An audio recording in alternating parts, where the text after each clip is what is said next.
pushed open the basement door. She heard it, the wet punch of steel through flesh, the gasp that followed. Her phone's flashlight caught him in pieces. Blood-slicked abs, a face swollen beyond recognition, chains bolted into concrete. He should have been dead. Everything about the scene screamed corpse. But his eyes snapped open, locked onto hers, and in flawless English whispered, "Run." She didn't. Biggest mistake of her life. Or maybe the first smart thing she'd ever done. Because the men who'd left him there were already climbing the stairs behind her, and the half-dead Korean with the dragon tattoo wasn't asking for help, he was giving her a warning. Here's something you should know.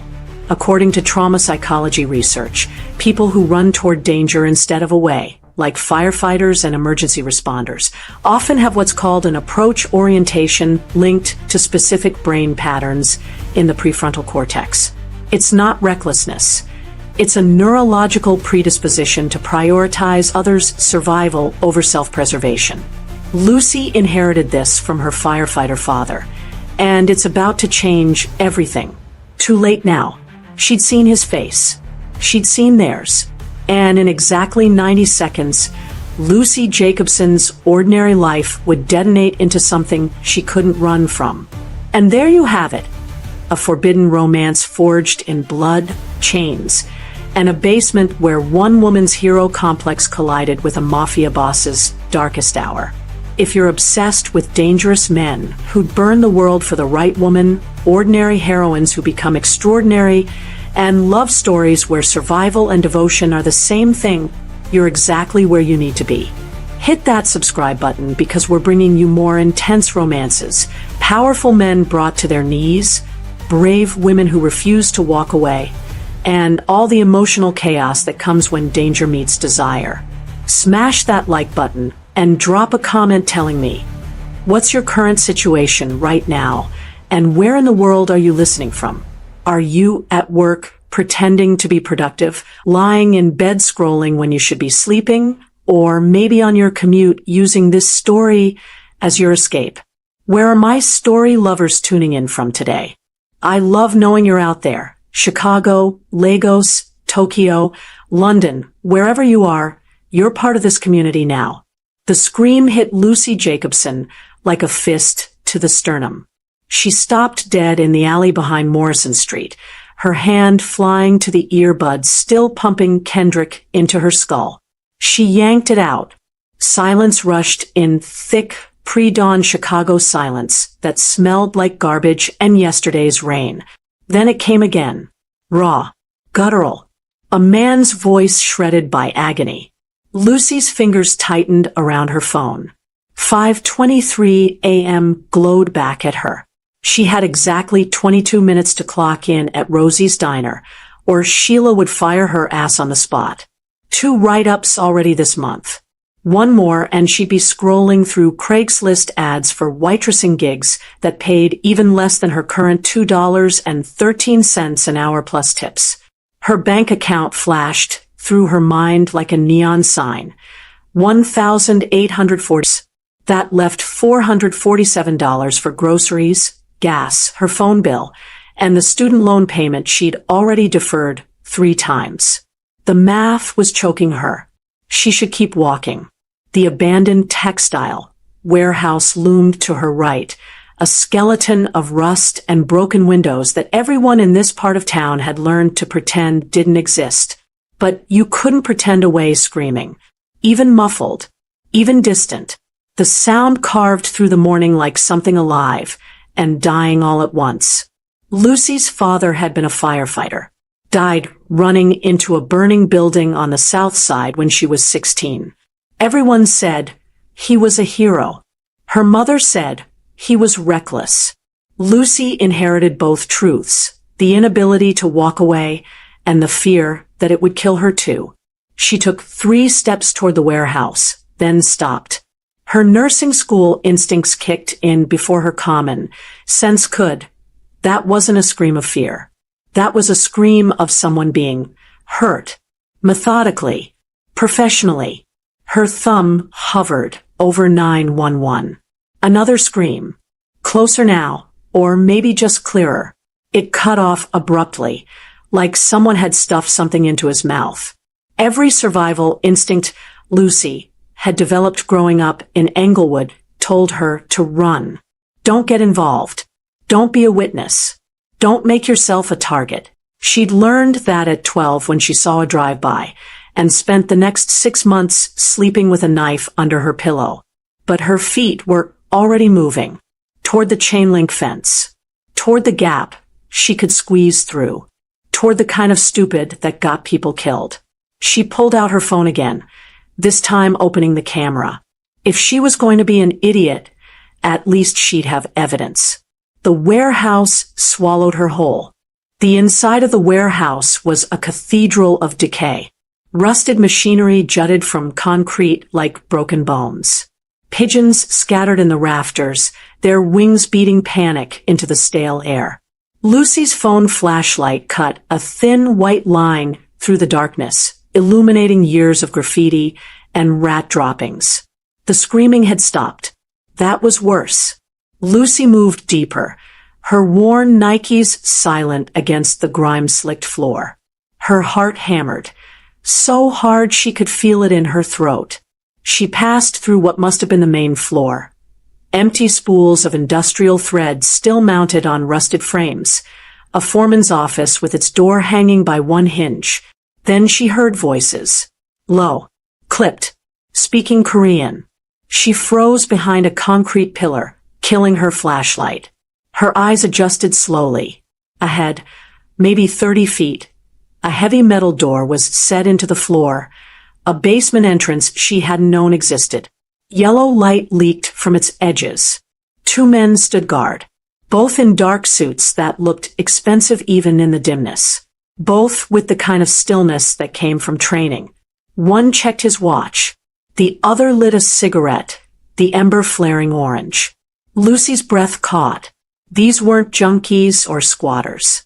These were professionals. The metal door had a bolt lock on the outside. Someone was locked in. She crouched lower, her mind racing. She could leave. Should leave.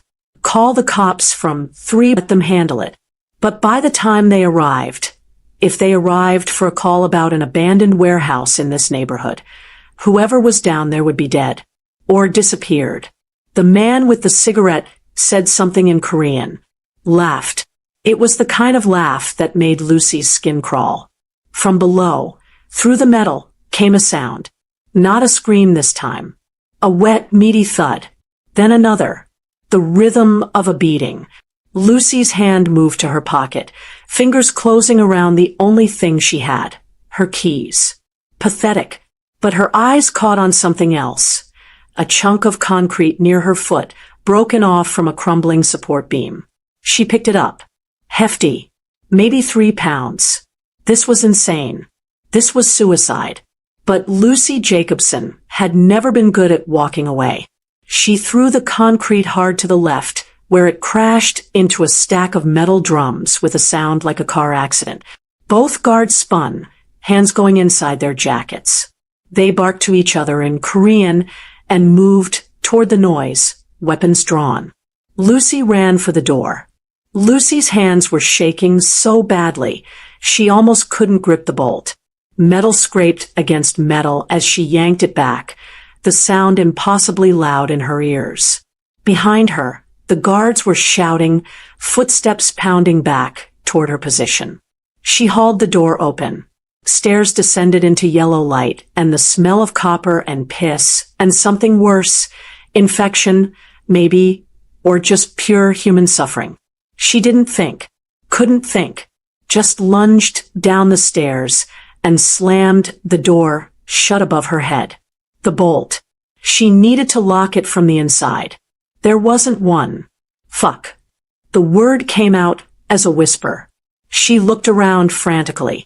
The basement was small, maybe 12 by 12 feet. Concrete walls weeping moisture. A single bare bulb, swinging from a wire. And in the center, chained to a support beam, was a man. He lifted his head. What was left of his face was a nightmare of swelling and dried blood. One eye swollen, completely shut. The other, dark, alert, tracking her with an intensity that should have been impossible given the state of him. "Run," he said in English. His voice was ruined gravel. "Run now." The door above them shuddered. Someone kicked it. Once. Twice. Lucy spotted a metal filing cabinet against the wall, rusted but heavy. She threw her weight against it, muscles screaming as she shoved it toward the stairs. It scraped across concrete with a shriek that set her teeth on edge. Another kick. The door held.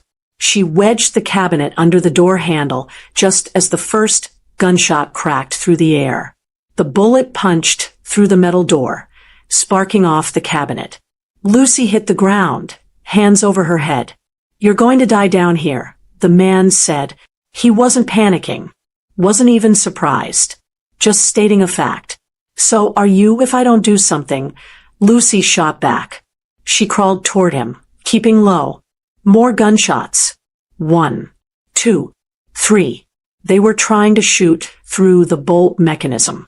The chains around the man's wrists were padlocked to the beam. His ankles too. But his injuries. Lucy's nursing training kicked in despite the terror. Broken ribs, definitely. Contusions covering his torso. His left shoulder sitting wrong, probably dislocated. Blood crusted around his hairline from what looked like repeated blunt force trauma. "Who are you?" she asked. "Someone you shouldn't have saved." The door shuddered again. Wood splintered. They were kicking it in synchronized rhythm, now professional and methodical. Lucy looked around desperately. No windows. No other exits. They were trapped in a concrete box with 2 trained killers about to break through. Her eyes landed on a piece of rebar, leaning against the wall. Then back to the padlocks. "I'm going to get you out," she said. "You're insane." "Yeah." Lucy grabbed the rebar. "I really am." The padlock was cheap. That was the only mercy. Lucy wedged the rebar into the shackle and threw her whole body weight against it, leveraging it like a pry bar. The metal groaned. Her shoulders screamed. Nothing. Above them. The door was giving way. She could hear wood cracking, the filing cabinet shifting. "Left wrist first," the man said. His voice had changed, steadier now, like he'd made some decision. "Then you run while I buy you time. You can't even stand. I can kill them sitting down." Lucy reset the rebar, angled it differently. This time when she pulled, something gave. The padlock's shackle bent, just slightly. She pulled harder, a grunt tearing from her throat. The shackle snapped. His left hand was free. The skin underneath was raw meat, worn down to bone in places from struggling against the chains. He didn't flinch, just immediately reached for the padlock on his right wrist with his freed hand. "There's a pin," he said. "In my jacket. Inside left pocket." Lucy spotted his suit jacket crumpled in the corner, soaked with blood. She dove for it, fingers finding the pocket. A lockpick. Professional grade. She'd dated a locksmith for 3 months sophomore year. He'd taught her the basics on cheap practice locks. This was not a cheap practice lock, and her hands were shaking like she had Parkinson's. The door above them exploded inward.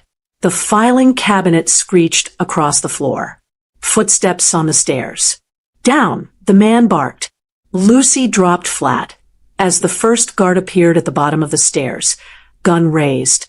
The man, still chained by one wrist and both ankles, grabbed the length of chain attached to the beam and whipped it in a wide arc. It caught the guard across the throat with a wet crunch.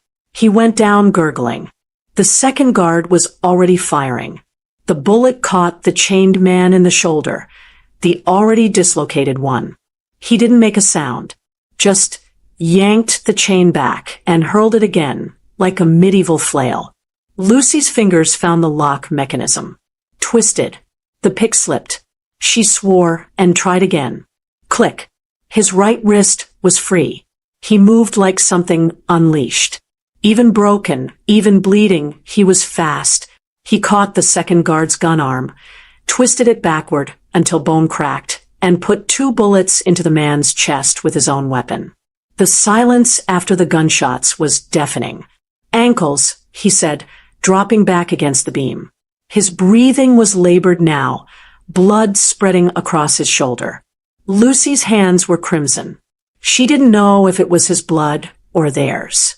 She picked the ankle locks with shaking fingers. When the second one clicked free, he stood, swayed, caught himself. "What's your name?" Lucy asked. "Park Soo-min." He looked at her with his one good eye. "And you just made the worst mistake of your life." If you have been enjoying this story so far, kindly subscribe and hit the notification bell to ensure you're part of the inner circle for every new release. The screen might go black, but the legend continues. Don't miss the next epic story.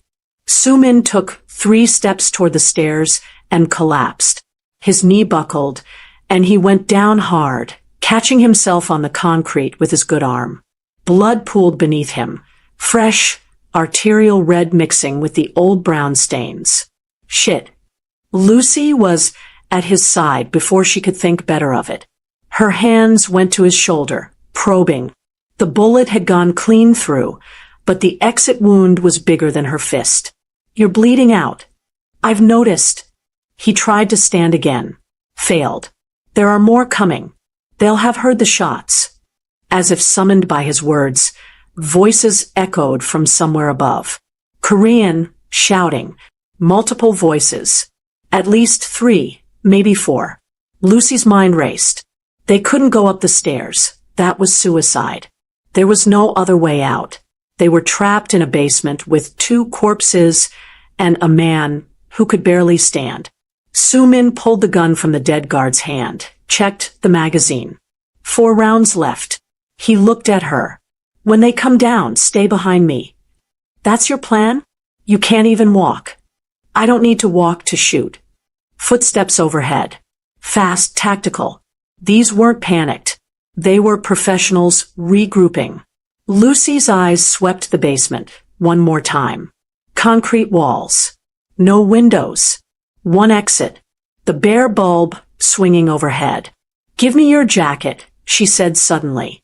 Soo-min stared at her. "What?" "Your jacket." Now. She was already moving to the dead guard, stripping off his suit jacket. The fabric was soaked with blood, but she didn't care. She grabbed the other guard's jacket too. The footsteps were at the door now. Voices coordinating. They were about to breach. Lucy wrapped both jackets around the bare bulb, yanking it down from its wire socket. Sparks flew. The fabric began to smoke immediately. "What are you doing?" Soo-min demanded. "Buying us time." She dropped the smoking bundle near the base of the wooden stairs. The old, dry wood. Then she filled her lungs and screamed at the top of her voice. "Fire! Fire! Oh God, there's a fire!" Soo-min's eye widened. Understanding clicked. Lucy screamed again, this time adding coughing for effect. "Help! Someone call 911. The warehouse is on fire." The voices above them went silent, confused shouting in Korean. Then, distant but getting closer, sirens. The smoking jackets caught, properly now, flame licking up the wooden stairs. Not a real fire, not yet, but enough smoke to sell it. Enough chaos. "They'll leave," Lucy said, coughing for real now. "They have to. Police and fire department coming means witnesses. Cameras. They can't afford to be here." Above them, rapid footsteps. Retreating. Soo-min laughed, a wet, pain sound. "You're either brilliant or insane." "Both." Lucy got under his good shoulder, taking his weight. "Now move. We've got maybe 2 minutes before this place is crawling with first responders. And I'm guessing you don't want to explain this to the cops." They made it 30 feet before Soo-min vomited blood. Lucy caught him as he doubled over, his weight nearly taking them both down. His breathing was ragged, each inhale a wet, rattle that screamed internal bleeding. "Where's your car?" she demanded. "North side. Alley." He spat red. "Black Audi. Keys in my pocket." Lucy dug into his pants pocket, trying not to think about the intimacy of it, the warmth of his body against her palm. Found the key fob. The sirens were closer now, maybe 3 blocks out. She could see the reflection of red and blue lights starting to bounce off buildings. Getting Soo Min through the warehouse was a nightmare. He was easily 190, all of it deadweight muscle. Lucy's legs burned. Her shoulders screamed. But she'd done clinical rotations, moving patients twice his size. She knew how to leverage body weight, how to keep moving even when everything hurt. The alley. The black Audi sat like a shadow. Expensive, understated, probably worth more than Lucy made in 2 years. She hit the unlock button, and the lights flashed once. "Passenger seat," Soo Min muttered. "I need to see the street." "You need a hospital." "I need to not get arrested for quadruple homicide." He looked at her with his one good eye. 4 bodies down there. The police will want someone to blame. Right now, you're covered in blood and carrying a suspected gang member. How do you think that plays? Lucy's stomach dropped. She looked down at herself. Her waitress uniform was soaked crimson. Her hands looked like she'd bathed in it. Her fingerprints were on the rebar, the lockpicks, the filing cabinet. DNA everywhere. Oh God. The reality hit her like a freight. What did I do? Save my life. Soo Min grabbed the car door frame, hauled himself into the passenger seat with a grunt of agony. "Now save yours. Drive."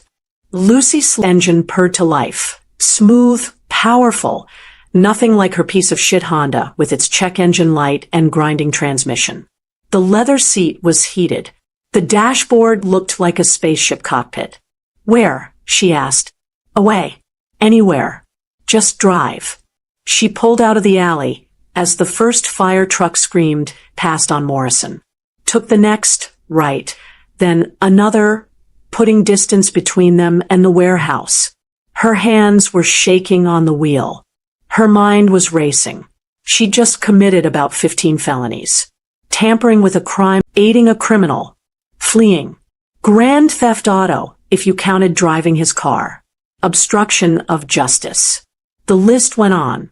"I had $1,847 in my bank account," she said, almost to herself. "Rent's due Friday." Soo Min was pressing his hand against his shoulder wound. "You'll never worry about rent again. Because I'll be in prison. Because you saved Park Soo Min's life." He looked at her. "And the Kim family always pays its debts."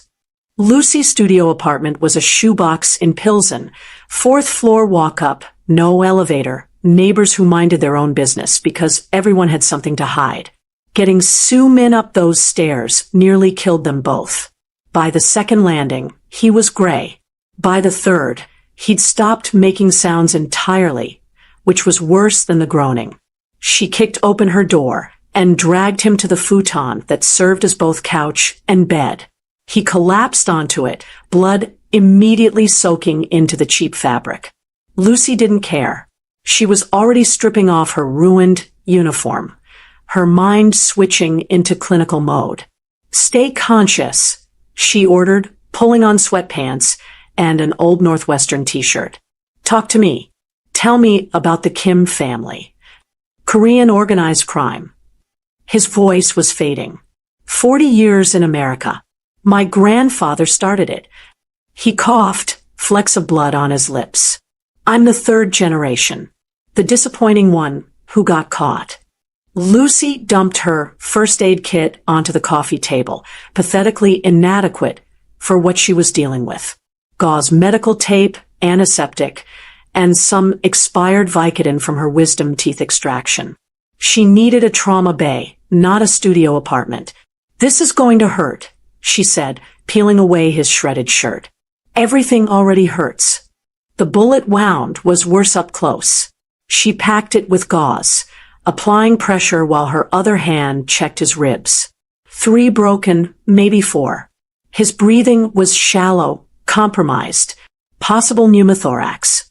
The dislocated shoulder, she could fix, had fixed dozens of times in clinical rotations, but the internal bleeding was beyond her. You need surgery, she said. Real surgery. Hospital surgery. Can't. He grabbed her wrist, surprisingly strong despite everything. The Choi organization has people everywhere. Hospitals, police, morgues. Walk into an ER. I'm dead within the hour. Their faces were inches apart. His one good eye locked onto hers. And for the first time, Lucy saw past the blood and swelling to the man underneath. Sharp cheekbones. A jaw that looked carved from stone. The kind of face belonged on magazine covers, not in her shitty apartment bleeding out. Then you're going to die here, she whispered. Not if you keep me alive until my people arrive. His thumb brushed against her wrist, feeling her pulse. You're terrified. I'm covered in blood and harboring a mafia boss. Terror seems appropriate. Something that might have been a smile ghosted across his ruined lips. You ran toward screaming. Locked yourself in a room with killers. You're not afraid of the right things, Lucy Jacobson. The way he said her name made something low in her stomach tighten. She pulled away, busying herself with his shoulder. This is going to hurt worse. She didn't give him time to prepare. Jade, and yanked with all her strength. The joint popped back in a socket with a sound like a gunshot. Soo-min made a noise that was barely human, a growl torn from somewhere primal. When his breathing steadied, his good eye opened again. Where did you learn that? Nursing school. 2 years before I ran out of money. She was wrapping his ribs now, her hands moving on autopilot. Dropped out. Started waiting tables.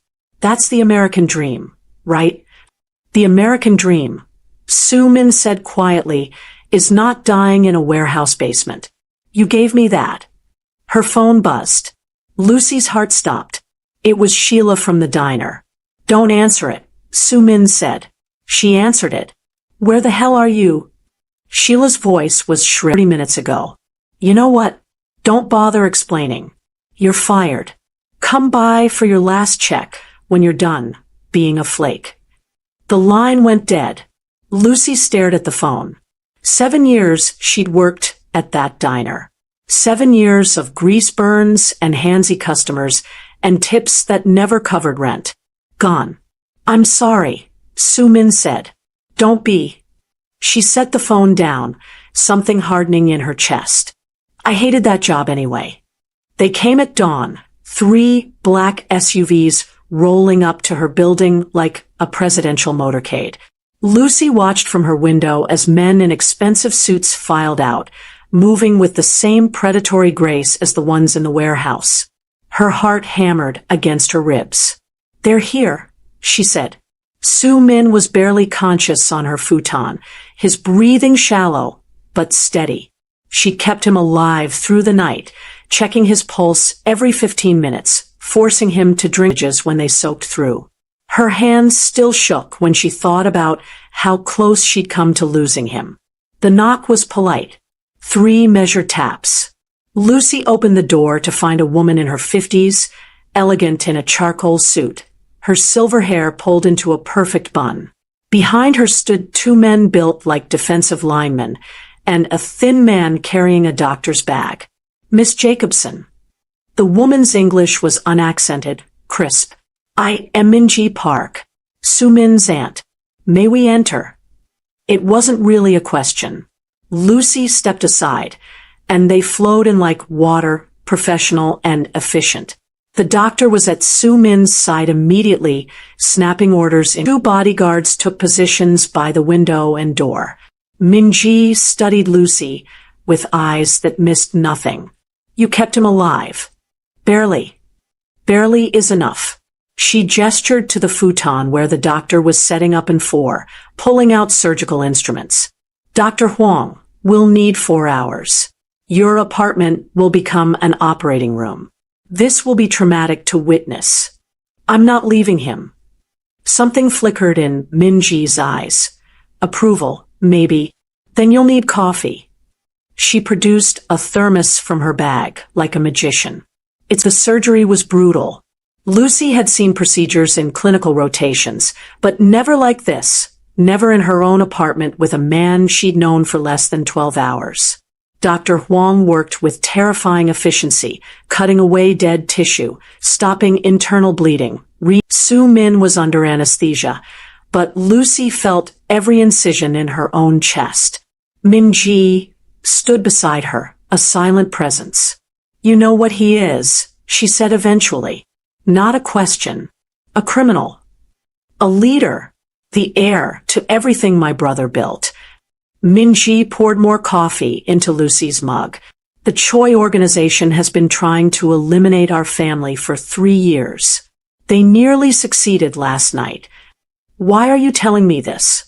Because you saved his life, and now you're part of this, whether you want to be or not." Min Ji's gaze was steady. "The Choi family knows someone freed him. They'll be looking for a woman. A black woman, late 20s, with nursing skills and a hero complex." Lucy's blood went cold. "How do you?" "We know everything, Miss Jacobson. Your father, the firefighter. Your student loans. Your last paycheck from Rosie's Diner." Min Ji set down her coffee. "You're not safe in this apartment. You're not safe anywhere they can find you." On the futon, Dr. Huang was closing the chest incision with neat, precise sutures. Su Min's face had more color now, his breathing stronger. "What are you saying?" "I'm saying the Kim family protects its own. And as of last night, you became one of us." Min Ji pulled out a phone, sleek and expensive. "We have a property in Lincoln Park. 3 security. You'll move in today." "I can't afford." "You misunderstand. The Kim family is in your debt. Everything you need will be provided." Min Ji's smile was sharp. "Consider it payment for saving the life of our most valuable asset." Lucy looked at Su Min, unconscious and stitched together on her futon. 12 hours ago, she'd been worried about rent. Now she was being offered a luxury apartment by the Korean Mafia. "And if I say no?" Min Ji's expression didn't change. "Then you'll be dead within a week. And Su Min will have lost the only person brave enough to run toward his screaming." She paused. "He asked about you. Before the anesthesia. Wanted to make sure you were safe." Something in Lucy's chest twisted. She thought about his thumb on her wrist, feeling her pulse. The way he'd said her name like it meant something. "The apartment in Lincoln Park," she heard herself say. "Is there a lock on the bedroom door?" Min Ji's smile widened. "Miss Jacobson, there's a panic room." Smash that subscribe button and let us know in the comments who you are rooting for. Your support keeps these epic tales coming, so subscribe and join our community of today. The Lincoln Park apartment was obscene. Floor-to-ceiling windows overlooking the lake, hardwood floors that gleamed like honey, a kitchen with marble countertops that probably cost more than Lucy's entire year of nursing school. The master bedroom had a walk-in closet bigger than her old studio. Lucy stood in the center of it all, still wearing yesterday's bloodstained sweatpants, and felt like an imposter. "Your clothes will arrive this afternoon," Min Ji said, scrolling through her phone. "I took the liberty of estimating your size. If anything doesn't fit, we'll have it tailored. I don't need new clothes. You need everything." Min Ji looked up, her expression softening slightly. "Miss Jacobson, Lucy, you walked away from your entire life last night. Your apartment, your job, your routine. The Choi organization is hunting you. You can't go back to any of it." The reality of it hit Lucy like a physical blow. She sank onto the leather couch, her legs suddenly unable to hold her. "I didn't think. I just heard him screaming, and I couldn't." "I know." Min Ji sat beside her, maintaining a respectful distance. "Su Min told me about your father. The firefighter who ran into burning buildings." She paused. Bravery runs in your blood, but so does sacrifice. Your father died saving strangers. You nearly died saving my nephew. He's not dead, though. Lucy's voice cracked.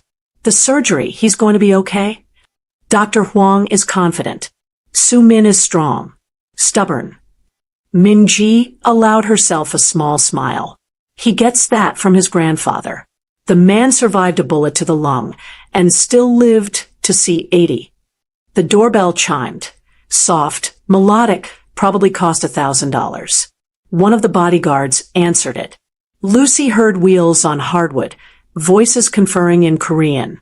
They were bringing Su Min in on a gurney. Lucy was on her feet before she could think, following as they wheeled him into the master bedroom.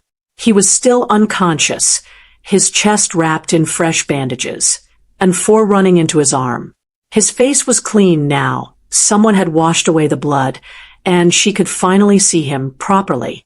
The sharp angle of his jaw. The way his dark hair fell across his forehead. Even battered and broken, he was beautiful.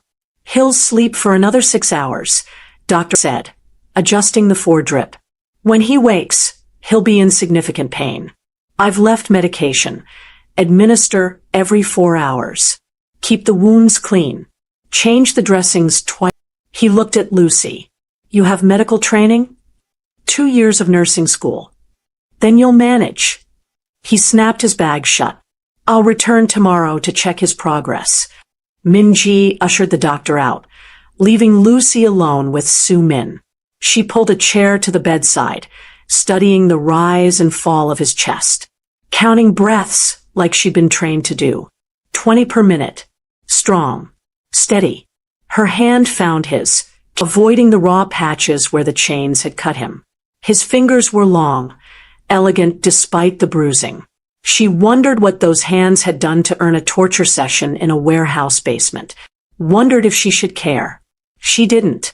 That was the terrifying part. The afternoon bled into evening.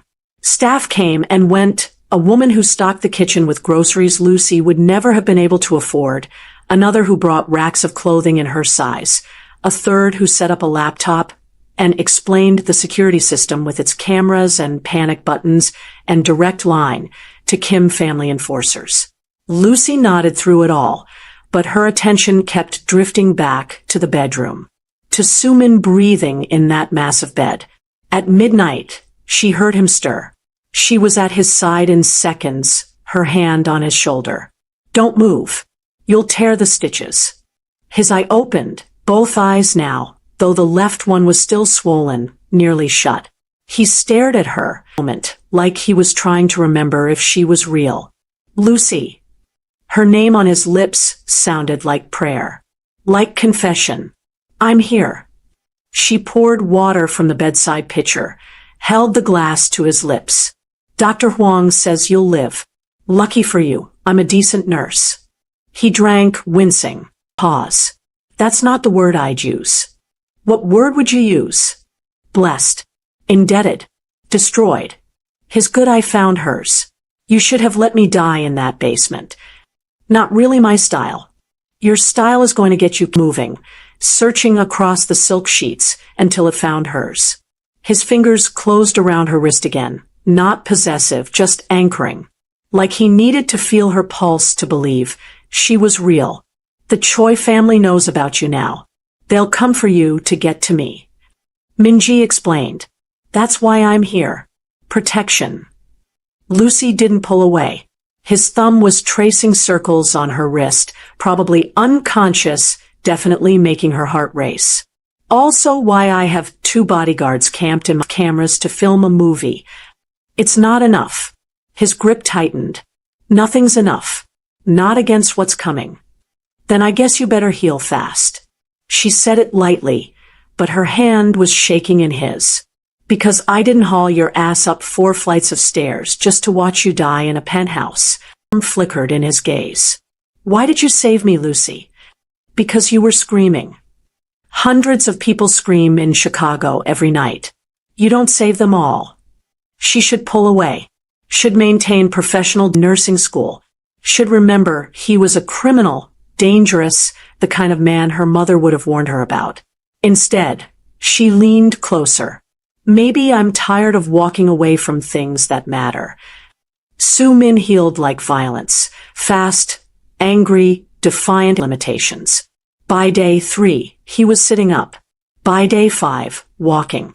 By day 7, he was standing at the floor-to-ceiling windows in a black silk shirt, watching the sun set over Lake Michigan like a king surveying his kingdom. Lucy watched him from the kitchen island, pretending to read. In reality, she'd read the same page 14 times. Her attention kept snagging on the way his shoulders filled out that shirt, the way he held himself despite the obvious pain. He was beautiful in the way storms, wildfires, predators. You're staring, he said without turning around. I'm making sure you don't fall over and rip your stitches. Medical observation. Liar. But his reflection in the window was smiling. It was the first real smile she'd seen from him. He crossed to the island, moving with only a slight hitch in his stride. Up close, she could see the stitches along his hairline, the yellowing bruises that covered half his face. In another week, they'd fade. In a month, he'd look untouched. But Lucy would always see him the way he'd been in that basement, chained and bleeding and unbowed. Dr. Huang cleared me today, Soo-min said. Says I'm healing remarkably well. Thanks to my nurse. I just kept you from dying. Dr. Huang did the hard part. You kept me alive for 8 hours before Dr. Huang arrived. You stole a car, committed obstruction of justice, became an accessory to murder. He leaned against the counter, close enough that she could smell his cologne, something expensive and subtle. You burned your entire life down for a stranger. Yeah, well. Lucy closed the book she wasn't reading. Apparently, I have a hero complex and poor impulse control. You have the bravest heart I've ever seen. His hand moved to her face, fingers tracing the curve of her jaw with devastating gentleness. And I don't know how to repay that. Her breath caught. His touch was fire, and she was kindling. Minji said the Kim family always pays its debts. I'm not talking about the Kim family. His thumb brushed across her lower lip. I'm talking about me. Park Soo-min, the man you saved when you should have run, was hammering so hard she could barely hear her own voice. What does Park Soo-min want to give me? Everything. The word was rough, desperate. A life where you never worry about rent or tips or student loans. Where you finish your nursing degree if you want it.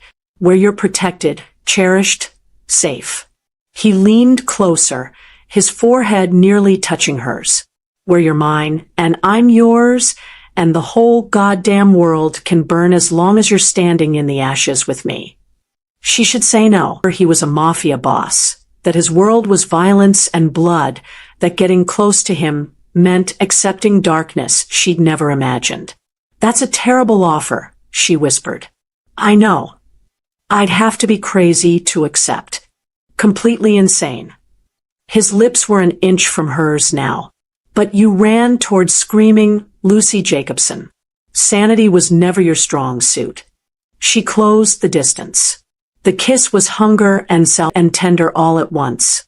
His hand cupped the back of her neck, pulling her closer. Her fingers tangled in his hair, careful of his healing wounds. He tasted like expensive whiskey and bad decisions, and everything she'd never let herself want. When they broke apart, they were both breathing hard. I'm not a good man, Soo-min said against her lips. I've done things that would make you run if you knew. I know exactly what you are. Lucy's hands framed his face, mindful of the bruises. I saw what they did to you in that basement. That's not random violence. That's earned. And you still want this. She thought about her studio apartment with its broken lock and water-stained ceiling. Thought about 7 years of invisible labor, scraping by, drowning slowly in debt and deferred dreams. Thought about her father running into burning buildings because some people were worth the fire. I want everything, she said. The debt repaid in full. The nursing degree. The life where I matter. She kissed him again, softer this time. And I want you, Park Soo-min. The dangerous parts included. His smile was wicked and warm and completely hers. Then you'll have it all. I promise you. He pulled her close, careful of his healing ribs. The Kim family always keeps its promises. Outside the windows, Chicago glittered like a galaxy of possibilities. Inside, Lucy Jacobson, former waitress, dropout, woman who'd walked toward screaming, stood in the arms of a mafia boss and felt, for the first time in her life, like she'd found exactly where she belonged. In the darkness. In the danger. In the shelter of someone who'd looked at her hero complex and her poor impulse control and her devastating bravery and said, yes, this you, always. She'd saved his life in a basement. He'd save hers by giving her a reason to live it. The debt was paid.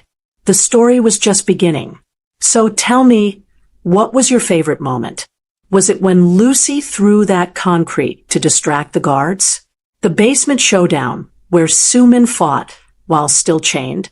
Or maybe that final kiss where she chose the darkness over safety?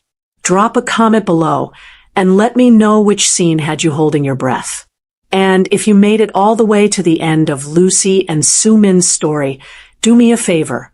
Hit that subscribe button so you never miss another intense romance like this one. We've got dangerous men, fearless women, and forbidden love stories dropping regularly. And trust me, you don't want to miss what's coming next. Thanks for being here, story lovers. Until next time, stay dangerous, stay curious, and keep running toward the screaming. They called her the Beast of the 42nd floor. Not because she was strong, not because she was dangerous, but because they thought looking at her ruined their expensive view. The exact moment Alara stopped being human to them was Tuesday, 3:47 p.m. Marketing intern Yuna held her phone steady while director Choi poured his iced Americano over Alara's head. Even the coffee can't make you hot, he laughed. 3 million views in 6 hours. She didn't cry. Beasts don't cry. But that night, in a rain-soaked alleyway reeking of blood and garbage, she found a dying man in a suit worth more than her yearly salary. His eyes were cold, empty, beautiful. Save me, he whispered, and I'll give you anything. She didn't ask for money. She asked him to teach her how to make them bleed without touching them. He smiled through the blood on his lips. 7 days. The man's name was Junesio, and he was the last person anyone should ever save. If you're obsessed with brutal makeovers, underdogs who become apex predators, and stories where pain becomes power and weakness becomes weaponized, you're exactly where you need to be. Hit that subscribe button because we've got more intense transformations coming your way, cold-blooded fixers with hidden agendas, survivors who stop surviving and start conquering all the psychological warfare and empire building you crave. Smash that like button and drop a comment telling me, what's your current vibe right now, and where in the world are you watching from? Are you at work pretending to be productive, lying in bed when you should be sleeping, or maybe plotting your own glow-up on your commute? Where are my revenge arc lovers tuning in from today? I love knowing where you all are and what transformations you're manifesting. The mop bucket tipped over at 3:43 p.m., 4 minutes before Alara's life ended for the first time. Dirty water spread across the polished marble of the 42nd floor executive lounge like a stain on white silk. She lunged for it, but her knee caught the edge, sending her sprawling. Laughter erupted from the leather sofas where the marketing team lounged, their designer shoes safely elevated. The beast strikes again. Yuna's voice carried that particular pitch of cruelty that came so naturally to beautiful people. Alara's hands trembled as she reached for the mop. Just get through it. Just survive. The mantra that had carried her through 3 years of this hell. Wait. Director Choi stood, his $1,000 loafers clicking against marble. He held his iced Americano like a weapon. I think she needs help cooling down. She's so hot and bothered. The phone came out. Yuna's manicured fingers steadied the frame. Time crystallized. Ilara saw it all. The smirks, the eager phones, the way they'd positioned themselves for optimal lighting. This wasn't spontaneous cruelty. This was choreographed. The coffee was cold. It soaked through her uniform, dripped from her hair, ran mascara down her cheeks like war paint.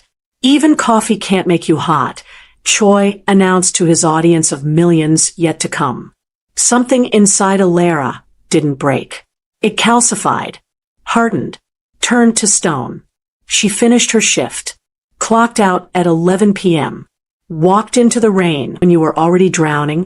The alleyway behind Gangnam Tower wasn't on her usual route home, but her feet carried her there anyway, drawn by some magnetic pull of fate or destruction. That's where she found him. A man in a charcoal suit that probably cost more than her car, slumped against a dumpster, blood shirt like poppies in snow.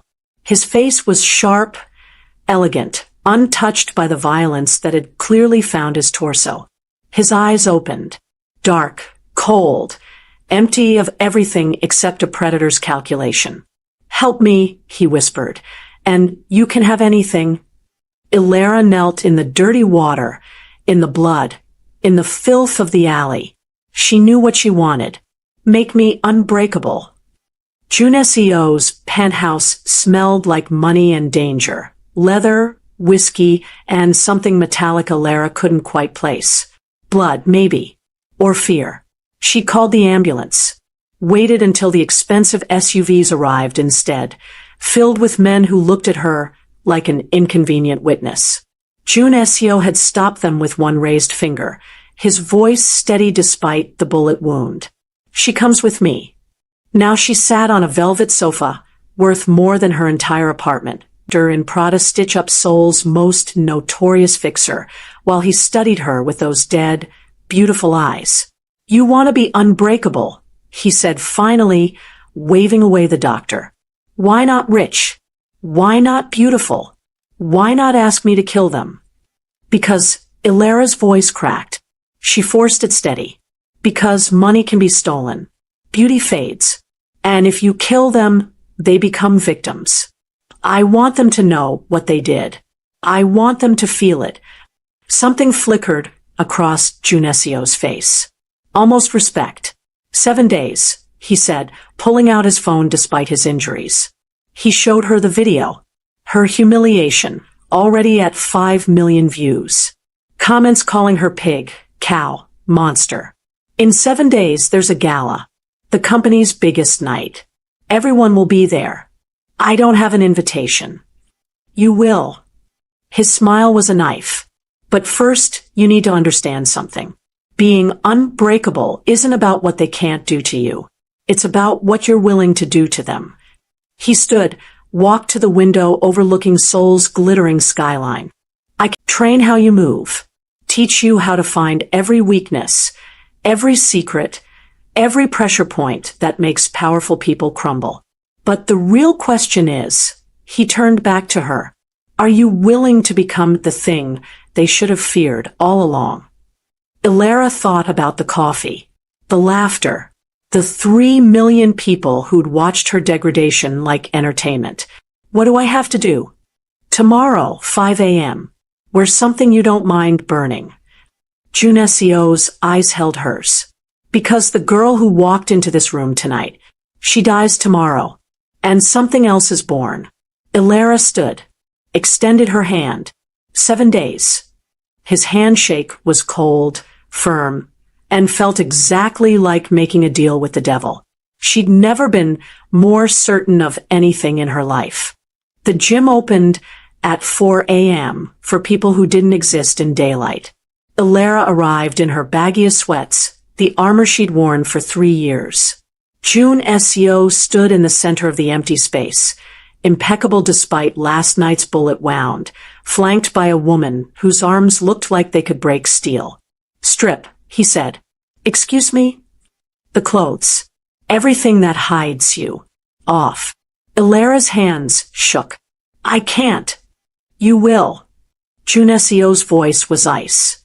You've been apologizing for existing for so long, you've forgotten what you actually look like. So has everyone else. The woman, Minji, she introduced herself with a nod. Pulled out scissors.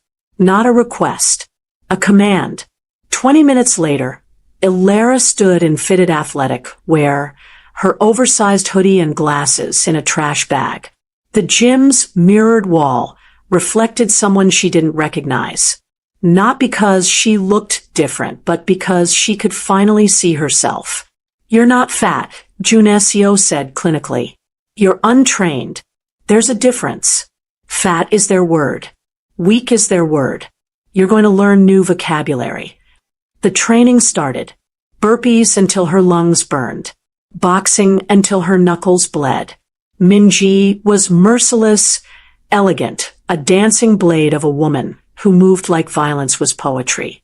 Pain is information, Minji said as Ilara collapsed for the third time. Your body is telling you where you end. Push past it, and you expand. That's power.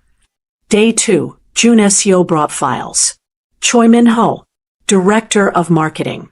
Gambling addiction, hidden from his wife. 70 million won in debt to the wrong people. He slid the folder across the table where Ilara sat, muscles screaming. Una Park. 3 plagiarism complaints swept under the rug by her uncle on the board. Creative director? She can't create anything original. Ilara stared at the information like it was a foreign language. This is ammunition. Junesio leaned forward. You think they're better than you. Smarter. More deserving. But look at them. Really look. They're not superior.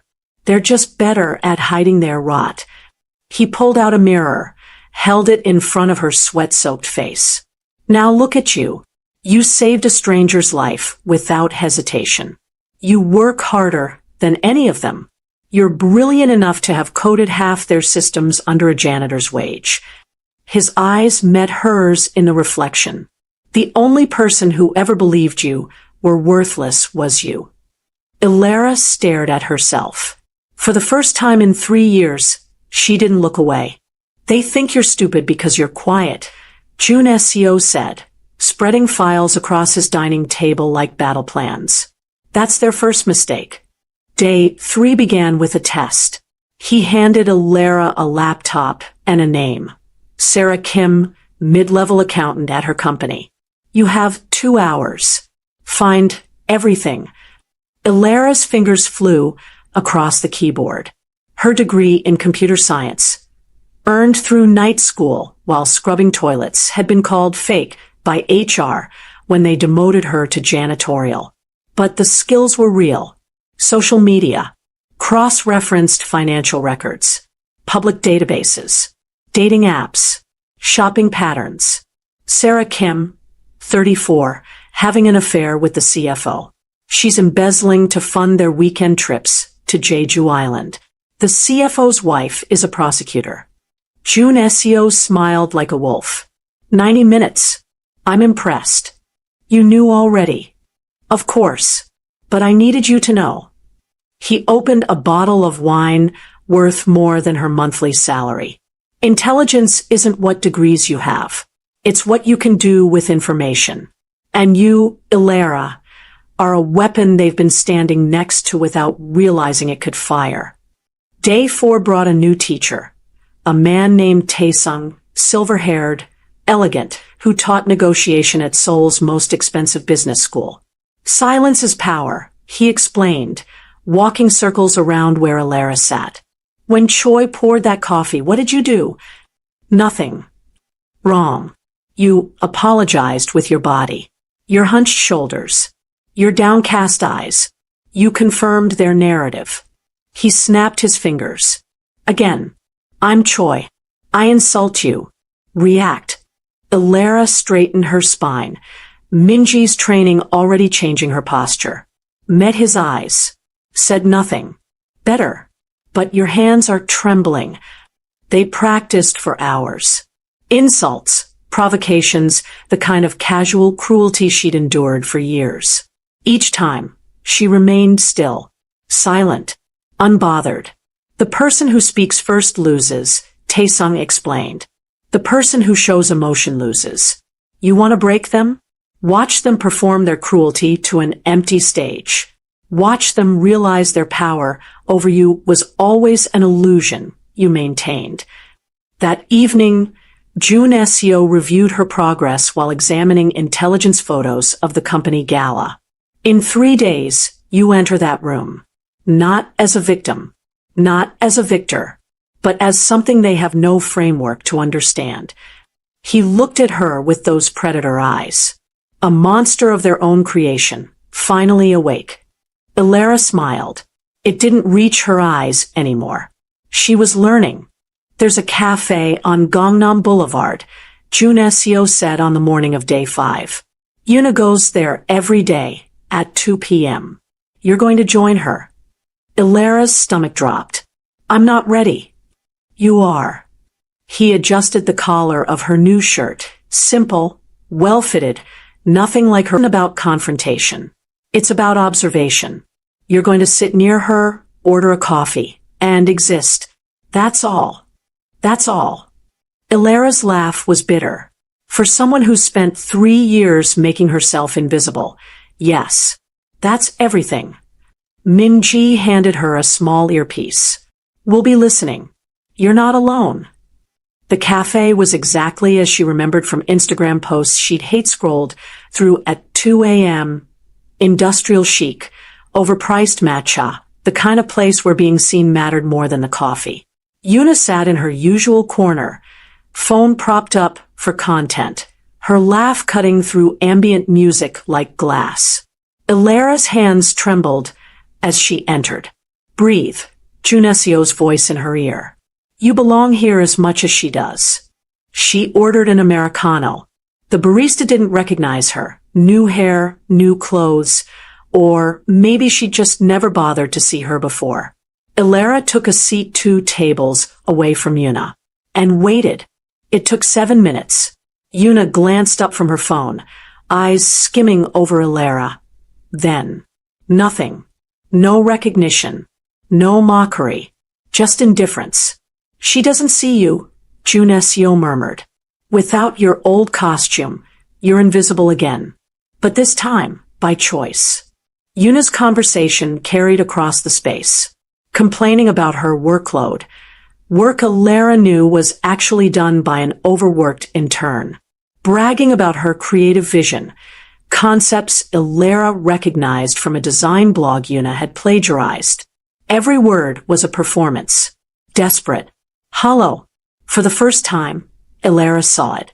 The insecurity beneath the cruelty. The way Yuna checked her likes every 30 seconds. The fake laugh when her friend's story got more engagement. She's terrified, Ilara whispered.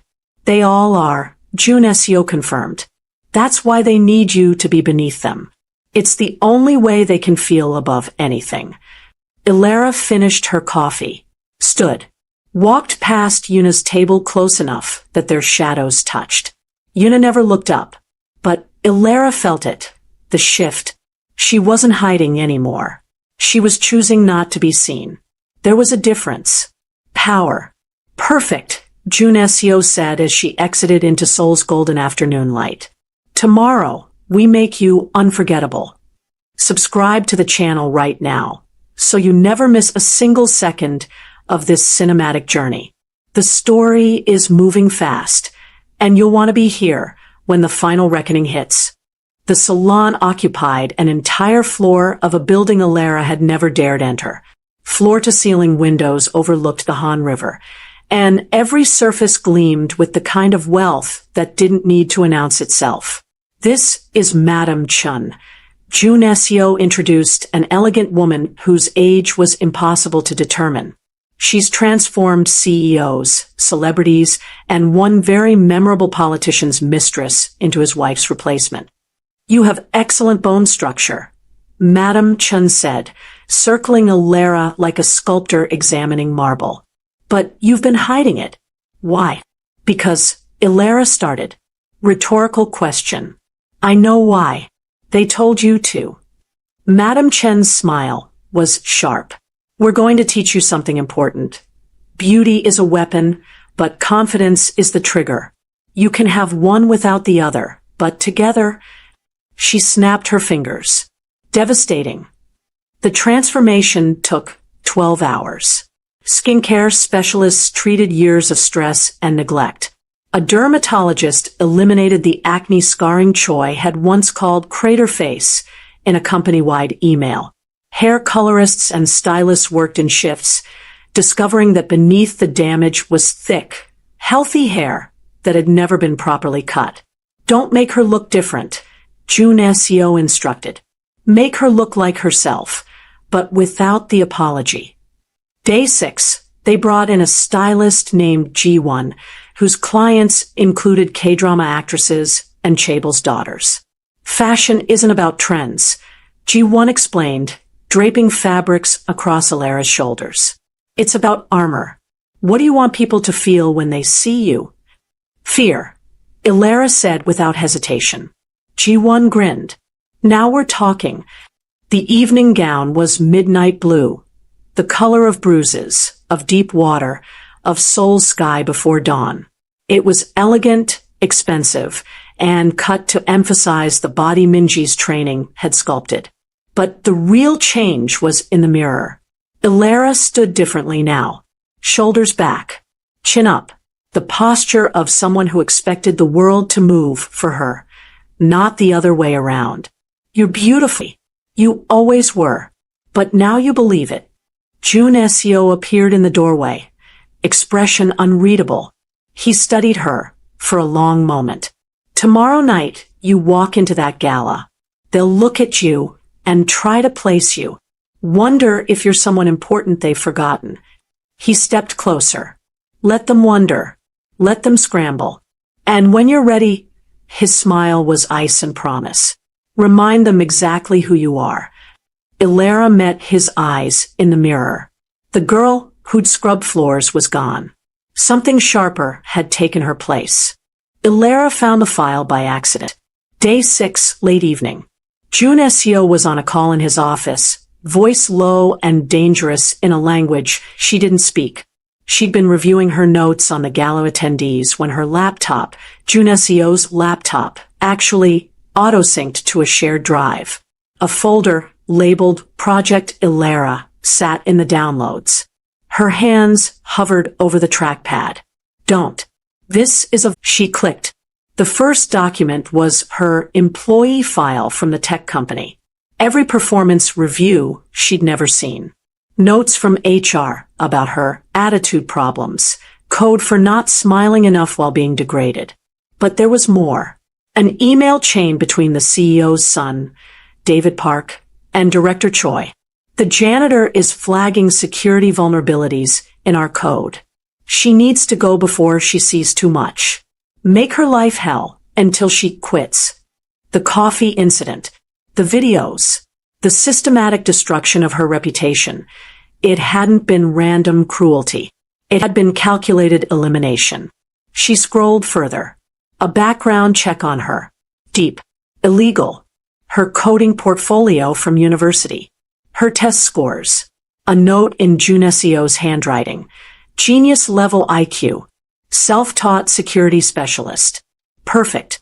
Then a dossier on David Park. CEO's son. Jun Seo's rival in some territorial war she didn't understand. And a final document. Recruitment strategy. The door opened. Jun Seo stood in the doorway, still as death. You weren't supposed to find that yet. Yet. Ilara's voice was steady. Cold. She'd learned from him, after all. So, you were planning to tell me, I'm not a charity case, I'm an asset? You're both. He crossed the room, no apology in his movements. David Park has been laundering money through your company's systems for 2 years. He's smart enough to hide it from auditors, but not from someone who actually understands the code. You do. So this whole week. Jun Seo interrupted. Every lesson, every moment. You wanted to be unbreakable. I'm making you unbreakable. You wanted revenge. I'm handing you the keys to burn down the entire kingdom. He leaned against the desk. But yes, I also need what's in your head. Ilara stood, walked to the window. Seoul glittered below, like broken glass. What happens after the gala? That depends. You can walk away, go back to your life with your new face and new confidence. Find a better job. Disappear. And appeared beside hers in the glass. Or you can stay. Work with me. Use that brilliant mind, something bigger than fixing their broken code while they mock you. What's the catch? The catch is you'll never be innocent again. The things I'll teach you, the world you'll enter, there's no going back. Ilara thought about the email. Make her life hell until she quits. She turned to face him. I stopped being innocent the day they poured that coffee. At least this way, I choose the monster I become. Junesio's smile was genuine for the first time since she'd met him. Then let's go to war. The Grand Hyatt Seoul Ballroom looked like heaven designed by people who'd never seen it. Crystal chandeliers, ice sculptures, Seoul's elite in their masks and designer gowns, playing at mystery while everyone knew exactly who they were. Ilara watched from the entrance, her midnight blue gown catching light like water catches stars. You ready? Junesio's voice in her earpiece. He was somewhere in the shadows. Insurance, he'd called it. No, she whispered. But I'm going anyway. Her invitation declared her as representing K Capital Investments, the mysterious new majority stakeholder who'd acquired 30% of the company last week. Junesio's doing, naturally, explained, was borrowed from David Park's own laundering operation. Poetic justice, he'd said. She stepped inside. The reaction was immediate. Heads turned. Conversations paused. The physics of social power shifted as people tried to place her. Was she an actress? A Chabel's daughter? Someone important they'd somehow forgotten? Ilara moved through the crowd like water, Minji's training evident in every step. She accepted champagne she didn't drink, smiled mysteriously when asked her name. Later, she'd say, I prefer to maintain some mystery. She found Yuna first. The marketing intern wore red, too bright, trying too hard, and her laugh was the same glass-cutting sound from the cafe. And I swear, the janitor actually thought she could suggest improvements to my campaign, Yuna was telling a circle of executives. Can you imagine? Like I'd take advice from someone smarter than you? Ilara's voice cut through the laughter.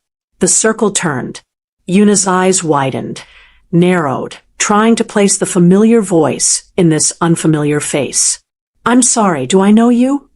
You should. Ilara smiled. No warmth. You spent 3 years studying me, recording me, making me famous. She pulled out her phone, opened a file. Though your uncle might be less interested in your creativity if he knew about these plagiarism complaints you paid a junior designer to take the fall for.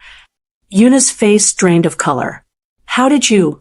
Or maybe we should discuss your real metrics. The bot followers? The engagement pods? The fact that your last viral campaign was actually created by an intern you forced to sign an NDA? Who the hell are you? Ilara whispered. I'm the beast from the 42nd floor.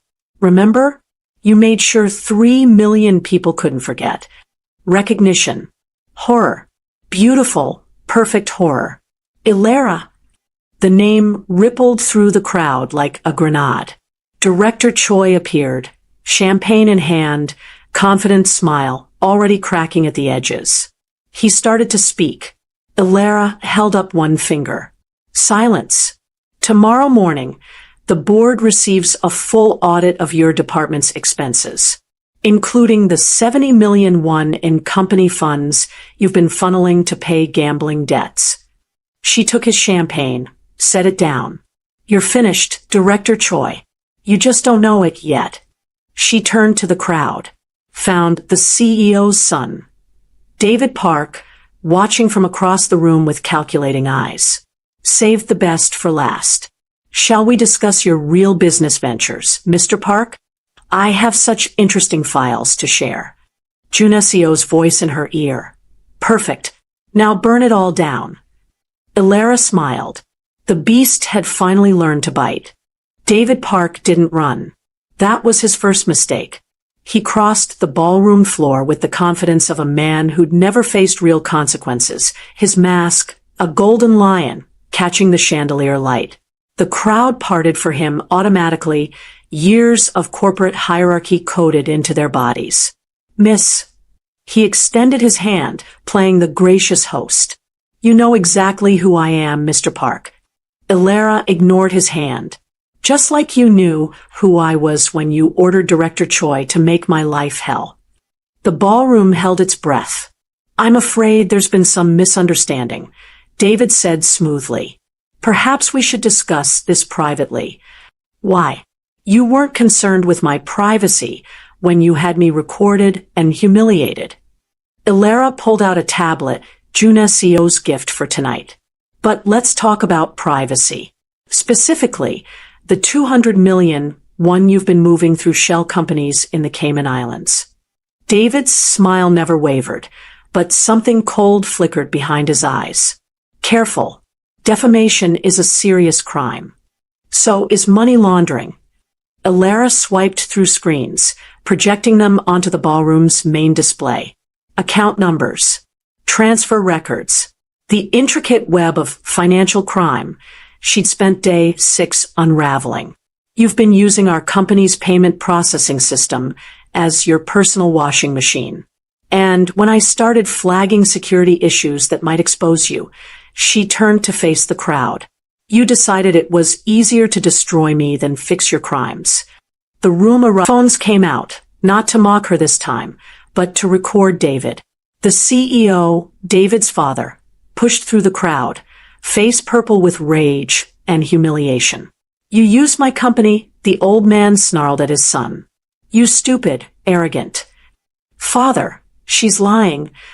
She has bank records. Junesio's voice came from the shadows as he finally stepped into the light, immaculate in a black suit. Timestamps. Digital signature prosecutors need. He smiled at David. Hello, cousin. The word detonated in Ilara's chest. Cousin? Junesio crossed to her side, his hand settling on her lower back with possessive familiarity. Did I forget to mention? The Park family has always had a complicated relationship. David's father runs the legitimate business. My side of the family handles everything else. And David here has been skimming from both. You son of a bitch, David hissed.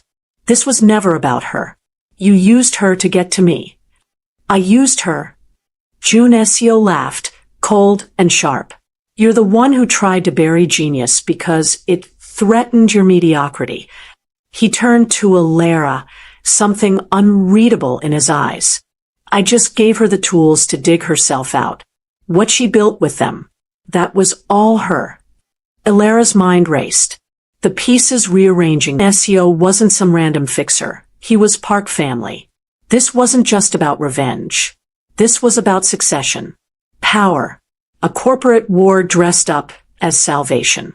Security, the CEO called. Escort my son out. The board will be meeting in the morning. As guards moved toward David, he locked eyes with Ilara. You think you've won? You're a pawn in a game you don't understand. When Junesio's done with you, I'd be more worried about prison, Ilara said softly. I hear it's terrible for your complexion. The crowd laughed. Actually laughed. With her, not at her. David was dragged away, still shouting threats that dissolved into the night. Yuna and Choi had already vanished, rats fleeing a sinking ship. The other executives who'd tormented her suddenly found urgent reasons to leave, phones pressed to their ears, calling lawyers. The CEO approached Ilara, his expression complicated. Miss Kong, I apologize for what happened to you under my roof. Your apology means nothing, Ilara said. But your signature on a check for wrongful termination might. Name your price. I'll have my lawyer send the number. She turned away, then paused. Actually, I don't want money. I want a seat. A seat. On the board. As the representative for K Capital Investments. After all, we own 30% of your company now. She smiled. I think I've earned the right to a better view than the 42nd floor janitor's closet. The CEO looked at June Seo, who shrugged with elegant indifference. She speaks for us. Then, welcome to the board, Miss Kong. Ilara nodded and walked toward the exit, June Seo falling into step beside her. The crowd parted again, but this time with deference. Respect. Fear. Outside, the night air was sharp and clean. Seoul stretched below them, alive and glittering with possibility. Cousin, Ilara said quietly. It's complicated. Uncomplicated. June Seo lit a cigarette, offered her one. She declined. The Park Empire was built by my grandfather. When he died, the legitimate business went to his eldest son, David's father. The other operations went to my father. We've been in a Cold War for 20 years. David trying to prove he's more than his father's puppet. Me trying to prove I'm more than my father's weapon. And I was ammunition. You were an opportunity. There's a difference. He studied her. You're angry. I'm calculating whether saving your life was worth this. June Seo smiled. That's the Ilara I trained. The one who thinks strategically instead of emotionally. He flicked ash into the night. You want the truth? Yes, I needed someone brilliant enough to crack David's operation. But I could have found a hacker. I could have paid someone. What I couldn't manufacture was you. He turned to face her fully. Someone hungry enough to burn it all down.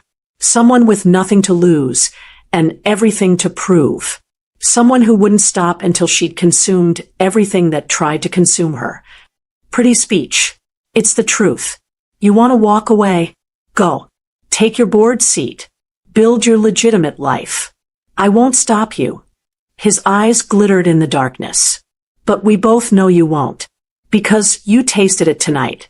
Power. Real power. And now you know that I like it, Ilara finished.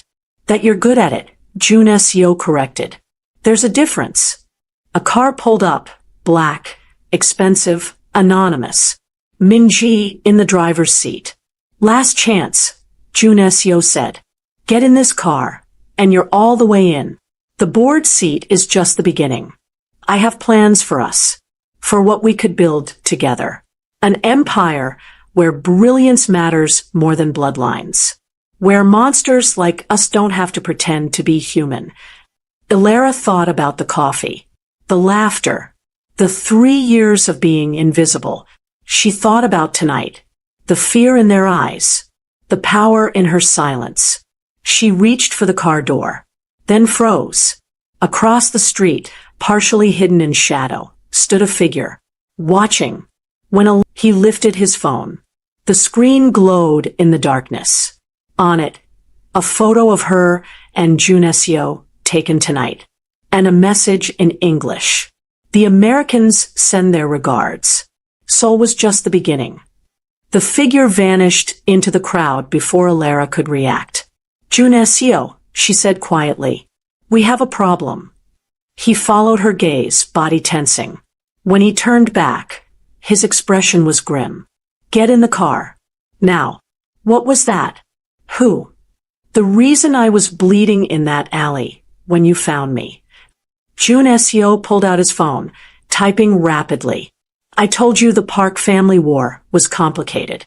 I didn't mention we'd attracted international attention. Meaning someone bigger than David wants us dead. And they just made their first move. Ilara slid into the car. Minji gunned the engine. As Seoul blurred past the windows, June Seo made a series of calls in languages Ilara didn't speak, his voice progressively harder, colder. Finally, he hung up, looked at her. Remember when I said you could walk away? Yes. That option just expired. You're in this now. All the way in. What does that mean?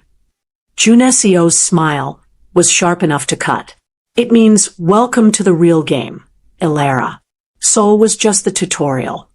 And if I refuse? Then we're both dead by morning.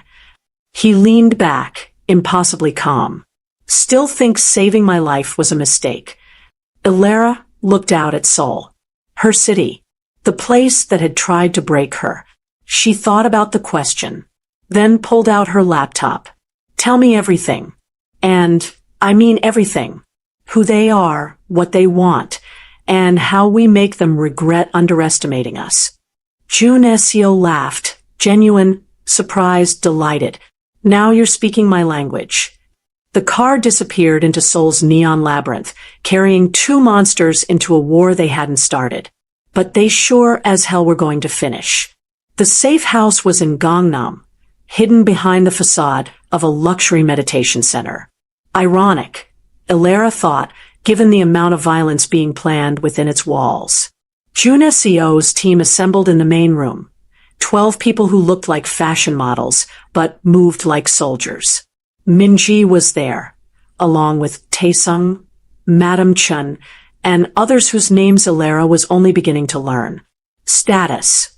Junesio commanded, shedding his jacket, the veneer of civility falling away like a mask. A man with silver-streaked hair. Introduced only as H. Pulled up surveillance footage. The Americans are Covenant operatives. Private military contractors turned organized crime syndicate. They've been expanding into Asian markets for 3 years. Your disruption of their money flows last month put you on their radar. Ilera interrupted. I thought I was just bait for David. Junesio had the grace to look slightly sheepish. David was the excuse. The real target was always Covenant. They've been using Park Corporation's systems to move money, just like David was. I needed someone who could trace their entire network without them knowing. Someone invisible. Someone brilliant. Someone disposable, Ilera said coldly. Someone unexpected, Junesio corrected. They expected me to come at them with violence. Instead, I gave them a ghost who could dismantle their empire from the inside. He crossed to her. You're not disposable, Ilera. You're the most valuable piece on the board. Why do you think I spent 7 days making sure you could survive this world? Pretty words. Again. Provable facts. He nodded to H, who pulled up more files. While you were learning to walk in heels and read body language, I was teaching you their systems. Every file I showed you about Choi and Yuna, practice runs, building your pattern recognition. By day 6, you were tracking money flows without realizing I'd trained you to hunt financial crime. Ilera's hands curled into fists. You manipulated me. I weaponized you, Junesio said flatly. There's a difference. And now you have a choice. Help us dismantle Covenant's Korean operation, or they'll kill you to send me a message. There is no neutral ground. There is no walking away. The room fell silent. Ilera pulled out a chair, sat down at the central computer terminal. Her fingers flew across the keyboard, muscle memory from years of coding taking over. She pulled up the files Junesio had shown her, cross-referenced them with public corporate records, started building connections. Ilera! Shut up. I'm working. 20 minutes later, she had it. The pattern. Covenant wasn't just using Park Corporation. They'd infiltrated 17 companies across Seoul, creating a web of legitimate businesses hiding streams of illegal money. They're not just laundering, Ilera said, standing. They're building infrastructure, preparing for something bigger. H leaned forward. Explain. Look at the purchases.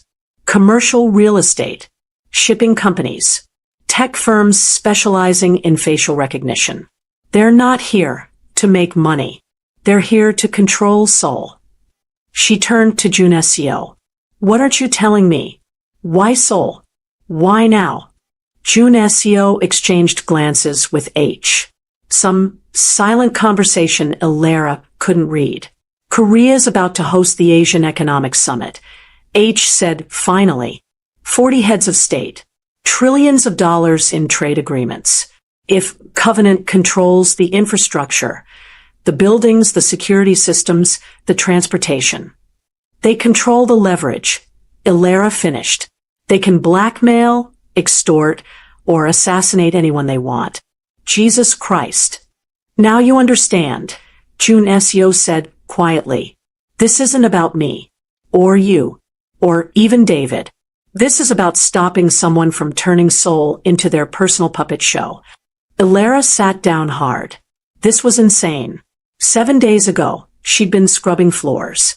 Now she was in the middle of an international criminal conspiracy that could destabilize half of Asia. Why me? She whispered. Really? Why me? Junesio knelt in front of her, forcing eye contact. Because Covenant has government connections. Police, military, intelligence agencies. Anyone I hire officially could be compromised. But you didn't exist to them. A janitor, a nobody, you could move through their systems like a ghost. And by the time they realized what you were, it would be too late. And if I died, if they'd found me first, I would have burned Seoul to find you, Junesio said simply. I told you, you're valuable. Valuable, not valued. Something flickered across his face. Almost pain. That's for you to decide. After we survive this. Ilera stood, walked to the window. Outside, Seoul was waking up, sunrise painting the city gold and pink. Somewhere out there, people were living normal lives. Going to coffee shops. Complaining about their bosses. Free. She'd never have that again. But then, she'd never really had it before either. What's the play? She asked, turning back. Junesio smiled. Proud. We use what you learned. Covenant thinks they're invisible, that their financial architecture is untraceable. You prove them wrong. We expose every company they've infiltrated, every politician they've bought, every system they've compromised. We do it publicly, catastrophically, and we do it before the summit in 6 weeks. That's impossible. So was tonight, Minji said. But you walked into a room of people who tortured you and made them beg. Impossible is relative. Ilera looked around the room. These people, assassins, fixers, criminals by any legal definition, were waiting for her decision. Her, the girl who'd been invisible. If we do this, Ilera said slowly, I want real answers.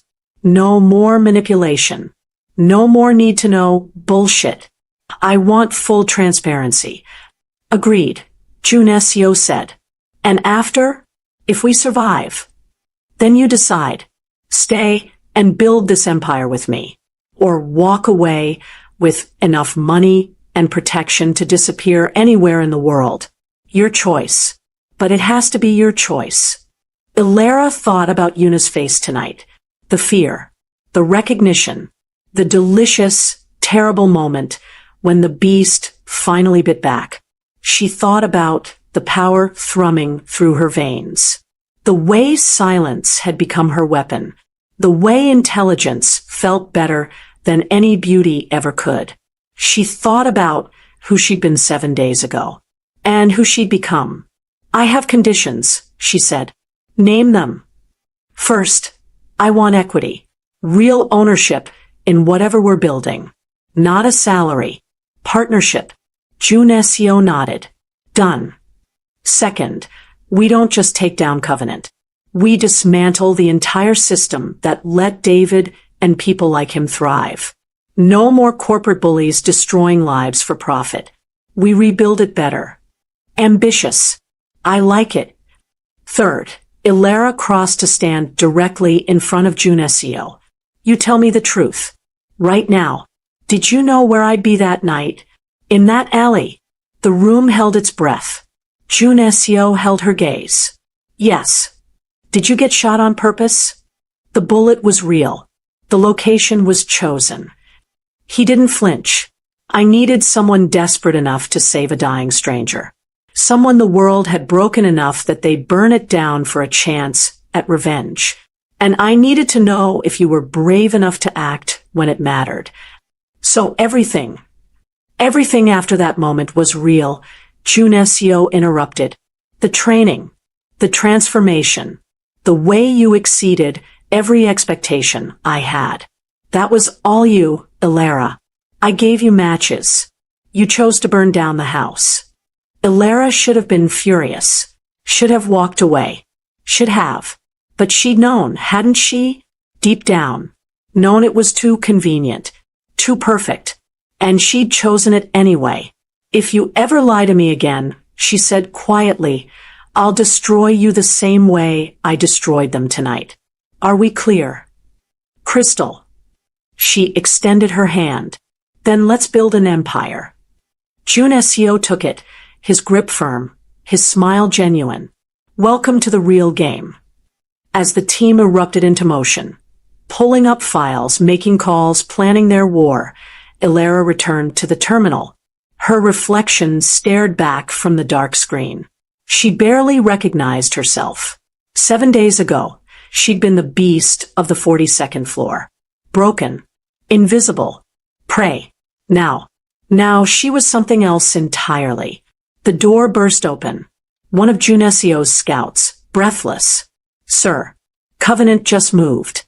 They've accelerated their timeline. The summit isn't in 6 weeks. When? Jun Seo demanded. 2 weeks. And they've issued a kill order. Highest priority. For me? Jun Seo asked. No, sir. The scout looked at Ilara. For her. They know what she can do now. The order is to eliminate her before she exposes their entire operation. The room fell silent. Ilara felt it again. That electricity. That power. The same feeling from tonight when she'd made them fear her. She smiled. Good, she said, turning back to her computer. Let them come. I've spent 3 years being hunted by monsters who smile in daylight. At least these ones are honest about what they are. She pulled up Covenant's financial networks, her fingers already working magic across the keyboard. 2 weeks, she murmured. That's 1 week longer than it took to transform me. Plenty of time to burn their world down. Jun Seo moved to stand behind her, watching her work with something like awe. You're sure about this? Once you start, there's no going back. They will try to kill you. Multiple times. Ilara thought about the coffee, the laughter, the video that had haunted her. Then she thought about tonight. The fear in their eyes. The power in her silence. I stopped being able to go back the moment I saved you, she said. So, let's go forward. Let's show them what happens when you awaken the wrong monster. Outside, Seoul blazed with morning light. Inside, Ilara began to type. And somewhere in the shadows, Covenant operatives received an alert. Their financial systems were being penetrated by someone they couldn't trace. The beast had learned to do more than bite. She'd learned to hunt. Or perhaps just the beginning. Ilara's transformation from victim to predator was complete. But in Jun Seo's world, survival meant constant evolution. The battle with Covenant would test everything she'd learned, push her further than she'd ever imagined possible. Some monsters are born. Some are made. And some are forged in the fires of their own destruction, emerging as something the world has never seen before. Ilara had been broken, then rebuilt. Now she would break everything that had tried to break her. And Seoul would never be the same. Subscribe now so you don't miss what happens when Ilara faces assassins who make her old bullies look like amateurs. Jun Seo's secrets unravel in ways that could destroy everything they've built. The Asian Economic Summit becomes a battlefield, and Ilara is the weapon. She discovers that becoming unbreakable means breaking everything she thought she knew. Hit that subscribe button and turn on notifications. Drop a comment. Smash that like button if you believe the best revenge is becoming the thing they should have feared all along. Share this video with someone who needs to hear that being broken isn't the end. It's just the beginning of something dangerous. The night Corey Braxton threw her life into garbage bags, he said 7 words that were supposed to destroy her. You're a liability I can no longer afford. He said it on the porch, in the rain, without looking her in the eye. And Kadisha Taylor stood there, oversized sweater, bare feet on wet concrete, and let him believe every word of it. She didn't cry. She didn't. He pulled out a satellite phone the moment his taillights disappeared and said 4 words to the most dangerous man in 3 countries. It's time. Buy everything. Because while Corey Braxton spent 3 years calling his wife a financial liability, that same wife had quietly built a 9-figure AI empire from the kitchen table he never once looked up from. The clumsy housewife was never clumsy. She was calculating.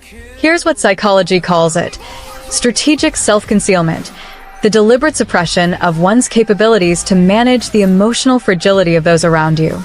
Studies show high-achieving women in unequal relationships are statistically more likely to downplay competence to preserve domestic stability. Kadisha didn't have a confidence problem. She had a strategy. And that's where it begins.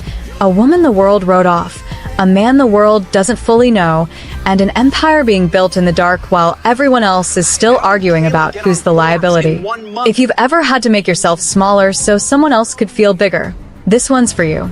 Subscribe because Kadisha's story is just getting started, and trust me, Doon Suk Ming is not a man you want to meet unprepared. Drop a comment and tell me, have you ever hidden how capable you really are, and did it cost you?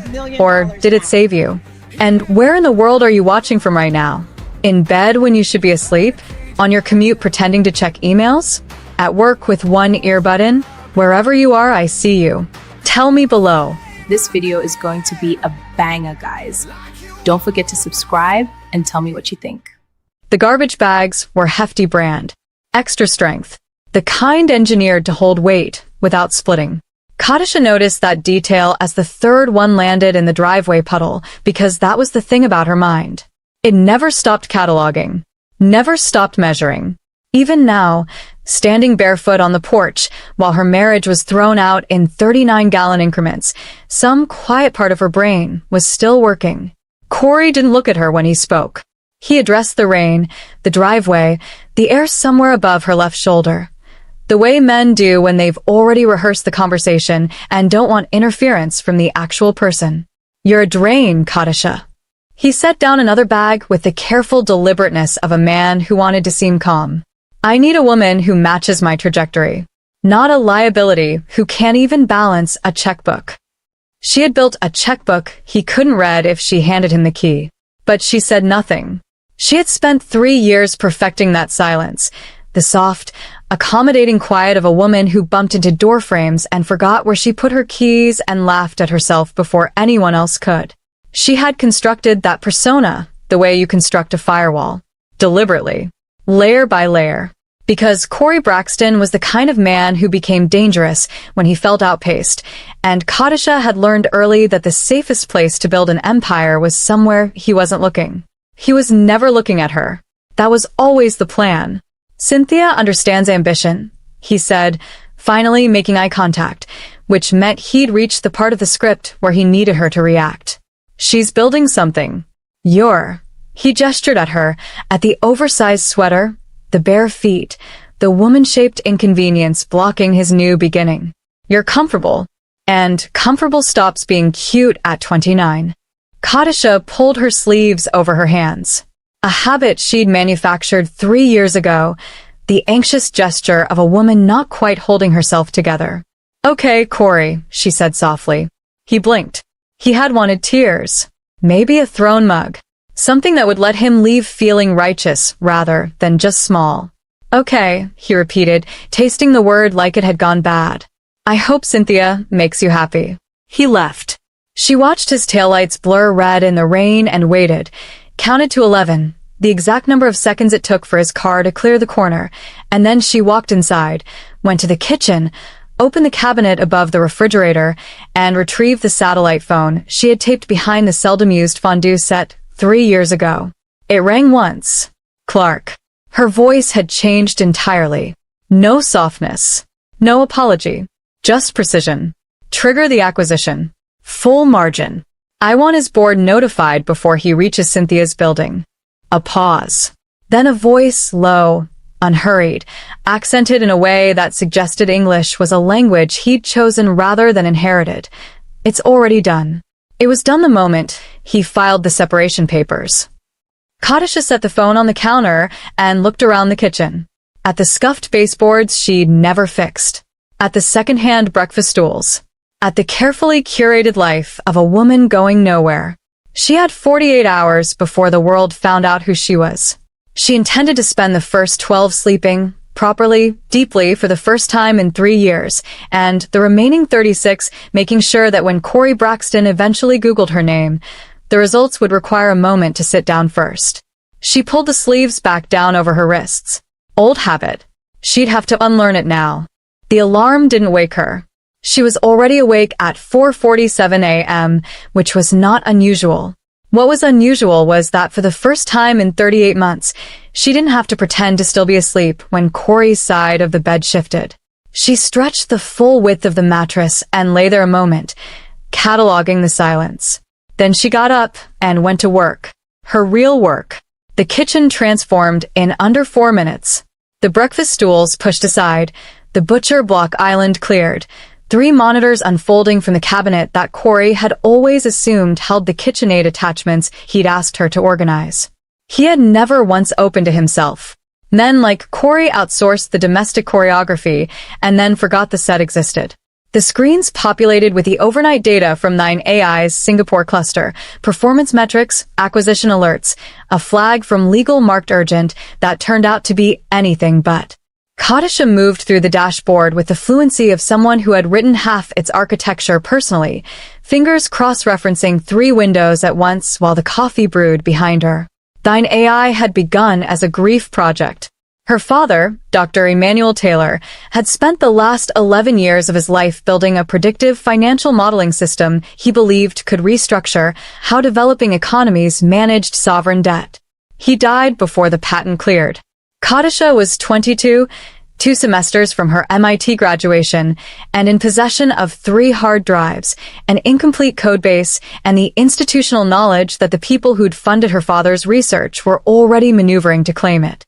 She had finished the codebase in 14 months, filed the patent under a subsidiary, incorporated 9AI through a Singaporean holding structure that placed her name 4 layers deep. By the time anyone thought to look for the founder, she was already married to Corey Braxton and playing a woman who struggled with mental math. The 9-figure valuation had arrived quietly, the way real money tends to, not with announcement, but with the sudden attention of people who had previously ignored her father's work entirely. She had let none of it surface. Not once. Not in 3 years of burned dinners she'd manufactured and conferences she'd attended via encrypted proxy and board votes she'd cast from the Notes app on her phone while Corey talked about his quarterly targets across the dinner table. Now the proxy was gone. The 7 a.m. meeting with Clark Ming was the first she would attend as herself. She had spent considerable time analyzing Clark Ming before their first contact, 17 months ago, through an intermediary, under a corporate alias. He was publicly registered as an M&A consultant, Seoul-based, with a client list that read as unremarkable until you understood that every company on it had survived something it shouldn't have. Hostile takeovers. Regulatory collapses.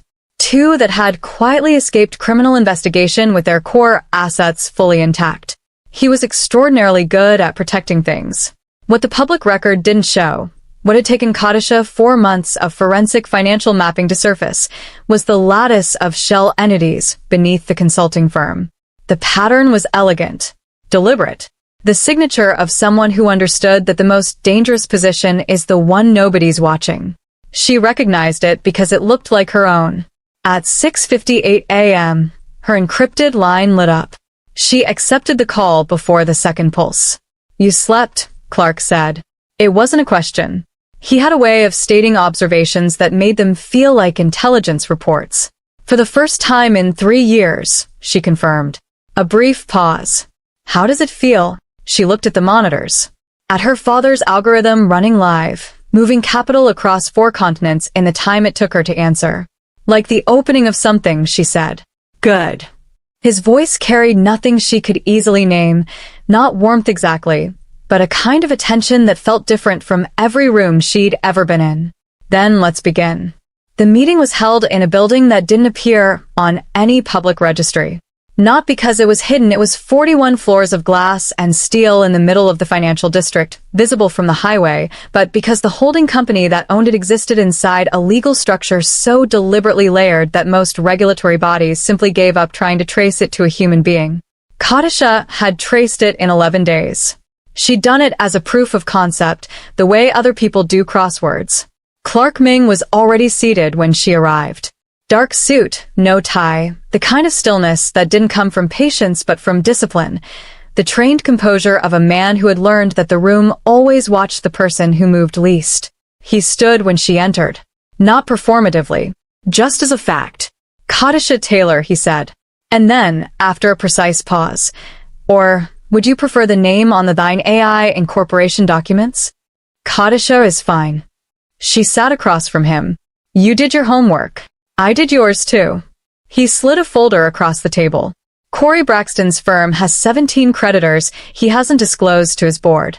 His flagship account is 9 weeks from a margin call he cannot cover. By Thursday, his most valuable asset won't be the firm. It will be the liability exposure he hasn't announced yet. She opened the folder and read for 40 seconds. Here is something most people never learn about corporate acquisitions. Under certain regulatory frameworks, a buyer can assume a target company's undisclosed debt and immediately weaponize it as a tax instrument, legally, cleanly, without the seller's consent once default conditions are triggered. Corey had handed her the mechanism the day he filed for separation. She closed the folder. Full acquisition, she said. Assets strip the technology division. Leave him the brand. He'll want something to hold on to, and a name with no infrastructure is a kindness he hasn't earned but we can afford. Clark studied her for a moment, not with surprise, but with the particular attention of someone recalibrating. You're not doing this for revenge, he said. No. She set the folder down. I'm doing it because his technology division contains 3 patents adjacent to my father's original framework, and I've wanted them for 2 years. Corey just made them affordable. Clark was quiet for a beat. Then something shifted at the corner of his mouth, not quite a smile, but its structural precursor. Thursday, he said. It will be done by Thursday. She nodded and rose to leave. At the door she paused, not turning around. Clark Ming isn't your full name either, she said. The silence behind her was confirmation enough. Corey Braxton had a ritual. Every morning at 8:15 after the gym and before his first call, he stopped at the Starbucks on the corner of 5th and Meridian and ordered a Cortadou, single shot, no milk variation, the drink of a man who had opinions about coffee and needed witnesses. He read the Financial Times on his phone. He checked his reflection in the window. He was, in his own private assessment, doing extremely well. He was mid-sip on a Thursday morning when he saw it. The Forbes display rack beside the register. The new issue, face out, the way the store arranged the covers that sold. The woman on the cover wore a steel blue structured jacket and looked directly into the camera with the expression of someone who had permanently stopped apologizing. The headline read, 30 Under 30, The Architects of Tomorrow. The cover subject's name was printed in clean sans serif below the image. Kadisha Taylor, founder and CEO, Thine AI. Valuation, $1.2 billion. Corey set his Cortadou down. He picked the magazine up the way you handle something you need to confirm is real. He read the subheading twice. He looked at the photograph, the posture, the jaw, the absolute absence of the apologetic softness he had lived alongside for 3 years, and something behind his sternum did something it had no clinical name for. The profile described a woman who had filed her first patent at 22, incorporated across 4 jurisdictions before 25, and quietly restructured the predictive analytics infrastructure used by 3 sovereign wealth funds before her 29th birthday. There was a sidebar. on her marriage. "I learned a great deal from that season of my life," Taylor was quoted as saying, "primarily about the cost of making yourself legible to the wrong audience." Corey read the line 3 times. He called his CFO at 8:23. His CFO didn't answer. He called his board chair at 8:24. Straight to voicemail. He called his firm's main line at 8:25 and reached an automated message he had never heard before, a holding tone with a reference number for creditor inquiries. He was still holding the magazine. Outside the window, a black car idled at the curb. He would not have noticed it on any other morning. But on this particular morning, everything had acquired new significance, and the car was there when he arrived and showed no indication of leaving, and the man in the passenger seat, dark suit, rectangular glasses, a stillness that felt architectural, seemed, for just a moment, to glance at him. Not threateningly. Not obviously. The way you check on something you've already accounted for. Corey Braxton walked out of the Starbucks without his court-a-dieu and stood on the pavement with a magazine in his hand and the specific feeling of a man who had just opened a door and found an entirely different floor. His phone buzzed. Unknown number. He answered it because he was no longer in a position to be selective. The voice on the other end was warm, unhurried, precise. "Mr. Braxton, this is Clark Ming. I represent the acquiring party in the matter of your firm's technology division. We'd like to extend the courtesy of a conversation before the Thursday announcement. I think you'll find the terms," a pause, almost gentle, clarifying. Corey looked back through the Starbucks window at the magazine rack. Kadish's face looked back. "Yes," he said. His voice came out smaller than he intended. Okay. "Yes." The attempt was amateur. That was the first thing Clark said afterward, which Kadisha found either reassuring or alarming depending on which part of the sentence she focused on. It happened on a Tuesday evening outside the Thine AI building, the real one, the address that had become public knowledge the morning the Forbes issue hit newsstands. A black sedan, stolen plates, 2 men whose coordination suggested military training that had gone unmaintained for several years. The kind of hired pressure that communicated, "We want you frightened more than we intend to finish this." Kadisha was in the back of her car when it happened. The sedan cut across the intersection at speed, and before she had fully processed what was occurring, her driver had already turned hard left into a service corridor, and Clark's vehicle, which she had not known was following 2 cars behind, had placed itself between her and the sedan like a wall deciding to move. It was over in 90 seconds. She watched through the rear window as 3 men she had never seen before materialized from Clark's vehicle with the fluid efficiency of people who practiced this the way others practice fire drills. The sedan reversed, disappeared. Clark appeared at her window. He scanned her face first, not her body, not the car, her face, with a focused assessment of someone checking for shock rather than injury. Then he opened the door. "Are you hurt?" No. She stepped out. Her voice was steady, which surprised her less than it surprised him. "That wasn't Corey." "No," Clark agreed. "Corey doesn't have that kind of contact. This is older than Corey." She understood what he meant before he finished the sentence. There was only one person in her life who predated Corey and stood to lose something large enough to justify the expenditure. "My uncle," she said. Clark didn't confirm it. He didn't need to. He simply held the car door and waited, and she got back in, and they drove in the particular silence of 2 people recalibrating everything they thought they knew about the timeline. The threat had moved earlier than either of them planned for. What most people don't realize is this. The human stress response, adrenaline flooding the bloodstream, time perception slowing, was evolutionarily designed for exactly this moment. The body doesn't distinguish between a boardroom ambush and a physical one. Kadisha's hands were completely still. She had been surviving attacks her entire adult life. Her nervous system had simply found a different gear.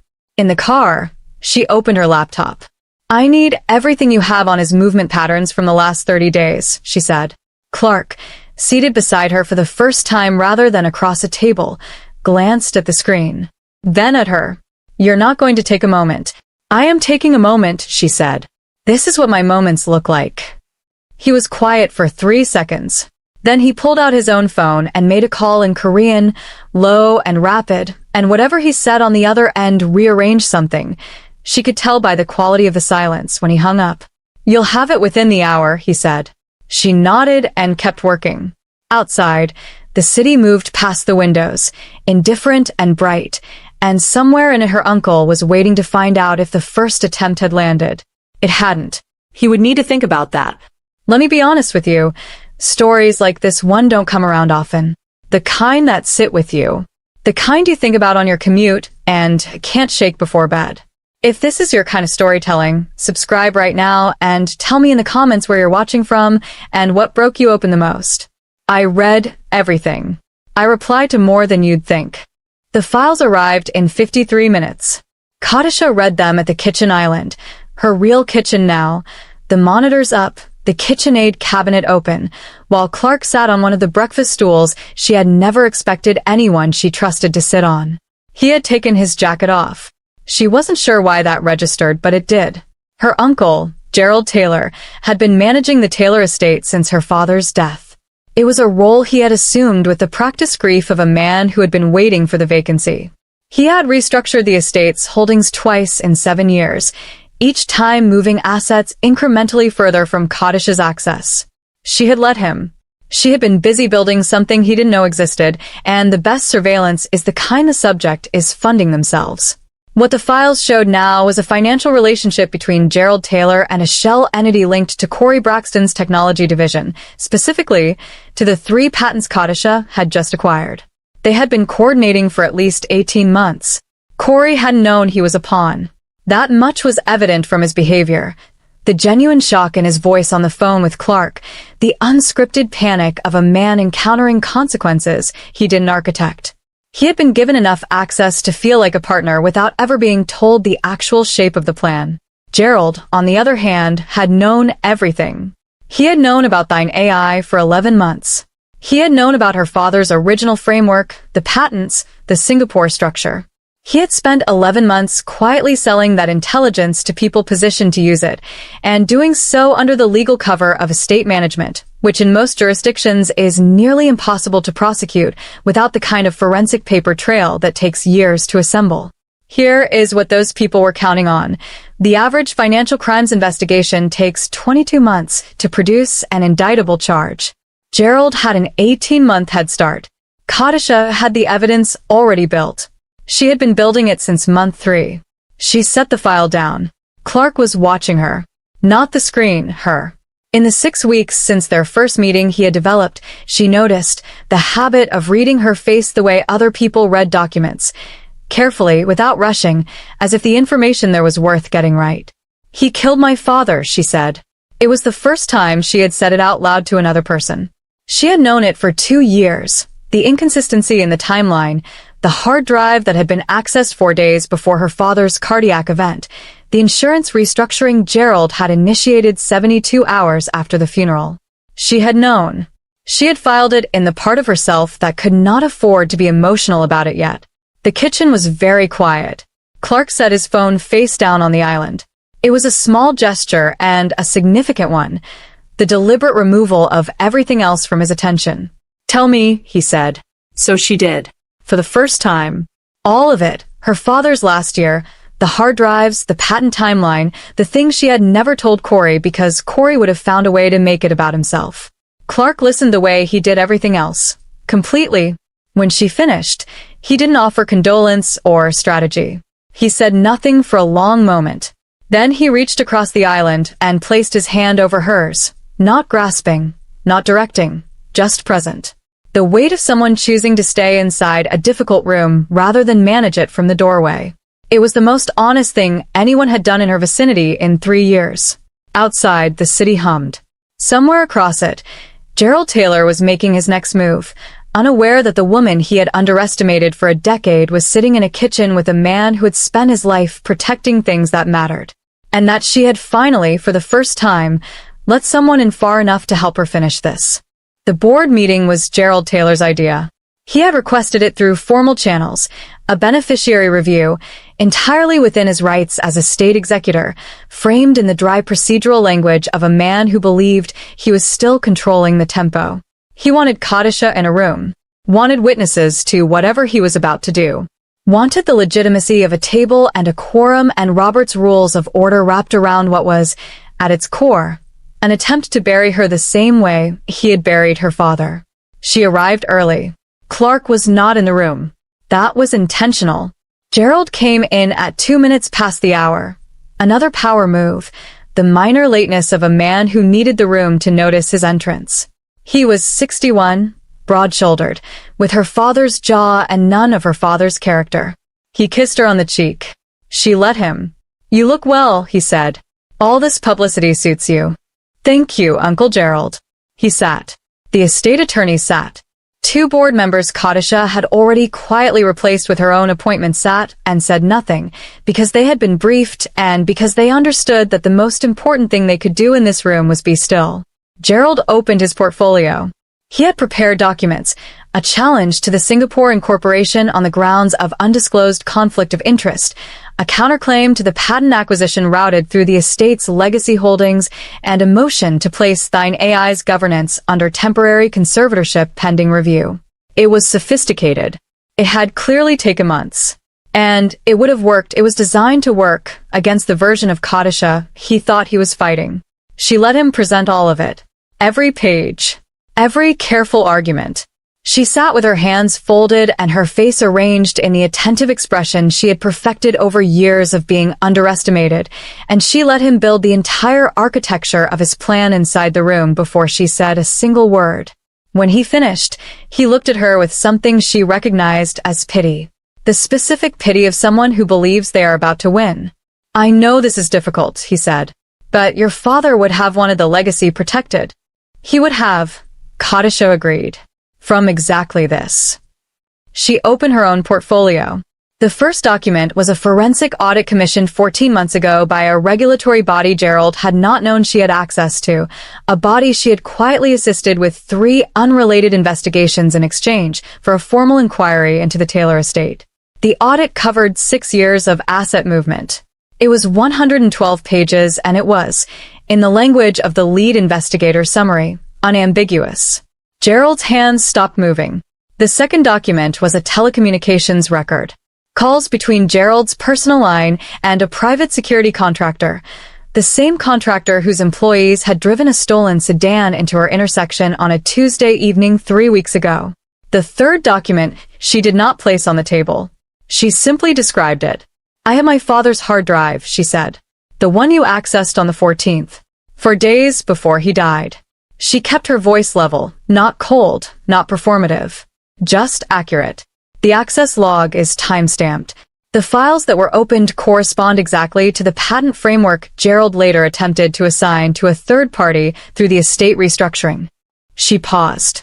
"My father didn't die of a cardiac event, Uncle Gerald. He died of a cardiac event that someone with intimate knowledge of his medication schedule could have engineered. I have not yet submitted that evidence to the relevant authorities. I am submitting it today." The room was absolutely still. Gerald Taylor looked at his niece across a table her father had never sat at and understood, in the specific way that people understand things that arrive too late to be useful, that she had never been the clumsy one. She had been the one waiting for exactly this room. He reached for his water glass. His hand was not steady. "Kadisha. The attorneys will walk you through what happens next," she said. She stood. She straightened her jacket. "I'd like to think my father is watching. I'd like to think this is something like justice for him." She picked up her portfolio. "It isn't really, but it's what's available." She walked out. In the corridor, Clark was waiting. Not pacing. Just present, back against the wall, jacket on, watching the door. When she came through it, he read her face in that way he had, the careful, unhurried inventory, and then he simply fell into step beside her. Neither of them spoke until they reached the elevator. "It's done," he asked. "The legal part," she said. "The rest takes longer." He nodded. The elevator arrived. They stepped in. She let herself lean slightly, almost imperceptibly, against his arm. He didn't move away. He didn't comment. He simply adjusted his weight, almost unconsciously, so that she had something solid to lean against. The doors closed.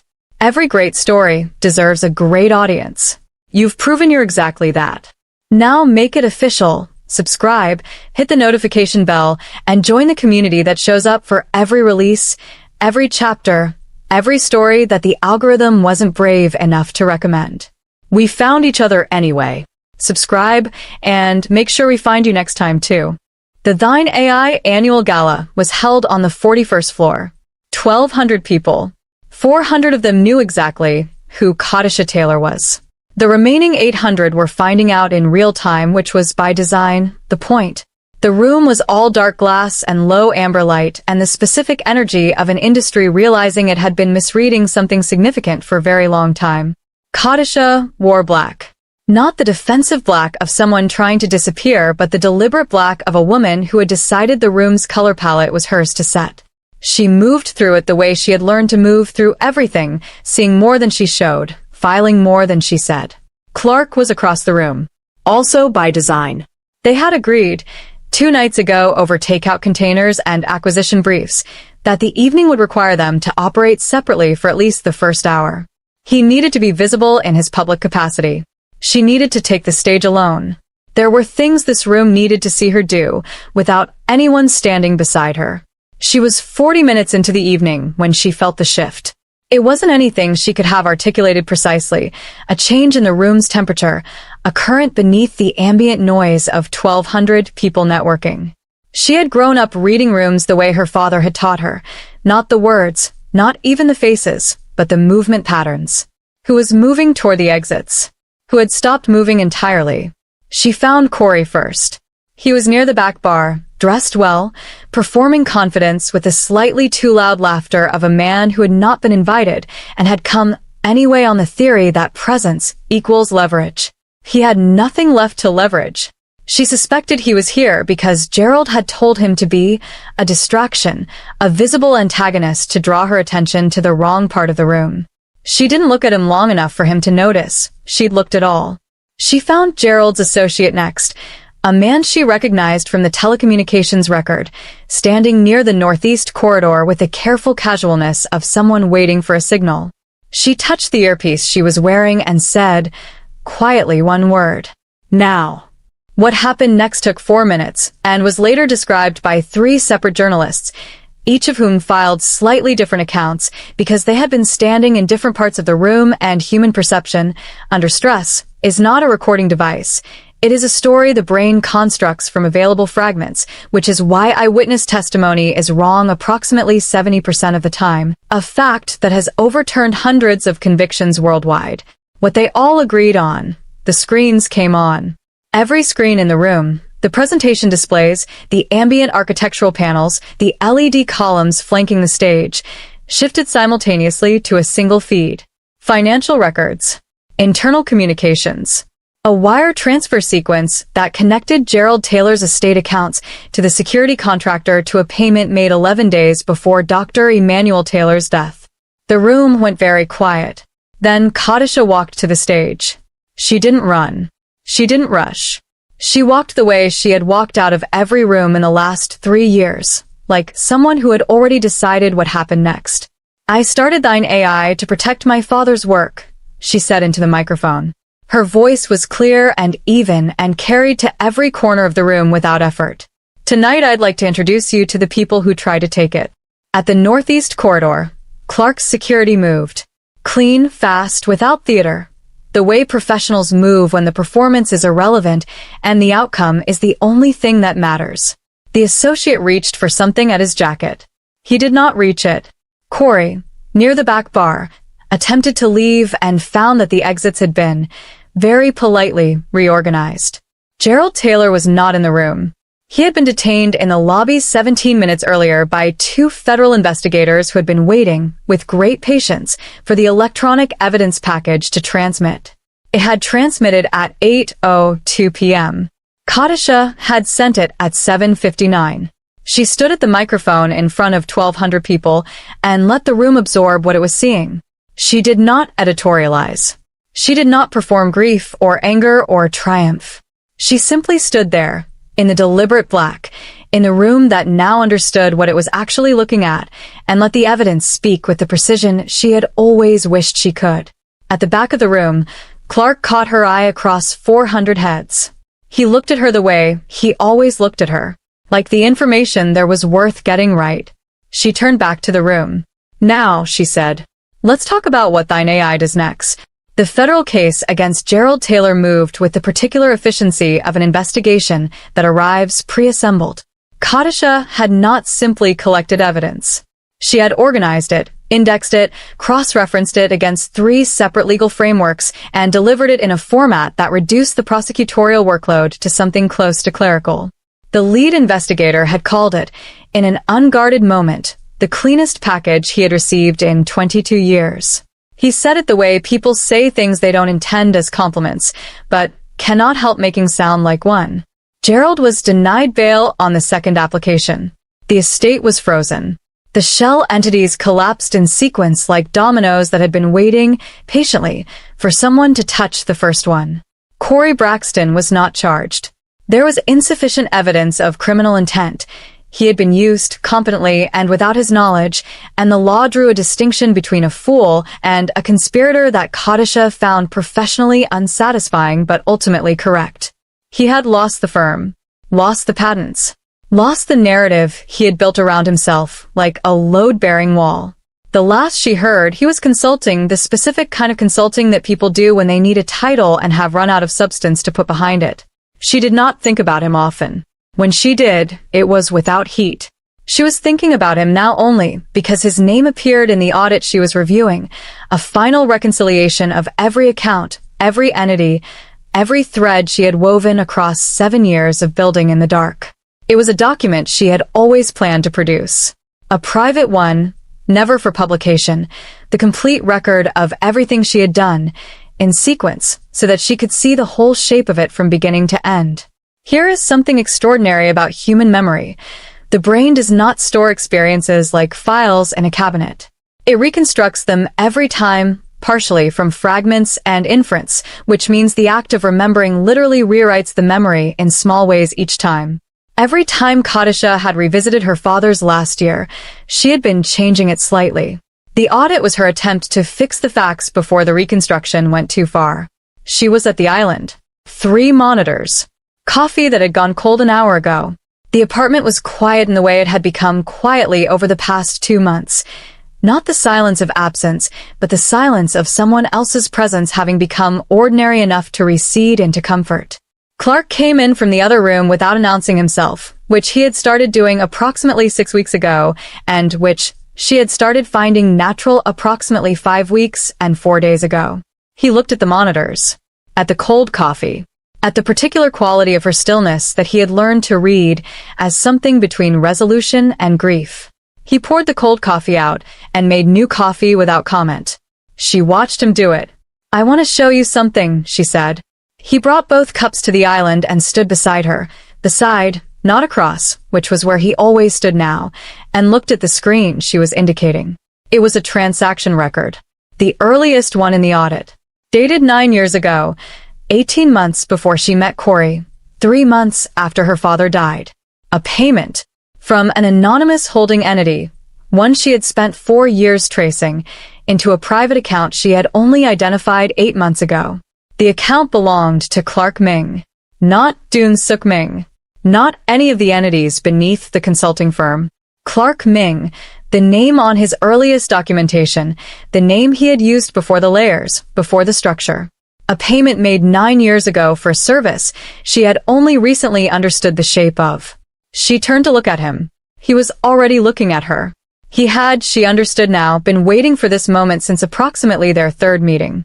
The way he had waited for it had not been with anxiety, but with the particular patience of a man who believed the truth was survivable if the foundation was solid enough. "My father hired you," she said. "Yes. Before he died. He knew what Gerald was planning. He suspected. He hired me to watch the patents, to make sure they reached you intact if anything happened to him." Clark set his cup down. "He found me through a mutual contact. He knew what I actually was, and he hired me anyway because he said the only people who understood how to protect something truly valuable were the people the law hadn't quite figured out how to describe yet." Kadisha was quiet for a long moment. "You've been watching me for 9 years. Watching over," he said. The distinction in his voice was not small. There's a difference. She looked back at the screen, at the transaction, at her father's final act of protection for a daughter he had known was coming into a war she didn't yet know was waiting for her. Emmanuel Taylor had understood, in his last months, that the world his daughter was walking into required a guardian who operated by different rules. He had found one. He had paid him. And then he had died trusting that the arrangement would hold. It had held for 9 years. She felt something move through her chest, not quite grief, not quite gratitude, but the particular ache of a love that arrives in full only after the person who sent it is no longer there to receive the acknowledgement. She closed the audit. He would have liked you, she said quietly. Clark's voice, when it came, was careful in the way it was only ever careful when something mattered very much to him. He told me, he said, that you were going to change things, that I should make sure you lived long enough to do it. She turned and looked at him, fully, without the professional remove she had maintained for 6 months, without the useful distance of strategy and documentation and things that needed to get done. Just looked at him, the way you look at someone when you have finally run out of reasons not to. Clark, she said. Doon Suk, he said. You can call me Doon Suk. It was the first time he had offered it. She understood what it meant. Not the name itself, but the offering. The removal of the last layer. The decision, made quietly and without theater, to be known. She reached across and took his hand. Outside, the city ran its ordinary night. Somewhere in it, Gerald Taylor sat in a facility considering the cost of underestimating a woman who had been paying attention to everything. Somewhere, Corey Braxton was telling someone about his ex-wife in a way that made him sound like the protagonist. In the kitchen that had once been a hiding place, Kadisha Taylor held the hand of a man her father had trusted with her life and let herself, for the first time in 9 years, simply be held in return. Here's what I know about you. You didn't skip. You stayed for every word. You felt the fountain scene. You felt the lobby. You felt that tension land like a stone in still water. People like you are exactly who this channel exists for. Subscribe right now, the bell, the whole thing, and tell me in the comments, what do you think that midnight phone call means? I have a theory. Let's talk. 3 months later, Thine AI announced its London expansion.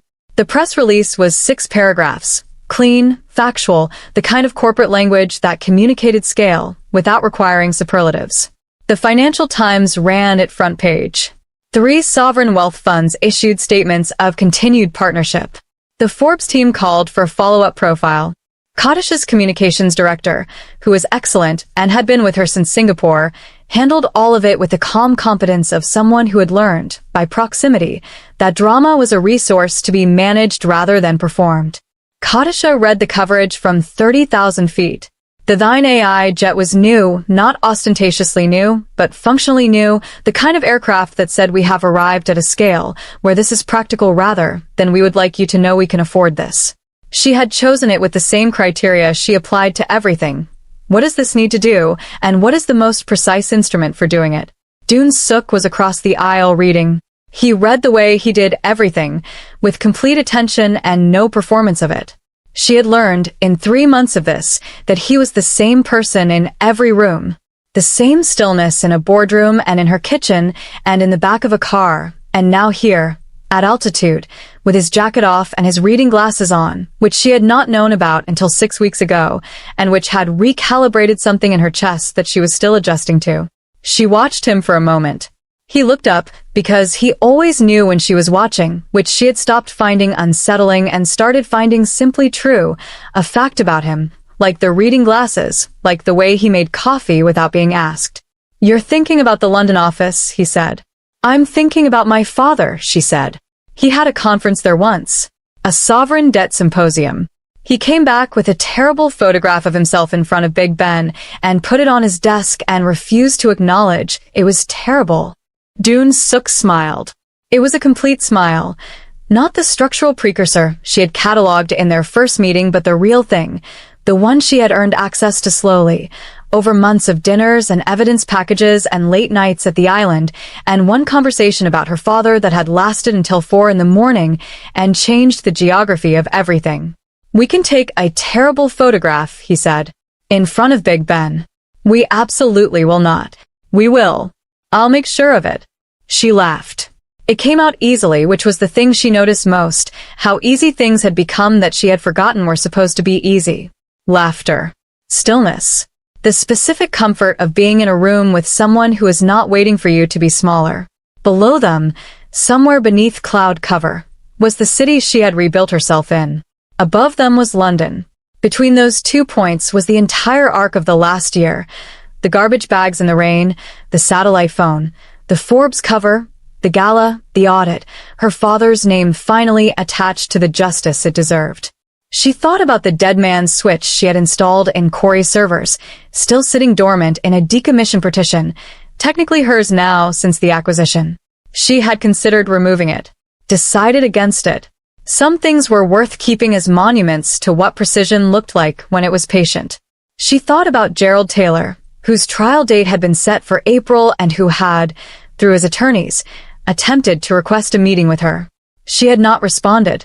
There was nothing in that room she needed. The evidence had said everything she required said, in language more accurate than she was capable of in his presence. She thought about her father at a conference in London with a terrible photograph and a desk he had filled with the evidence of a life spent believing that the right ideas, protected carefully enough, could change how the world moved money, and therefore how it moved everything else.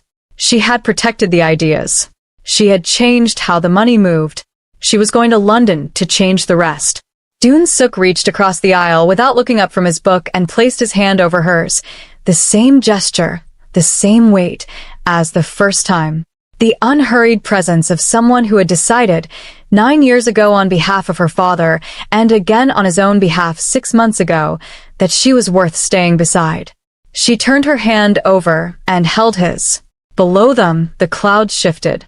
A city appeared, dark and gold and enormous, lit against its own river, full of every next thing. Kadisha Taylor looked at it the way her father had taught her to look at everything that mattered, like she was already building inside it, like she had already won. Don't let an algorithm decide whether you find out what happens next. That's your call. Right now, hit subscribe, turn on the notification bell, and take back the one thing nobody can engineer for you: your own attention. Kadisha didn't wait for Corey to tell her she was ready. She didn't wait for the room to give her permission. She built in the dark, on her own timeline, and showed up when it counted. You can do the same thing with something as simple as a button. No more missing a release. No more arriving 3 chapters late to a story that's already moving without you. You're part of this now, and the people who show up consistently are always the ones who see the twist coming. So while you're down there, drop your favorite line from this entire story in the comments. The one that hit different. The one you had to read twice. The one that made you feel like Kadisha was someone you already knew. Mine might surprise you. Hi, I'm Danae, and I'm one of the writers of this great channel, Soul Noir Stories. Could you tell me what you enjoyed most in this particular video? The ICU never sleeps. Great. How could it? And neither does he. Jong Sang-hoo had been watching her for 11 days. Not because he was obsessed, at least, that's what he told himself. He watched because she was different. Because when every other doctor in that unit looked at him and saw a file, a chart, a liability, she looked at him and saw a person. She said his name correctly on the first try. She checked on him after her shift ended. She brought warmth into a room that was built to keep people alive but never made them feel it. So yes, He watched. From the trauma bay. From the hallway. From the shadows that Seoul's most feared kingpin had spent a lifetime learning how to disappear into. Even here, in the middle of Brooklyn. He was watching the morning everything broke open. Dr. Toria Bryant was mid-sentence, clipboard in hand, when it happened. No warning, no build-up, just the sharp, sudden violence of Dr. Randy Wilmot's fist closing into her hair, snatching her backward like she was something he owned, something he could handle, something beneath him. His voice dropped into that particular register that men like him use when they want to humiliate without witnesses. Low, deliberate, poisonous. The clipboard hit the floor. A nurse looked away. A resident suddenly found something very important to study on his shoes. And the entire ICU did what institutions do when power protects the wrong person. It held its breath and looked the other way. Nobody saw Sang-hoo move. That's the thing about men who've spent their lives inside violence. They don't telegraph it. There's no dramatic rise from the chair. No cracking of knuckles. No warning. One moment, he was in the doorway. The next, he was there. And the sound of his open palm connecting with Dr. Wilmot's face rang through the entire unit like a thunderclap. Not a punch. Not a shove. A slap. Deliberate. Devastating. The kind that says I could have done so much worse. And I want you to know that. Wilmot's head snapped sideways. His glasses left his face before he did. He hit the nurse's station with his shoulder, caught himself on shaking arms, and turned around with blood already blooming at the corner of his mouth, only to find Sang-hoo standing completely still, breathing normally, watching him with the calm, patient expression of a man who has all the time in the world. The ICU didn't just go quiet. It stopped existing. Monitors beeped. Nobody heard them. Sang-hoo didn't look at Wilmot again. He looked at her.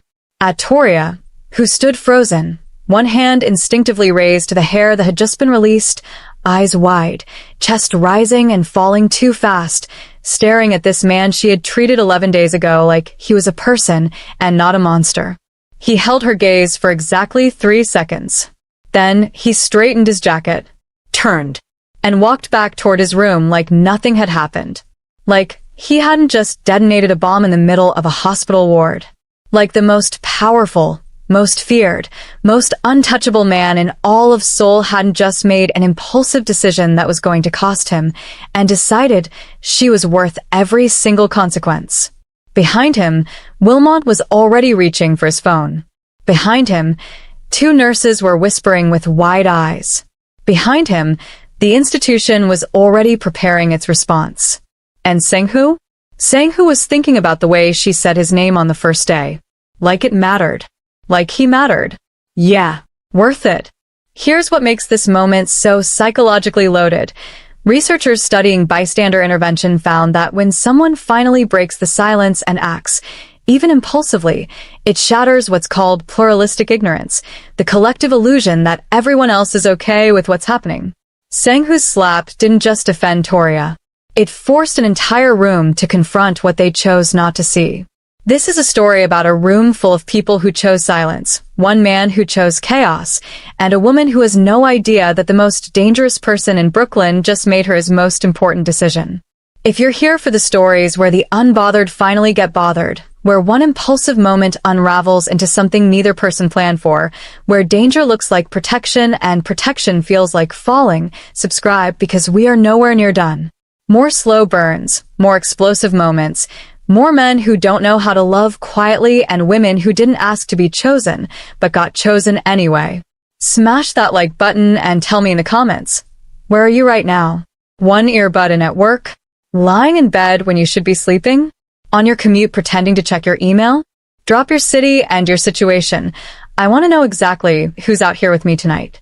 The ICU at Brooklyn Central ran on 3 things: fluorescent light, controlled panic, and the quiet authority of Dr. Toria Bryant. She moved through the unit the way water moves through stone, not forcing anything, just finding every crack, every need, every patient who had been reduced to a number on a whiteboard and reminding them, gently, persistently, that they were still a person. She tucked her locks back when she leaned over charts. She laughed softly at terrible jokes from frightened old men. She remembered names. Not just patient names. She remembered the names of their dogs, their grandchildren, the shows they watched before all of this happened to them. It was, Jong Sang-hoo had decided, the most dangerous thing he had ever witnessed. He sat in the trauma bay with 11 stitches in his side and a cover story that 3 of his men had already confirmed with the attending on call. A bar fight. Wrong place, wrong time. Nothing to see. He had been in worse hospitals in worse countries with worse injuries and had never once allowed himself the indulgence of staying. You get stitched. You leave. You don't linger where the lights are bright and the questions are polite but relentless. And yet, Day 3 became day 5. Day 5 became day 8. Day 8 became 11. Fascinating, His second-in-command had texted on day 9, with no further comment. Sang-hoo had not responded. He watched her work the morning rounds from the doorway of his bay, positioned at an angle that let him see without being seen, a habit so deeply embedded in his body it required no conscious thought. He watched the way she paused at the bed of an elderly Haitian man who spoke almost no English and found a way to communicate warmth without a shared language, her hands moving gently, her face doing the work that words couldn't. He watched a family of 4 collapse into her in the hallway and hold themselves together against her steady, unmovable calm. Asterisk fun fact. The human nervous system can detect genuine compassion versus performed compassion. Our mirror neurons fire differently in response to authenticity. We feel the difference before we can name it. Asterisk. Sang-hoo had spent his entire life surrounded by performed loyalty, performed respect, performed love. He recognized the real thing the way a starving man recognizes food, with his whole body, before his mind caught up. That was the problem. She had come to his bay on the first evening, not the attending, not the resident, her, to review his chart and explain the overnight monitoring protocol. Standard. Routine. Except she had looked at him, really looked at him, the way people almost never looked at him outside of fear, and said his name exactly right. Not Young, not Jiong, Jong. The correct weight on the correct syllable, like she had taken 30 seconds before walking in to make sure she got it right. Such a small thing. He had not slept well since. Now it was day 11 and he was medically cleared, and he had found reasons, thin, unconvincing reasons, to remain. His second-in-command had stopped texting entirely, which was somehow worse. The silence of a man watching his boss slowly lose his mind and choosing, wisely, to say nothing about it. Sang-hoo watched Toria finish her rounds and push through the double doors toward the nurse's station, and he was in the middle of deciding, seriously and finally, that he would leave today. Today, when Dr. Randy Wilmot materialized from the attending's corridor like something that had no business existing in a place built for healing. He had seen Wilmot before, had clocked him the same way he clocked every variable in any environment, quickly, completely, filed away. Arrogant. Institutional. The particular brand of dangerous that comes not from violence but from entitlement, from a whole life of systems designed to absorb his worst behavior and return it to him laundered and consequence-free. He watched Wilmot's eyes find Toria. He watched Wilmot's expression shift into something that made the temperature behind Sang-hoo's sternum drop 10 degrees. He was already rising from the chair before Wilmot moved. Some part of him, the oldest, most animal part, already knew, but he was not fast enough for what happened next. The rain came down on Brooklyn like it had a personal grievance. Toria stood outside the staff exit on Flatbush Avenue with her bag pulled to her chest, and her jaw set in the particular way it had been set for 6 hours. Tight, controlled, the physical manifestation of a woman holding herself together through sheer will and professional obligation. The hospital had given her a form. An incident report form, as though what happened this morning was a slip-and-fall situation, a minor workplace irregularity, a box to be checked and filed and forgotten in a drawer somewhere on the 4th floor. She had taken the form. She had not filled it out. She stood in the rain and let it hit her face and breathed. Asterisk the amygdala, the brain's threat detection center, cannot distinguish between physical danger and social humiliation. To your nervous system, both register as survival threats. Her body wasn't overreacting. It was doing exactly what it was built to do. Asterisk. Her hands were still trembling. Not from fear. She had moved past fear sometime around hour 2. This was something older and colder. The specific exhaustion of being harmed in a room full of witnesses and then being handed paperwork about it. She heard the footsteps behind her a half-second before the rain stopped hitting her. Not all of it. Just, the rain hitting her specifically stopped, and she became aware of warmth at her back, and she turned. Jong Sang-hoo stood behind her holding a black umbrella over her head, his left shoulder entirely exposed to the downpour, his jacket darkening with water at the seam, and he was looking at her with an expression she couldn't immediately categorize. Not pity. Not the soft, devastating pity she had been receiving all day from nurses who looked at her like she was already broken. Something else. something that sat behind his eyes with tremendous patience and weight. He didn't say anything. Neither did she. For longer than was socially acceptable, neither of them said a word. "You're getting soaked," she finally said. "You weren't." He said it simply. Like it was a complete answer. Like his shoulder meant nothing and her dryness meant everything, and there was no further math required. Toria looked at him. Really looked the way she had looked at him 11 days ago when she had pulled up his chart and decided that whoever this man was, he deserved to be spoken to like a human being. She had known then in the abstract, clinical way that he was dangerous. The men outside his bay. The way staff moved differently in his corridor. The attendings careful, deliberately incurious chart notes. She knew now in a less abstract way.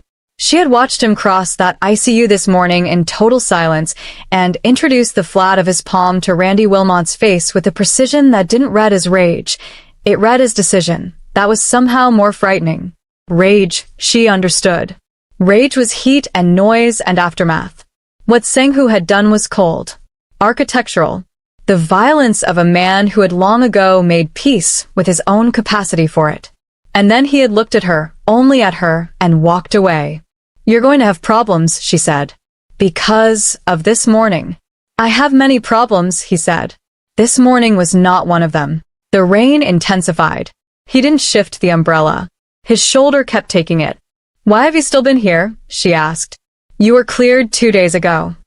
Something moved through his expression. Brief, almost imperceptible, the micro-expression of a man who had an honest answer he hadn't yet decided whether to give. She watched him make the decision in real time, watched him land on a version of the truth. "I wasn't ready to leave." It was not a full answer. She understood it was not a full answer. But there was something in the way he said it, quiet, undefended, stripped of the careful architecture he wore like a second skin, that made it feel more honest than anything she had heard all day. The rain kept falling. He kept the umbrella over her. His jacket was soaked through now, water running along the line of his jaw, and he didn't so much as glance at it.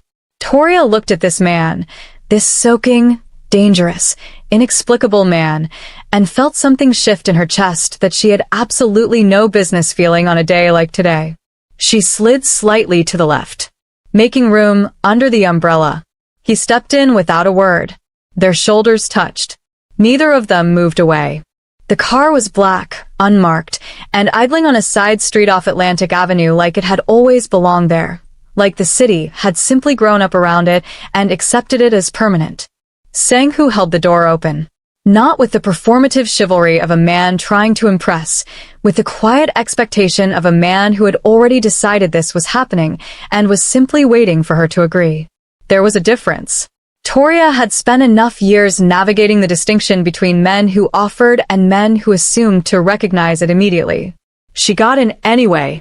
The interior smelled like cedar and something colder underneath it, expensive and unplaceable. The partition between the front and back was already raised. The city moved past the tinted windows like a film she wasn't quite part of.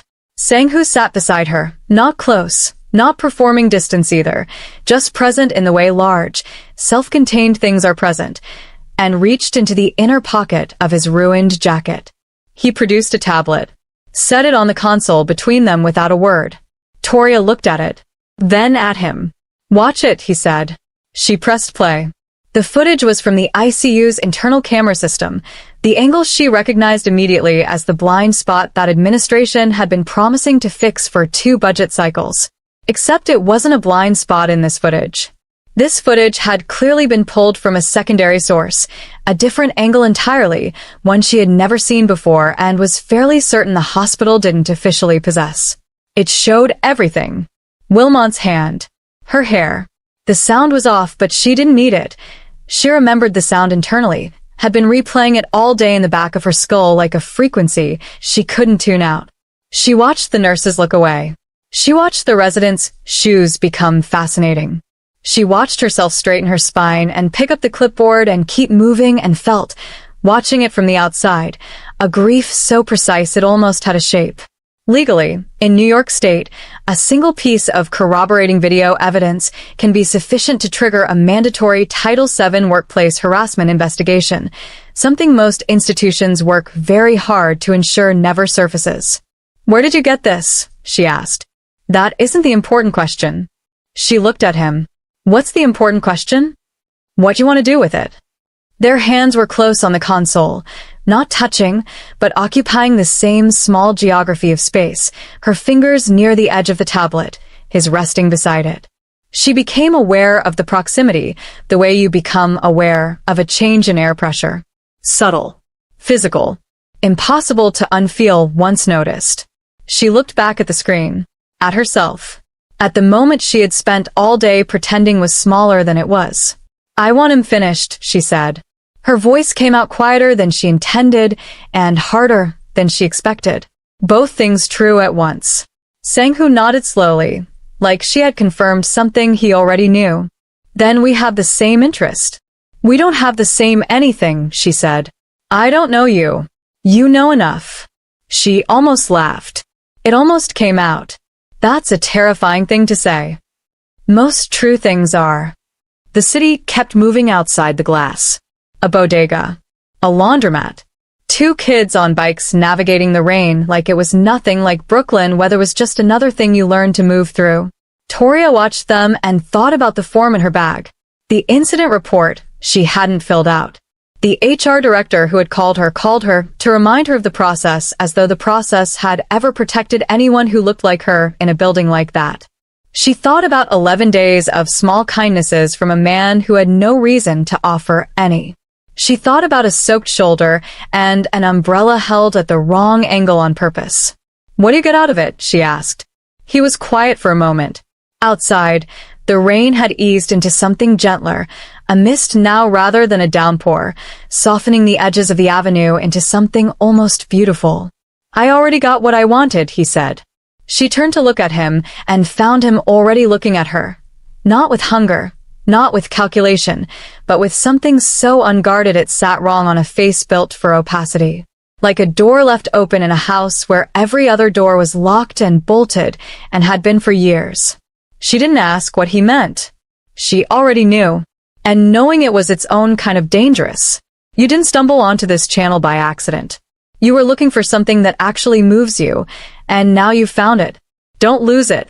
Subscribe right now, hit the notification bell, and become part of a community that lives for stories this good. Tell me in the comments, what was the moment that got you? I want to know. I'll be there waiting. There was a particular kind of silence that preceded Jong Sang-hoo. Not absence of sound. The ICU was never silent. Monitors and ventilators and the low constant hum of a building keeping people alive saw to that. It was more like a reorganization of sound.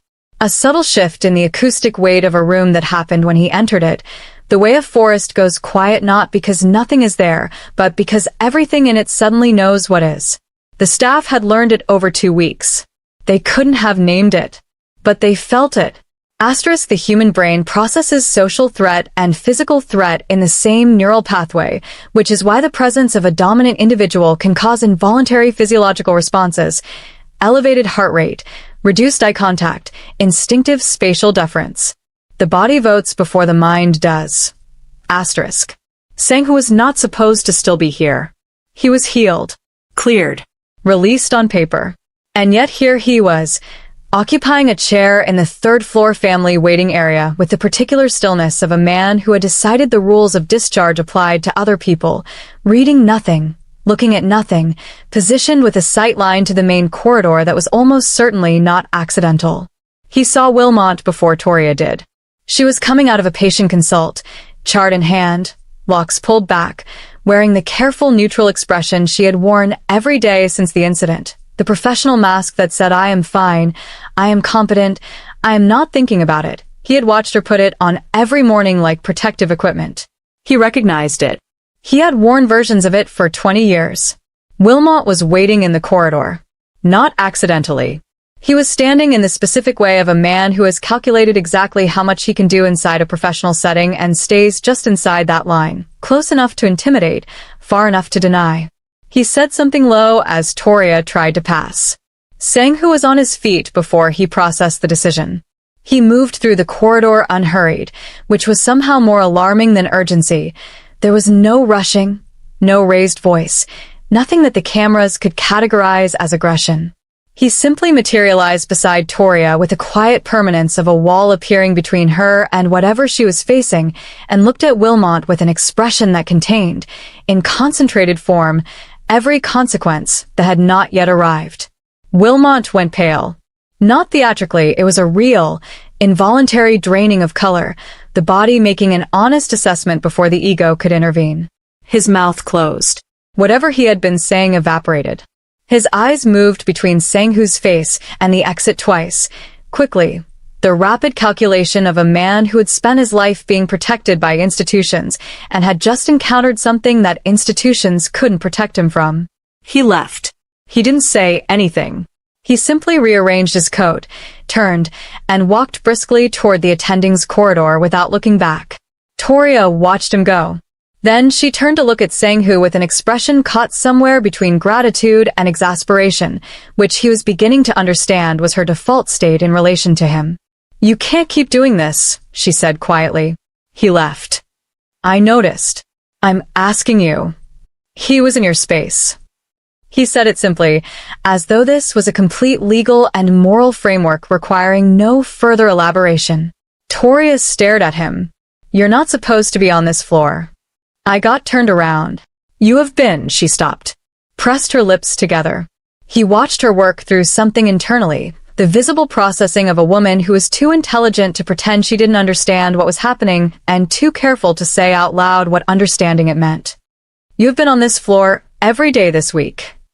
He said nothing. Sang-hoo. His name in her mouth, the correct weight on the correct syllable, still did the same thing to his chest it had done on the first day. 11 days ago. 20 days ago now. "I want to make sure you're safe," he said. "I'm at work. I know where you are." That landed differently than he intended. He watched it land. Watched her expression move through several things quickly before settling on something he couldn't fully read. Not fear, not flattery, something more complicated than either. The expression of a woman standing at the edge of a decision she hasn't made yet, looking down. A nurse passed between them, oblivious, with a medication cart. The moment recalibrated. Toria looked down at her chart, then back up at him. Her voice dropped into something quieter, less clinical, less defended. "You're going to get yourself actually admitted again." "Would that be a problem?" The corner of her mouth moved. Not quite a smile. The ghost of one. The suggestion that somewhere behind the professional mask and the careful posture and the very reasonable walls she had built, something was considering the question seriously. She walked away before it could become an answer. He watched her go and stayed exactly where he was, in the corridor that was not his floor, in the hospital he had no remaining medical reason to occupy, in the city that had given him, entirely without warning, the one thing his empire couldn't manufacture. A reason to stay somewhere. The thing about Brooklyn at 11 p.m. is that it doesn't pretend. Manhattan performs safety, the lighting, the density, the curated foot traffic of a borough that has spent decades convincing itself it's a product. Brooklyn just is, it is what it is, block by block, and Crown Heights at night is honest about its edges in a way that Toria had always respected, even as she double-locked her door and kept her keys between her fingers on the walk from the subway. She heard them before she saw them. 3 of them, positioned badly, the positioning of men who were sent rather than trained, muscle-hired for a message rather than an outcome. She recognized the distinction because she had grown up in a city that taught women to read threat the way other people read weather. Quickly. Accurately. Without the luxury of being wrong. The body releases norepinephrine, not adrenaline, in the first seconds of perceived threat. It sharpens vision, narrows focus, and buys the brain approximately 1.5 seconds to make a decision that could determine everything. Her 1.5 seconds told her. Wilmot's people. A warning. Maybe worse. The first one stepped into her path on the stoop. And then the night rearranged itself. Sang-hoo came from the left, and he came without announcement, without theater, without any of the performative escalation that street violence usually builds toward. He was just suddenly inside the situation, and the first man went down with an efficiency so total it barely registered as movement, more like a change in the state of things, the man vertical and then the man not, a fact that had been quietly revised. The second came at him hard, and Sang-hoo moved with him rather than against him, redirecting the momentum with something that looked almost gentle, almost like guidance, before it ended badly for the person being guided. The third ran. It lasted perhaps 45 seconds.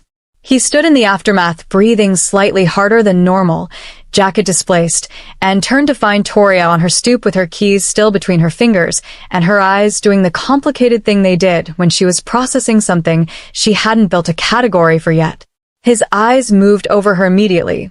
Not her face first, but her hands, her arms, her posture, the systematic assessment of a man checking for damage before anything else. Finding none, he exhaled. Just slightly. Just enough that she caught it. "You followed me home," she said. "I was in the area. You live in a hotel in Dumbo." He said nothing. The silence had the quality of a man who had been caught and had decided that dignity required neither confirmation nor denial. She came down one step, then another, until she was close enough that she would have had to tilt her head up to hold his eyes, which she did, because Toria Bryant did not look away from things just because they were complicated or large or armed with a moral ambiguity she hadn't resolved yet. "Are they alive?" he said. "Uncomfortable, but alive." She nodded slowly. She looked down at the two men on the sidewalk, conscious, groaning quietly, deeply reconsidering their evening, and back up at him. And then something happened that he wasn't prepared for. She laughed. Not loudly. It was short and involuntary, and she pressed her hand over her mouth almost immediately, but it escaped anyway, real and unguarded and exhausted. The laugh of a woman who had been terrified and is now flooded with relief and doesn't know what else to do with her body.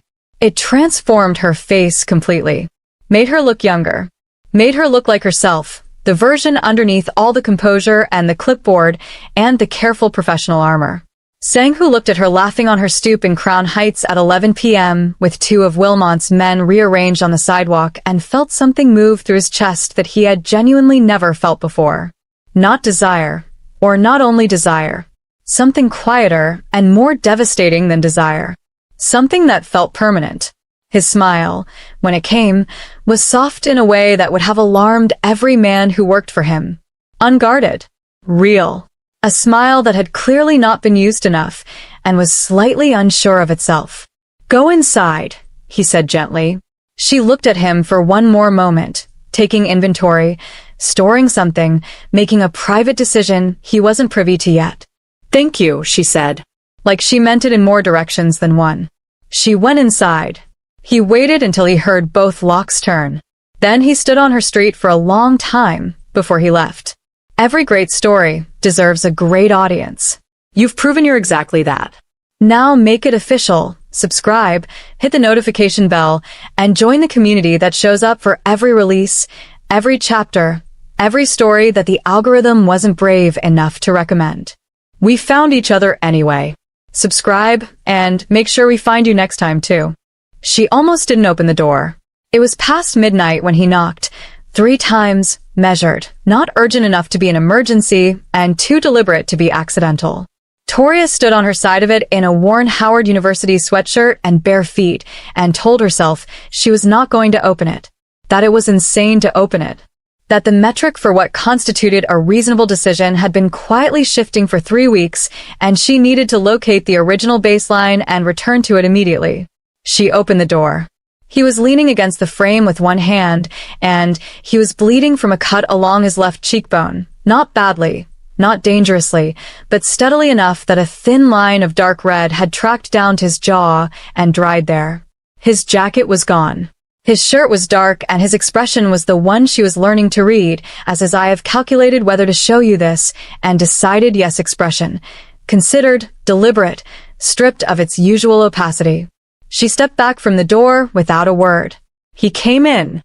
Asterisk human skin, the body's largest organ, contains roughly 19 million cells per square inch and can begin the healing process within minutes of an injury.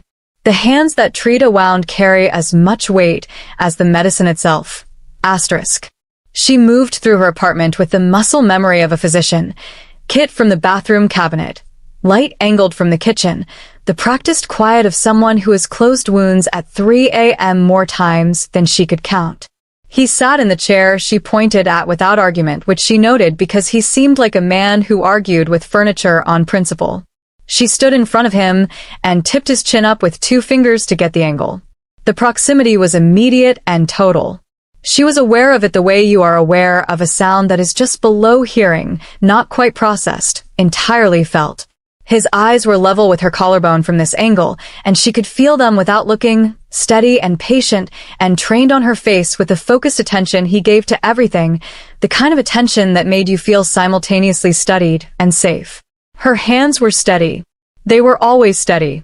She had sewn up wounds in moving vehicles, in basement clinics, in conditions that would have made most people's hands shake. Her hands did not shake. They trembled now. Not much. A single betrayal. Once, when she pressed the antiseptic-soaked gauze to his cheekbone and felt him go very still beneath her hands, not from pain, or not only from pain. Still in the way of a man exerting significant control over his own stillness. Like the stillness was a choice he was actively making, and it was costing him something. "This is going to scar," she said quietly. "I have others." "I know." She had seen his chart. She had seen what was underneath the careful cover story of a bar fight gone wrong, had traced the map of a life written in old tissue. She hadn't asked. He hadn't explained. Some professional courtesies were really just mutual mercies. She worked in silence for a moment. The apartment was dark except for the kitchen light, which threw everything into warm gold and shadow. Outside, Brooklyn continued its late-night business. A car with too much bass, someone's argument 2 floors up, the city's constant low conversation with itself. "Why did you come here?" she asked. She meant tonight specifically, and also more broadly, and she thought he probably understood both. His eyes hadn't left her face. "I didn't want to be anywhere else." Her fingers slowed on his cheek. Just slightly. She smoothed the edge of the butterfly closure and didn't move her hand immediately after, her fingertips resting at the border of the wound and the unbroken skin beside it. His jaw was warm under her palm. She could feel the muscle there, the tension he was still holding, the considerable effort of a man sitting very still and wanting to be something other than still. Sang-hu. His name again. She watched it do what it always did, move through him like a frequency he couldn't block. "I know," he said quietly, not answering a question she'd asked, answering one she hadn't. She stepped back, gave them both the distance. But her hand trailed from his cheek to his jaw before it left entirely, the slowest possible departure, and neither of them pretended it was clinical. She capped the antiseptic, set the kit aside, returned to the space across the room that was safer, geographically speaking, though they both understood that geography had stopped being the relevant variable some time ago. "You can stay," she said, to the middle distance. "The couch is." "I'll stay," he said. "Not thank you, not are you sure, just, I'll stay," like it was the first easy thing either of them had been given in a very long time, and he wasn't going to complicate it. She turned off the kitchen light. In the dark, she heard him exhale, slow, complete, the breath of a man who had not fully exhaled somewhere comfortable and longer than he could remember. She understood that sound completely. She went to bed and did not sleep for a long time. He was gone when she woke up. This did not surprise her. She had half expected it. The disappearing act of a man who had allowed himself too much vulnerability the night before and needed to re-establish the geometry of control. She understood it the way she understood most things about him now, not because he explained himself, but because she had started paying the kind of attention that filled in the gaps. What she did not expect was the small black box on her kitchen counter. No note. No explanation. Just the box, positioned precisely in the center of the counter the way you position something you want to be found, next to a coffee she hadn't made that was still faintly warm. She opened it standing in her Howard sweatshirt with bare feet on cold tile. The necklace was simple, a thin chain, dark metal, not decorative in any way that announced itself. understated to the point of invisibility. The kind of thing you could wear in an ICU without it catching on anything, without it becoming a liability. She had the thought before she'd fully formed it. Asterisk, he chose this specifically. He thought about what you do all day. Asterisk. She turned the pendant over. It was a button. Matte black, flush with the setting, easy to miss entirely if you didn't know it was there. Her physician's brain cataloged it before her emotions could interfere. Panic button. Cellular. Compact enough to be wearable without being obvious. Not a consumer product. Something custom, something that required access to resources most people didn't have and connections to infrastructure that operated outside normal channels. She stood very still with it in her palm for a long time.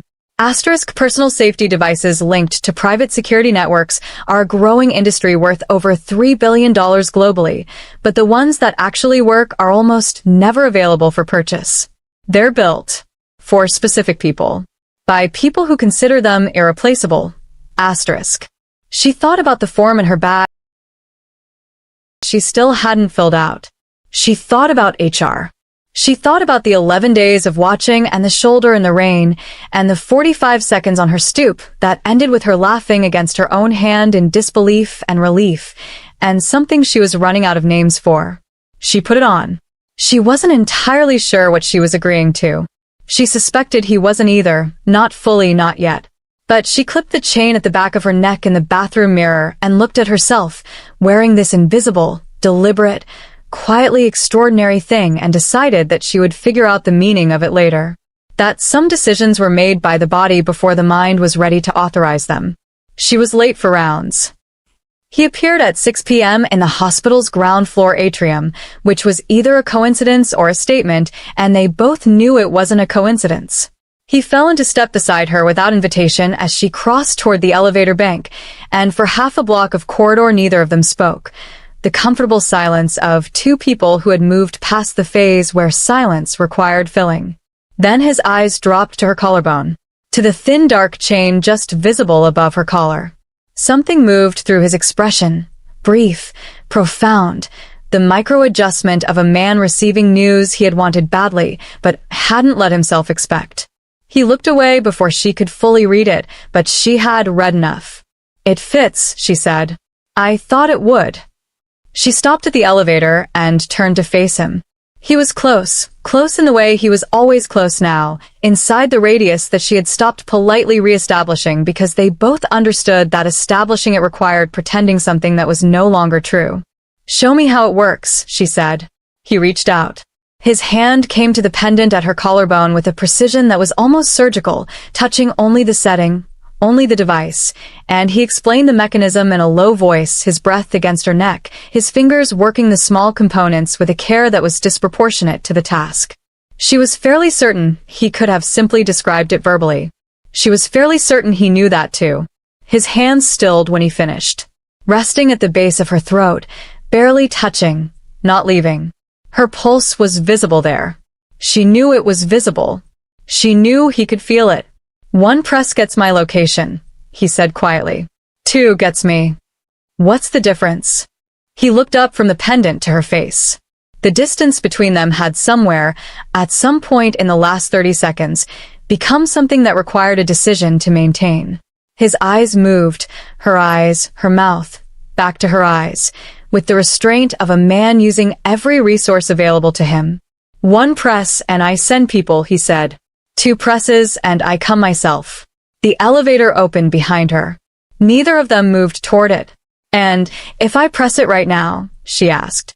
Her voice came out steadier than she felt, which was a skill she had spent years developing and had never been more grateful for. His thumb moved, the slowest possible movement, tracing the edge of the pendant without pressing it, a circuit of the border, learning its shape. "Then I'm already here," he said. The elevator closed without them. She pressed 2 fingers to his wrist, not grabbing, just touching, just confirming something, and then she turned and took the stairs, and he stood in the atrium watching her go with the expression of a man who had just understood something about himself that was going to change everything. The hospital board convened at 9 a.m. on a Thursday in a room designed to make people feel small. Toria had been in this room before for commendations, for reviews, for the particular theater of institutional celebration that never quite included the people it was supposed to honor. She knew the table, the lighting, the careful arrangement of power that put administration at the head, and everyone else in chairs that were slightly lower than they should be. She knew how this room worked. Today she had decided it was going to work differently. She dressed with intention. Not armor exactly. She had stopped thinking about her appearance as armor, had stopped accepting the premise that she needed to prepare for combat in her own workplace. She dressed with authority, the kind that didn't ask permission from the room it entered. She arrived exactly on time. Not early. Early was anxious. Not late. Late was a statement she didn't need to make. Exactly on time, which was its own kind of message. In organizational psychology, this is called status signaling through temporal control. How and when you enter a room communicates your perception of your own power before you speak a single word. Dr. Marcus Webb, chief of medicine, was already seated and already wearing his careful face, the expression of an administrator who had been briefed, who understood the severity, and who was nonetheless hoping that severity could be managed into something smaller and more institutional. Beside him, the hospital's legal counsel, 2 board members, HR. Wilmot was not present. This was, she understood, deliberate. His absence was the board's first concession, the quiet acknowledgement that the footage made his presence indefensible. She noted it the way she noted everything, precisely, without allowing the noting to show on her face. She opened her folder. What followed was not a presentation. It was a revelation, methodical, documented, and so thoroughly sourced that the legal counsel's careful neutral expression began developing cracks around the 14th minute.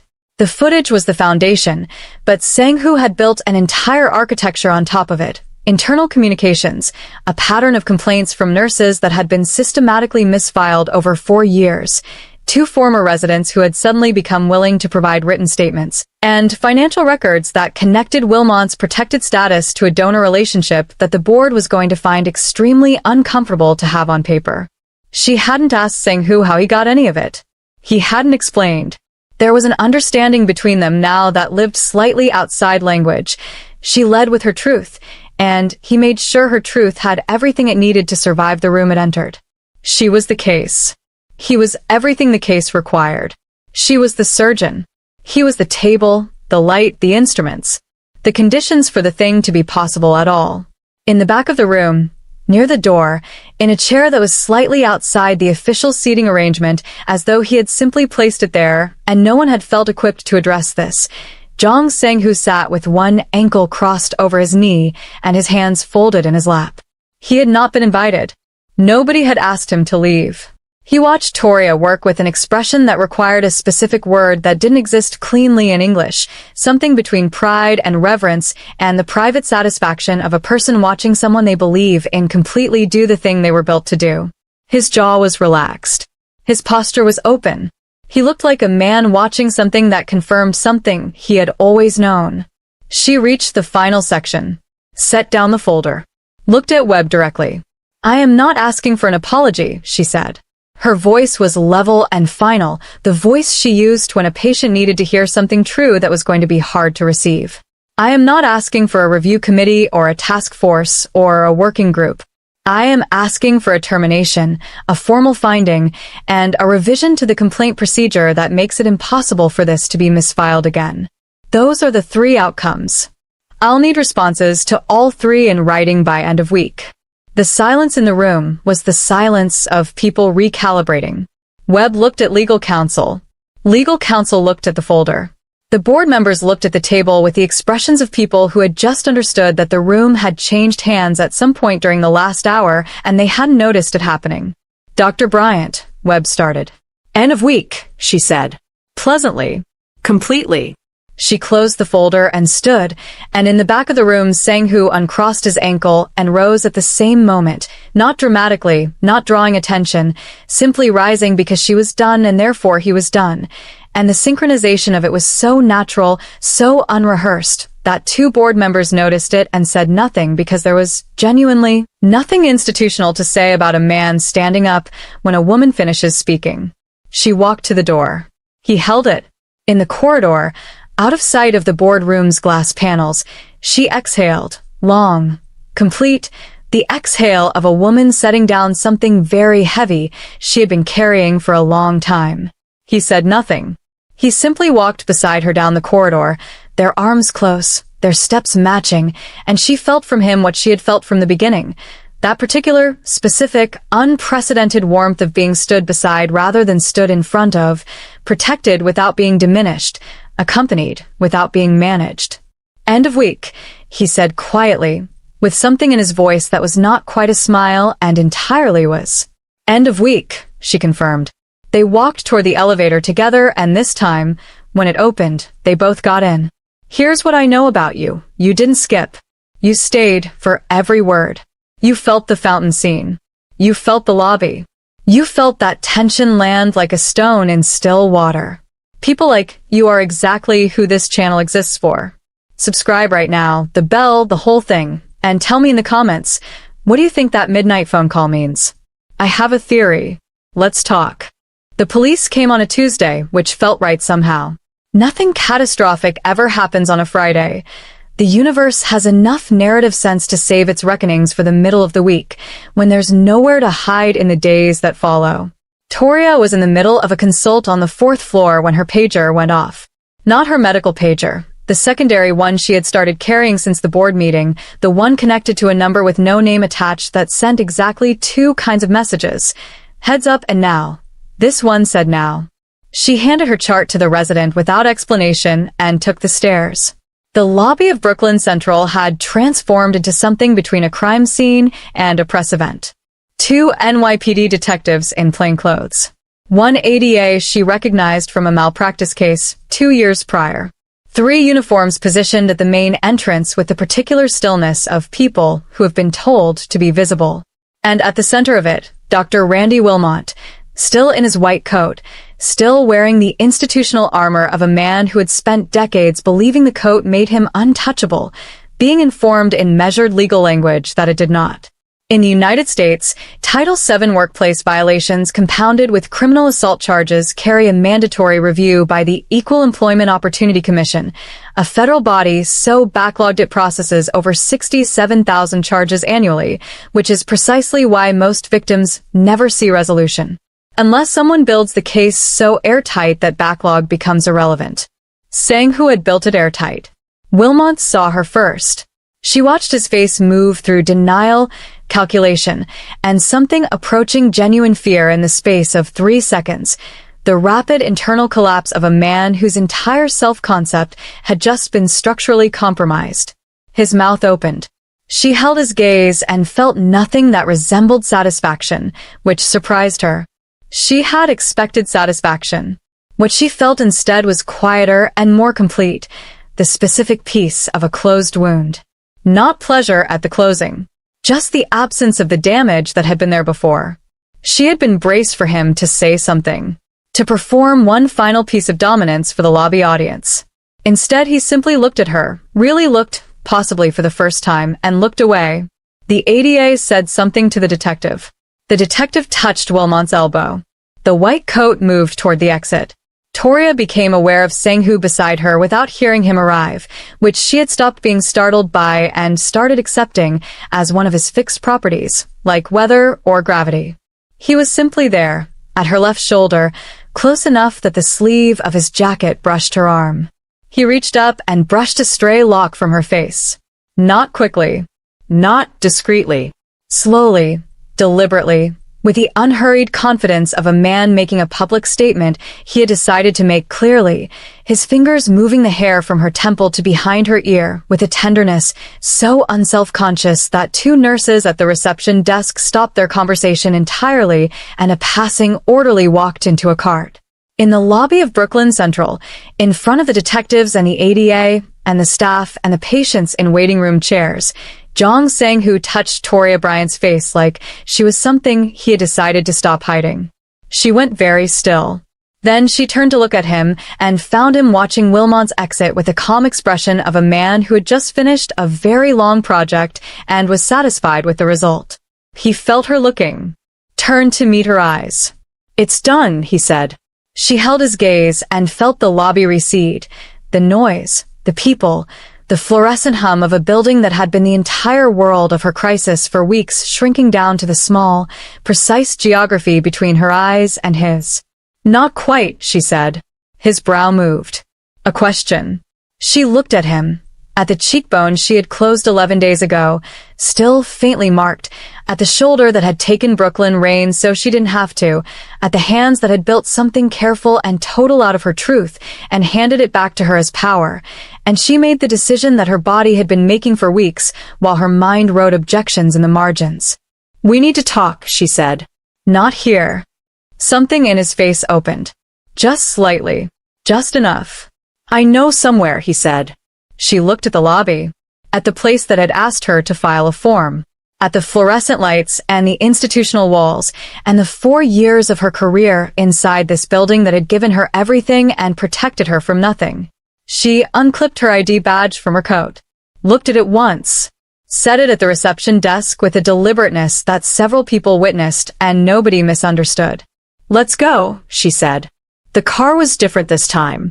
Not the black sedan of Atlantic Avenue and careful distance. This was an SUV, blacked out, with luggage in the back that she definitely had not packed, and yet somehow contained exactly the things she would have packed if she had been given the time and the warning and the presence of mind.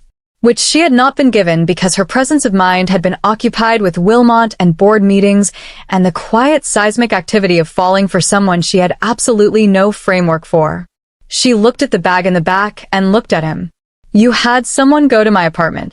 You have a spare key under the Monstera pot," he said, without a trace of apology. "It's a bad hiding spot. It's a great hiding spot. 3 of my men found it independently before I told them to stop looking." She stared at him. He kept his eyes on the road with the expression of a man who had made a series of decisions and was at peace with all of them. South Korea issues more patents per capita than any other country on Earth, a nation that rebuilt itself from near total devastation in 1953 into a global technology and cultural powerhouse in under 70 years. Seoul is its crown, a city of 10 million that operates like it has something to prove and the infrastructure to prove it. Asterisk. "We're going to Seoul," she said. Not a question. Processing it out loud, which she had found was sometimes the only way. "Yes. You have a situation there. A business situation." He glanced at her sideways. "That's one word for it. Senghu. The name, the weight, the frequency." She watched it move through him. Wilmot's brother. The one with the Brooklyn operation. He's not going to let this sit. "No," he agreed. "He's not. So we're leaving. We're relocating strategically." That is the same thing. It's a different thing with better architecture. She turned in her seat to face him fully, and he drove with the calm of a man who had already run every version of this conversation and was prepared for all of them.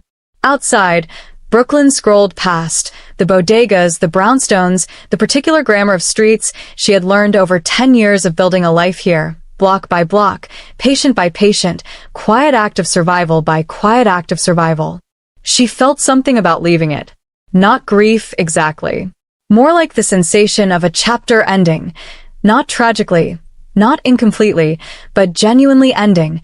The last page turned, the weight of it real and the rightness of it equally real.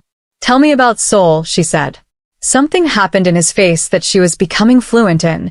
The involuntary softening that preceded every moment he allowed himself to be known. He was quiet for a moment in the way of a man choosing where to begin. "Loud," he said. "Efficient. The hospitals are extraordinary. You would have opinions about them immediately and be running something within a year." He paused.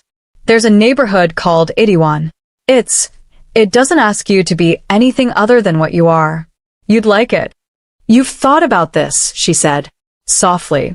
"I've thought about it since day 4. The honesty of it sat between them, large and unhurried. He had been thinking about a life with her since day 4 of 11 days in a Brooklyn ICU with a cover story about a bar fight. She absorbed this the way she absorbed most things from him. Not with surprise, because she had passed surprise some time ago, but with the particular gravity of something that was true and large and was going to require her full attention. I haven't said yes, she said. No, he agreed. I haven't said no either. No, he agreed, and the corner of his mouth moved. She faced forward. The highway opened up ahead of them, the city thinning into the organized approach to JFK, the skyline behind them in the side mirror doing what skylines do when you're leaving, assembling itself into something more beautiful than it ever looked from inside it, as though places only become fully visible in departure. Her phone buzzed. She looked at it. Unknown number, Brooklyn area code, a message of 3 words that landed in her chest like cold water. He knows already. She showed Sang-Hoo the screen, without speaking. His jaw set, not the impulsive lock of the ICU, not the reactive tightening of a man surprised. The deliberate setting of a man who had anticipated this variable and was now moving it from the projected column to the confirmed column. Wilmot's brother, she said. Yes. How far behind is he? Sang-Hoo checked his mirror. Then his phone, one glance, returned his eyes to the road. 30 minutes. Maybe less. The airport signs appeared overhead. Terminal 4. Departures. You said Seoul, she said. Her voice was steady. Her heart was doing something urgent and entirely alive inside her chest. Tell me there's a plan after we land. There are 4 plans, he said, ranked by outcome. Tell me the best one. He pulled into departures and stopped the car and turned to look at her fully. This woman who had treated him like a person in a city that had mostly treated him like a weapon, who had closed his wounds and opened doors and stood in a boardroom and delivered truth like a verdict, who was sitting in his car outside JFK with someone dangerous 30 minutes behind them and her medical ID on a reception desk and everything uncertain and forward-facing and alive. He looked at her like she was the plan, like she had always been the plan. The best one requires you to trust me, he said. Behind them, somewhere in the Brooklyn night, headlights were moving in their direction with purpose. She picked up her bag from the back seat, opened her door, looked at him over her shoulder with the expression of a woman who had made her decision somewhere around day 4 also, and had simply been waiting for the moment to say it out loud. I put on the necklace, didn't I? She said. He was out of the car before she finished the sentence. They ran toward the terminal together, not from fear or not only from fear but with the specific forward momentum of 2 people who have stopped running from things and started running toward them, toward the gate and the flight and the city waiting on the other side of 12 hours of sky, toward 4 plans ranked by outcome and a neighborhood that didn't ask you to be anything other than what you were. And somewhere behind them, tires screamed against the departure lane asphalt, headlights swinging wide, the chaos that had been 30 minutes away arriving, as chaos always does, ahead of schedule. Sang-Hoo grabbed her hand. She held on. Don't let the algorithm decide whether you come back. You do that. Right now. Hit subscribe, turn on the bell, and take control of your own story diet. No more missing releases. No more finding out 3 days late that a new video dropped. You're part of this now. Act like it. And while you're down there in the comments, tell me your favorite line from this entire story. Mine might surprise you. Gwen, you will pay for your sins, I promise you. The sound of her name ripped through the restaurant like a gunshot, shattering crystal conversations into jagged silence. She wore color for the first time in 18 months. A black dress that felt like war paint, like reclaiming territory stolen inch by brutal inch. The blind date had been going well. Laughter. Wine. The radical act of breathing without permission. Then the doors didn't just open. They exploded inward, and her past stormed through them wearing Kevin's face. 14 months. 14 months of bruises camouflaged under turtlenecks in July. 14 months of apologies for crimes she never committed, for existing too loudly, for breathing wrong. The restraining order trembled in his clenched fist like the joke it had always been. Just paper, just ink, just another system that promised protection and delivered nothing but false hope. He crossed the dining room floor like a man possessed, rage contorting his features into something unrecognizable, something demonic. She'd finally told her truth online. Finally named him. Finally spoke the words that turned her suffering into his humiliation.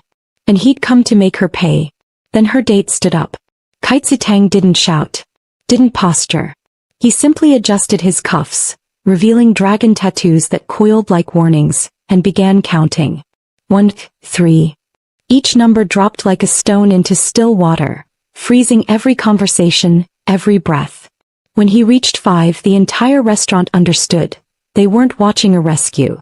They were witnessing a reckoning. Did you know?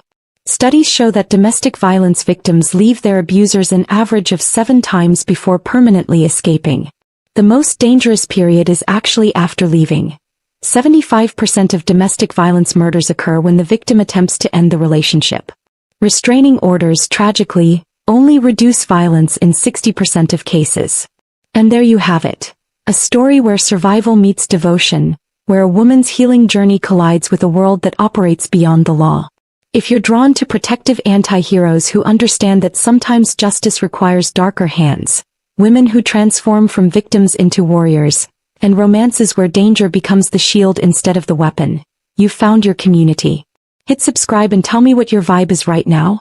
Are you tucked in bed past midnight when you should be sleeping? Secretly watching at your desk during lunch break? Escaping reality on your commute home? And where in the world are you tuning in from? I love knowing my story family spans continents. Drop your location and your current scenario. Let's build this community together. Gwen chose the black dress because it made her feel like someone who deserved to take up space. 18 months since she'd worn anything but gray, beige, cream, colors that apologized for existing. Tonight, silk clung to curves she'd forgotten she possessed, and her natural curls caught the candlelight like they were celebrating their own resurrection. "You have a beautiful smile," Kaitsutang said, his voice carrying the texture of expensive whiskey, smooth, deliberate, impossibly controlled. Everything about him was measured. The way he'd pulled out her chair. The precise angle of his wine glass. Even his stillness felt intentional, like a predator conserving energy. Her grandmother had insisted. "He understands broken things," she'd whispered from her hospital bed, pressing a folded napkin with his number into Gwen's palm. At the time, Gwen thought it was dementia talking. Now watching him listen, truly listen, to her rambling story about her students, she wondered if her grandmother had seen something she'd missed. "I haven't smiled like this in..." "Gwen." The sound of her name detonated through the restaurant, obliterating the murmur of conversations, the gentle piano, the sanctuary she'd been building one careful word at a time. Her body knew before her mind caught up. Every muscle locked. Her throat constricted. The wine glass slipped from fingers that had suddenly forgotten how to hold anything but fear. "Kevin." He stood framed in the doorway like a nightmare given flesh, chest heaving, restraining order crumpled in his fist like evidence of some cosmic joke. 14 months.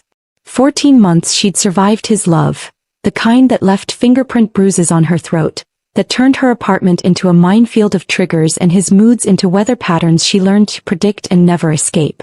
"You think you can just humiliate me?" His voice cracked, spittle flying. "Tell the whole goddamn internet I'm some kind of monster?"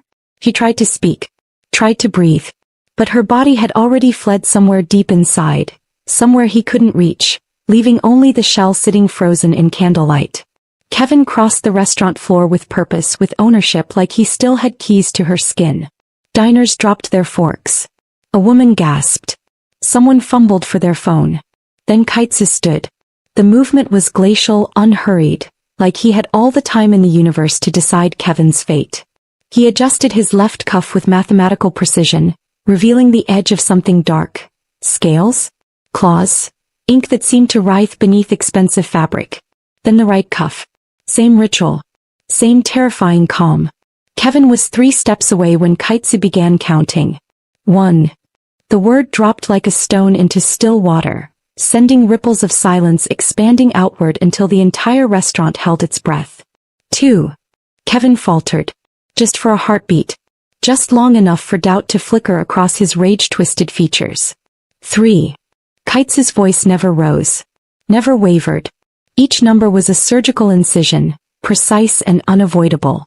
Kevin's hand was already in motion, that familiar backhand she'd learned to anticipate, to brace for, to absorb and apologize for afterwards.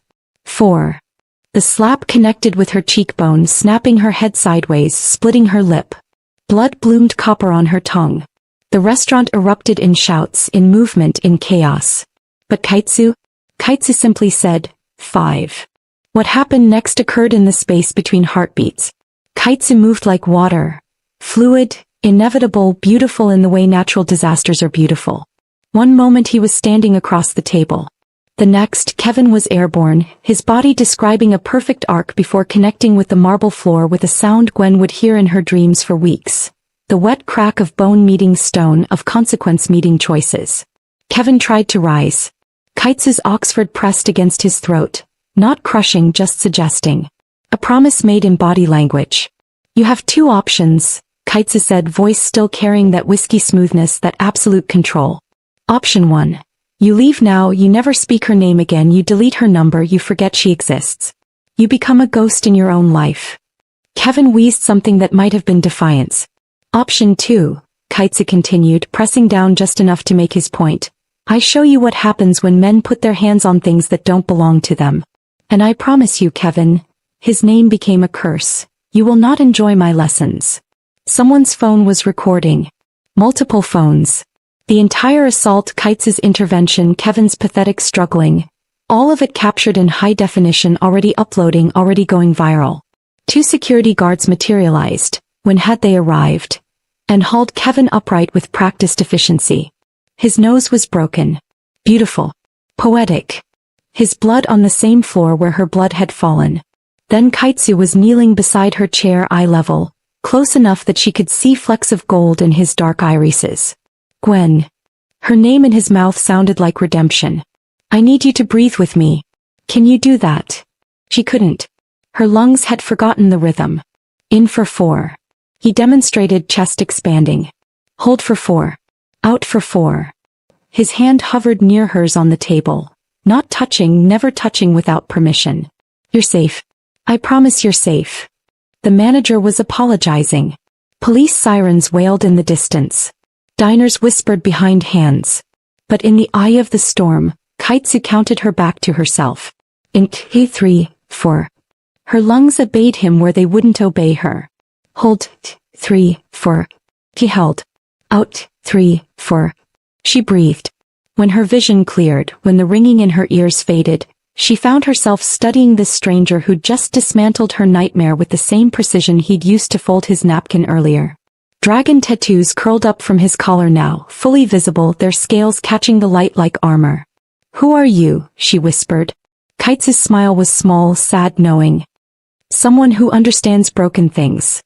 Her grandmother's exact words. And someone who knows how to make sure they stay broken when they need to. Outside, Kevin screamed obscenities as police stuffed him into a cruiser. Inside, Gwen touched her split lip and tasted copper and possibility. The counting, she said.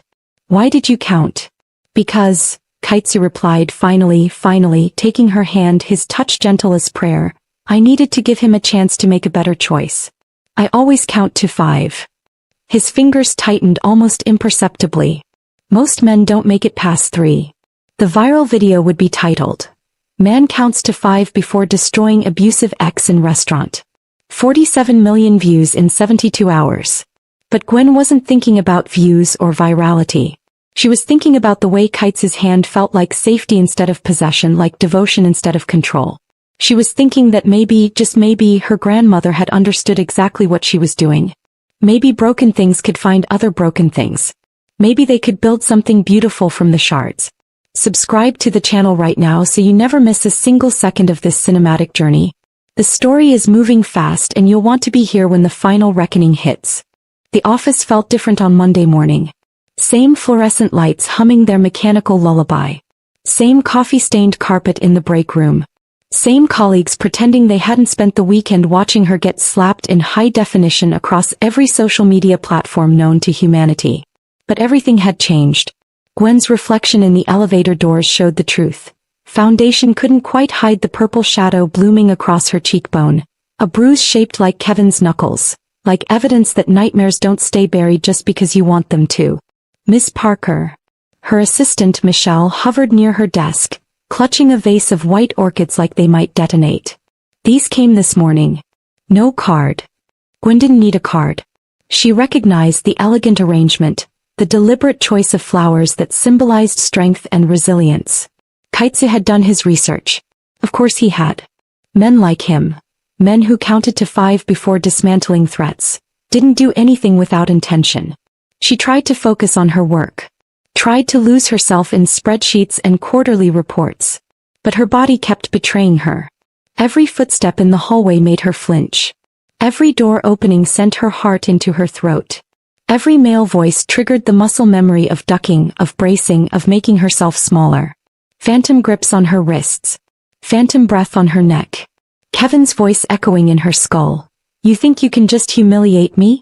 Lunch came and went untouched. Her hands shook too badly to hold the fork. It was 3:15 when she noticed him. The man in the gray suit, leaning against a pillar in the parking garage below her office window. Too still. Too watchful.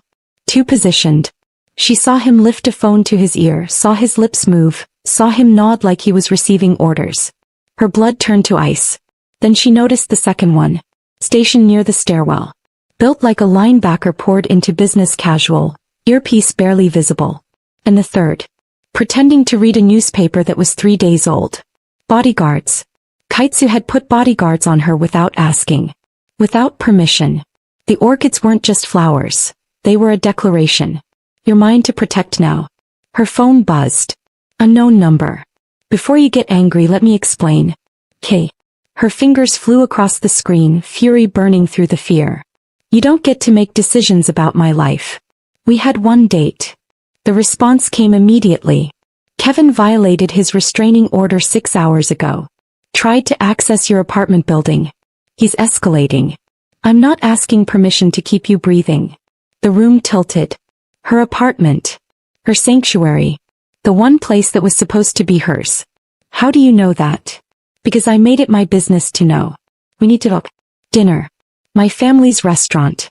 7 p.m. Security will drive you. He should say no.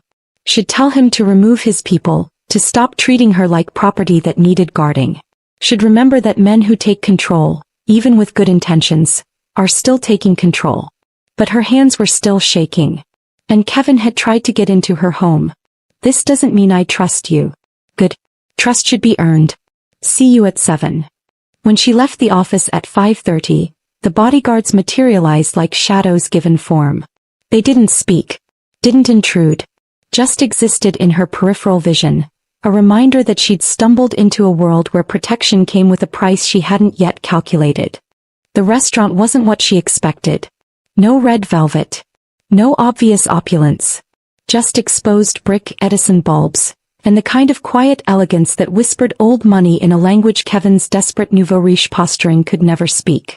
Kaitsu waited at a corner table wearing charcoal gray that probably cost more than her monthly salary. He stood when she approached, old-world manners that felt like anachronism and revelation tangled together. You're angry, he said. Not a question. You put bodyguards on me like I'm some kind of asset to be protected. You are. His eyes held hers unflinching. An asset. A person. A woman who deserves to walk through her own life without looking over her shoulder every 30 seconds. He pulled out her chair. Sit. Then yell at me properly. The food arrived without her ordering, dim sum arranged like art, tea poured with ceremony. Kaitsu's grandmother materialized from the kitchen. A tiny woman with steel in her spine and knowing in her eyes that seemed to catalog Gwen's entire existence in 3 seconds. You're the girl, she said in Mandarin, which Kaitsu translated. The one on the video. You have good bone structure. Strong chin. You'll need it.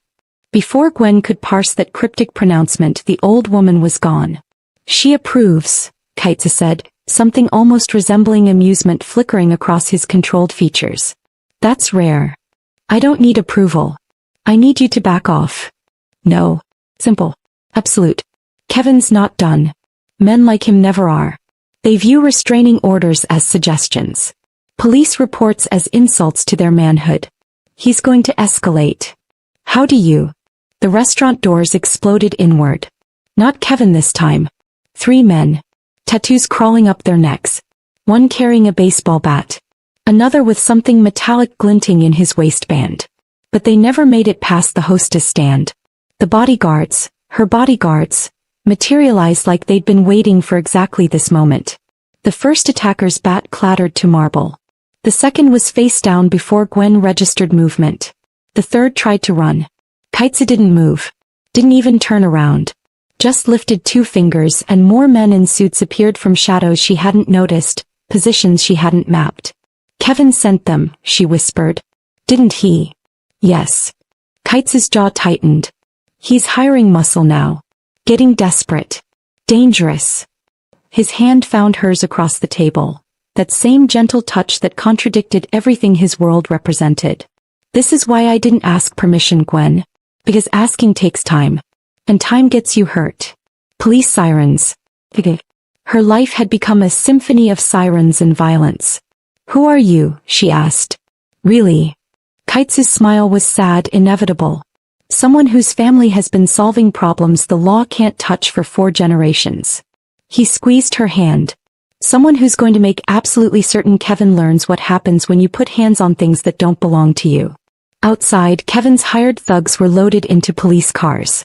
Inside, Gwen realized her grandmother hadn't been delirious at all. She'd been playing chess while Gwen was still learning checkers. Smash that subscribe button and let us know in the comments who you are rooting for. Your support keeps these epic tales coming, so subscribe and join our community of today. The conversation happened in pieces over 3 days. Tuesday morning, Gwen overheard Kaitsu on his phone in the restaurant kitchen, his Mandarin sharp as broken glass. She caught words she recognized from college classes.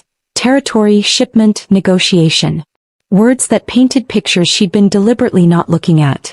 Wednesday afternoon, one of her bodyguards, the linebacker-built one whose name was apparently Marcus, accidentally left his jacket on her office chair. The gun underneath was not accidental. Neither was the way he watched her discover it, measuring her reaction like a test she hadn't studied for. Thursday evening, she found the newspaper article. Tang Family Enterprises expands holdings in waterfront development. Legitimate business. Legal ventures. But buried in paragraph 7. Sources close to the family suggest the Tangs maintain influence through traditional organizational structures dating back to San Francisco's Chinatown origins. Traditional organizational structures. The polite way of saying organized crime. She scheduled the confrontation for Friday. Neutral ground. The botanical gardens, public enough to feel safe, private enough to speak truths that couldn't be unsaid. Kaitsu arrived precisely on time, carrying 2 coffee cups like peace offerings. You've been researching. Your family runs half the city's underground economy. Not a question. Protection rackets. Import-export operations that import more than silk. You're not just connected to organized crime, Kaitsu. You are organized crime. He didn't deny it. Didn't deflect. Just sipped his coffee and waited for her to continue.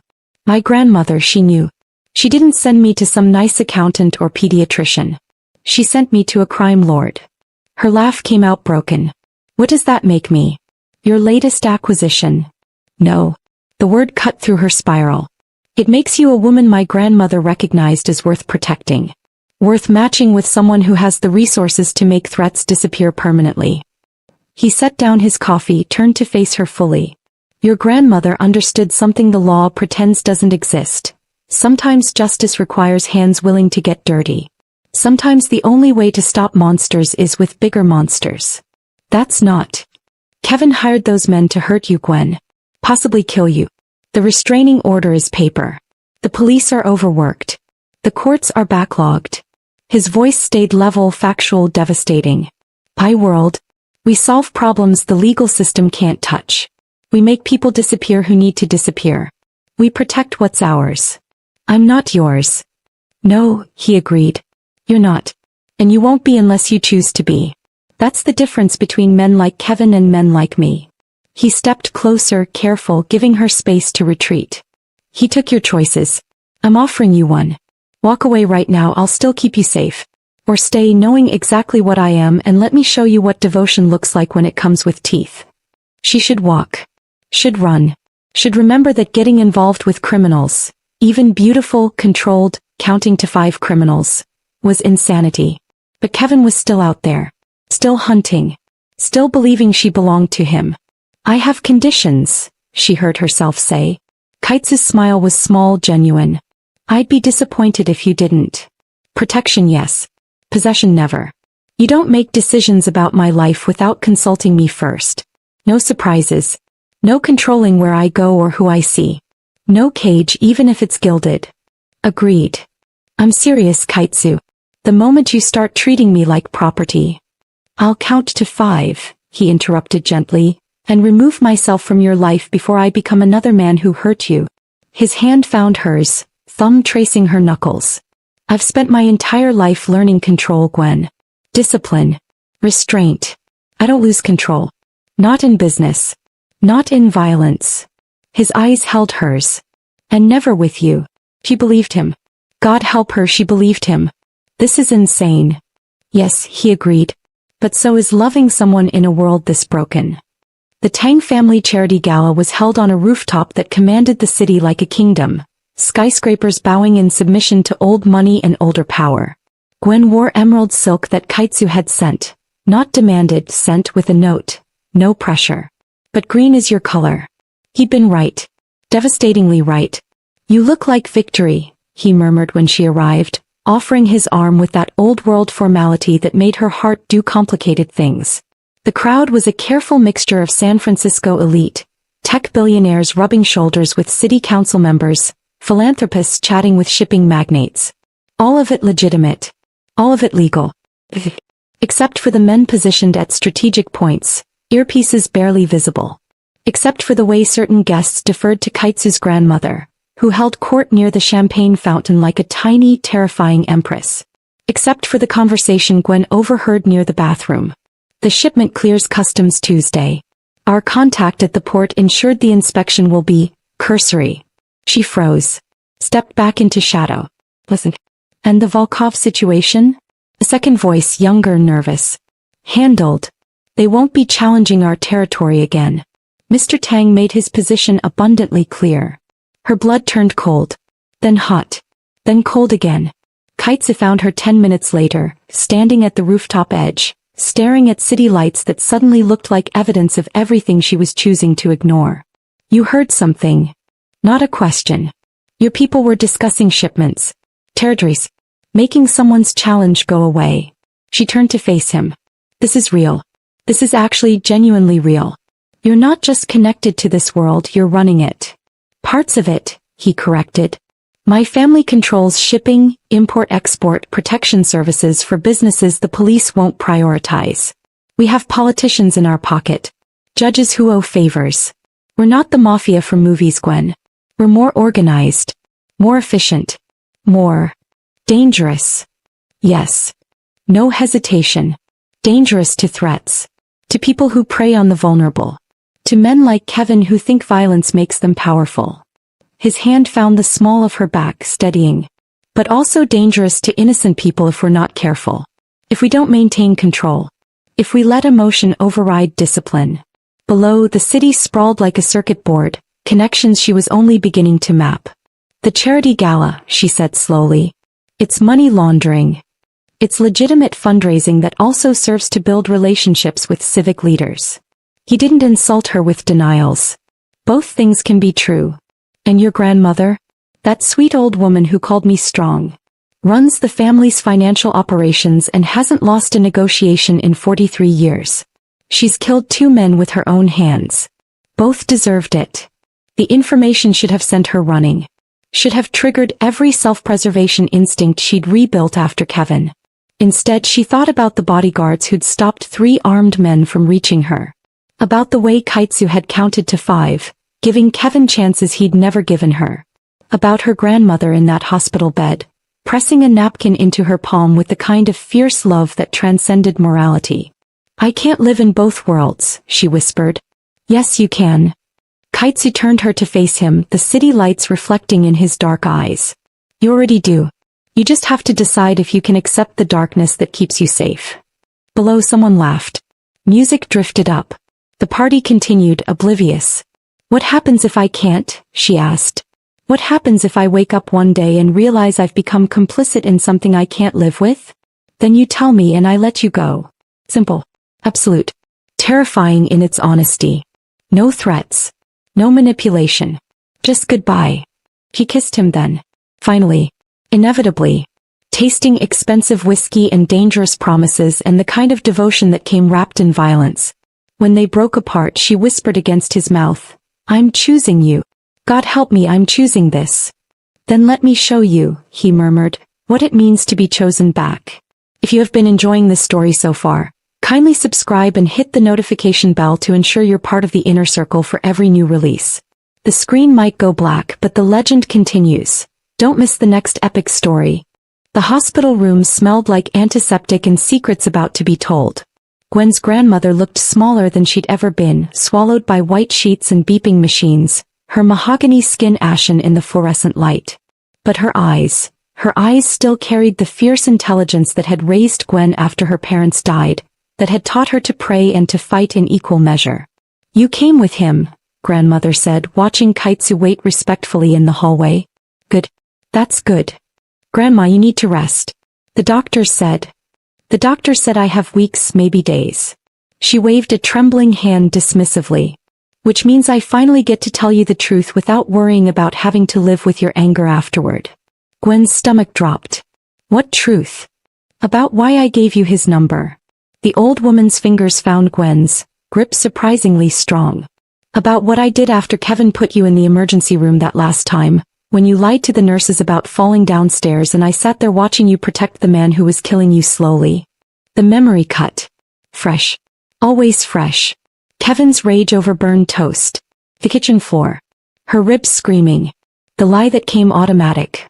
I'm so clumsy. I went to church that night, grandmother continued. Prayed for 3 hours straight, asking God to show me how to save my baby girl when the law had already failed you twice. When restraining orders were just paper he violated with impunity. When the police told you to work it out, like you were arguing about dishes and not running for your life. Grandma. And Sister Chin. You remember Sister Chin from the prayer group? She pulled me aside after service. Asked if I knew why her son never had problems with the gangs in Chinatown, why his restaurant never got robbed, why certain people left her family alone. Grandmother's laugh was bitter, knowing. Because her nephew married into the Tang family. Because she'd made a deal with the devil to protect her own. Gwen's blood turned to ice water. You didn't. I did. No shame. No regret. I went to that restaurant, the one where you had your first date, and I sat across from Kaitsu's grandmother and I told her about my granddaughter. About how the system built to protect women was watching mine die by inches. About how I needed someone who operated where law couldn't reach. The room spun. The machines beeped their mechanical symphony. Outside, Kaitsu's shadow fell across the doorway, listening to his own damnation. She looked at me, grandmother whispered, and she said, my grandson understands broken things. He was engaged once to a girl who loved him. Until her ex-boyfriend put her in the ground before Kaitsu could stop it. He was 19. He's been counting to 5 ever since, giving men chances his fiancée never got. Gwen couldn't breathe. Couldn't process. Kaitsu had been there. Had lived this nightmare from the other side. So I made a deal, grandmother continued. I gave them information about our family.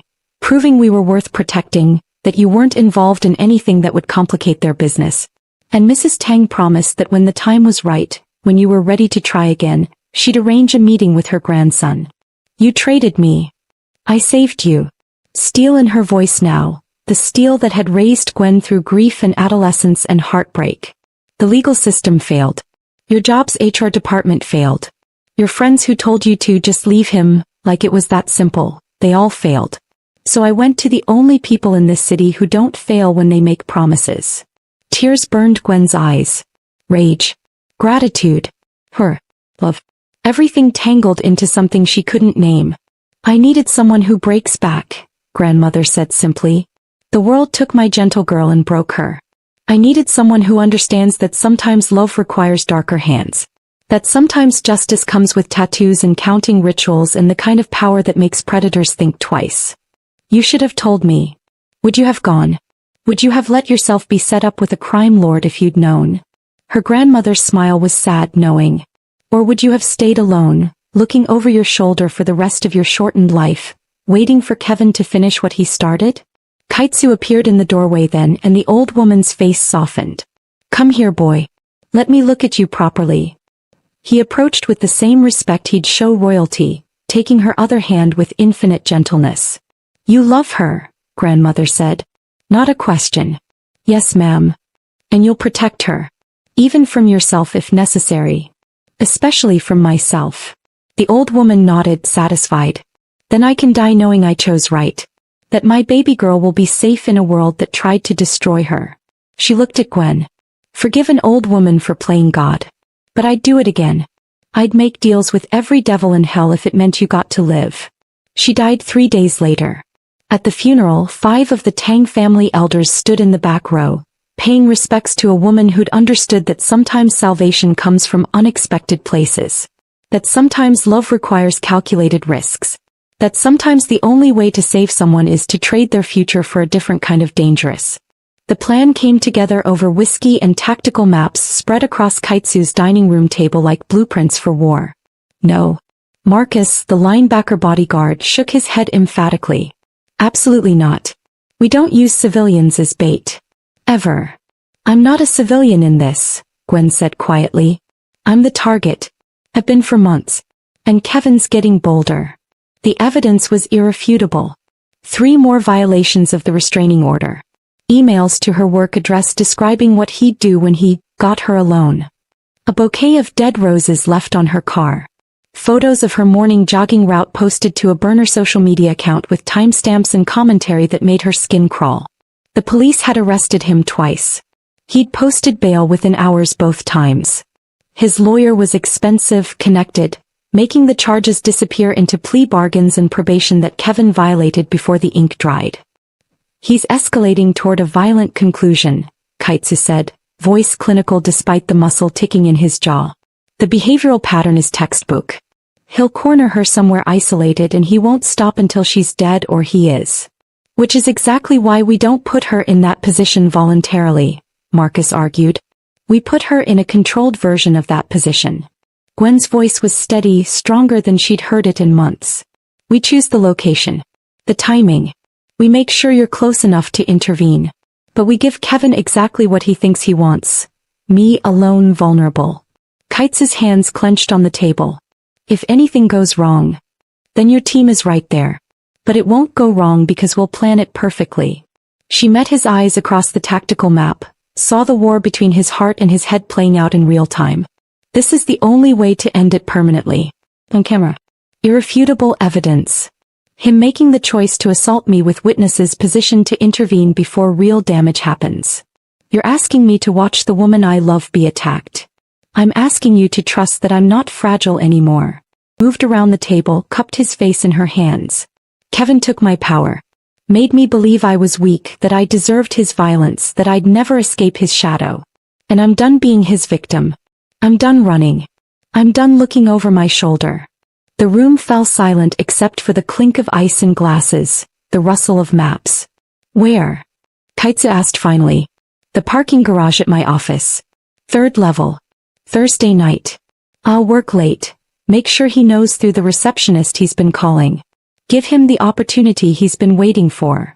We'll have 8 positions, Marcus said, already sketching angles on the map, professional instinct overriding his objections. Cameras with audio. 2 witnesses with law enforcement backgrounds. We document everything. His approach, his words, the moment he puts hands on you. How close can you be? Gwen asked Kaitsu. Close enough to stop him before he does real damage. Not close enough that he sees me coming. His voice was gravel, fury barely leashed. I'll be counting, Gwen. In my head. And I swear to God if he makes it past 3. He won't hurt me. Not this time. She said it like prophecy, like promise. This time I'm the trap. And he's going to walk right into it. They spent 4 hours planning. Positioning. Timing. What she'd say. How she'd stand. Where the cameras would be hidden. Escape routes if it went wrong. Medical on standby. Police pre-notified that an operation was in progress. This is insane, Marcus muttered, but he was already calling in specialists, equipment, people who owed the Tang family favors.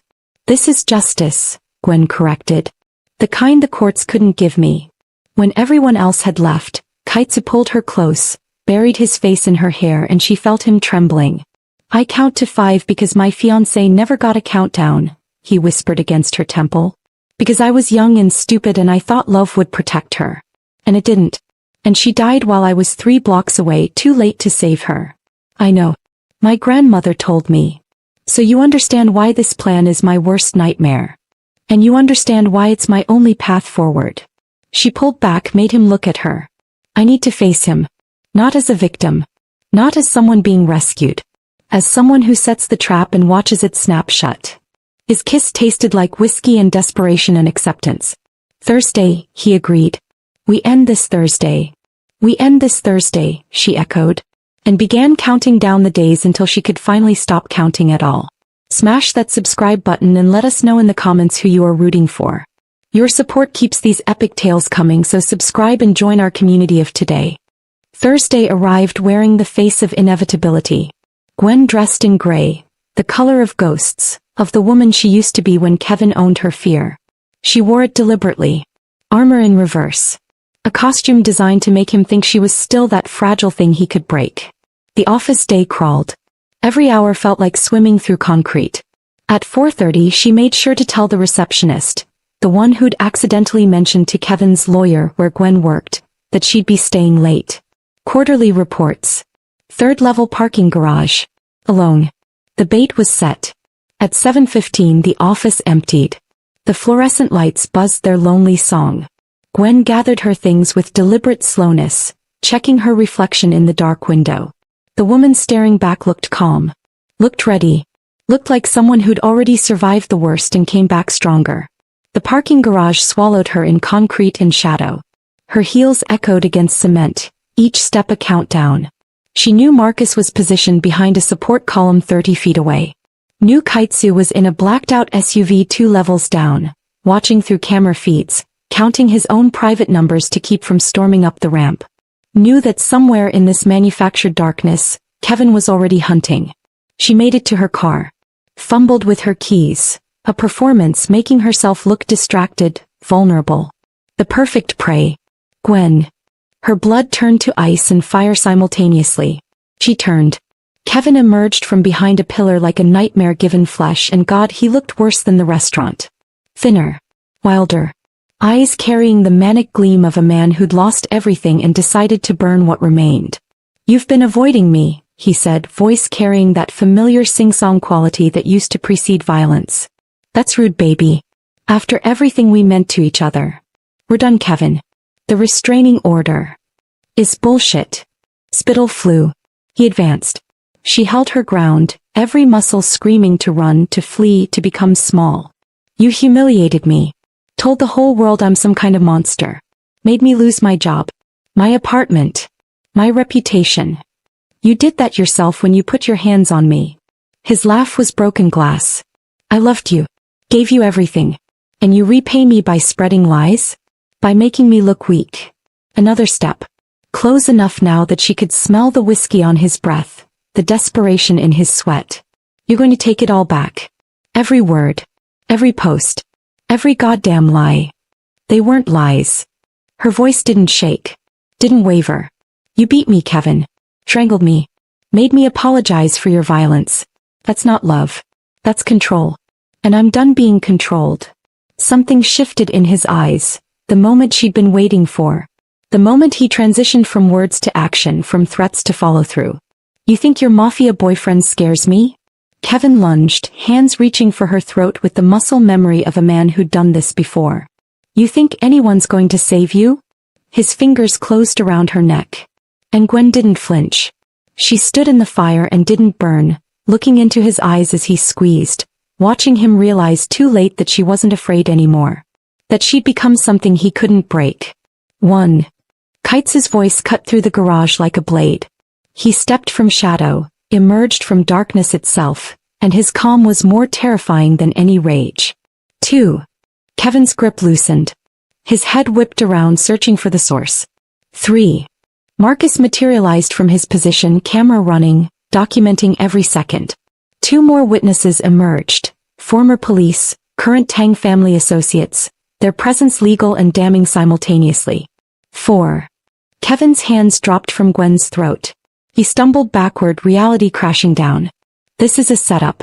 This is documentation, Kaitsu corrected, still advancing with that glacial calm, that terrible control. Of you violating a restraining order. Assaulting a woman. Making the choice, despite being given multiple chances to walk away, to put your hands where they don't belong. 5. Kevin tried to run.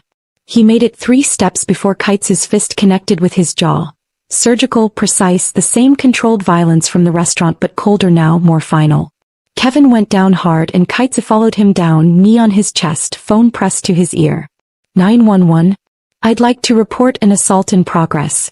The victim is safe. The perpetrator is contained. Yes, we have video evidence. Multiple witnesses. He violated an active restraining order. Police sirens. But this time they were singing Gwen's song. Kevin lay on concrete, bleeding, crying, finally understanding that some cages lock from the outside and some women learn to build the trap themselves. Gwen touched her throat where his fingers had been. The last time she promised herself. The last goddamn time any man would put hands on her and think he'd won. When the police arrived in high definition from 4 angles. His violation of the restraining order documented with timestamps. Witnesses ready to testify. The detective recognized Gwen from the viral video. You okay, ma'am? Better than okay, she said and meant it. I'm free.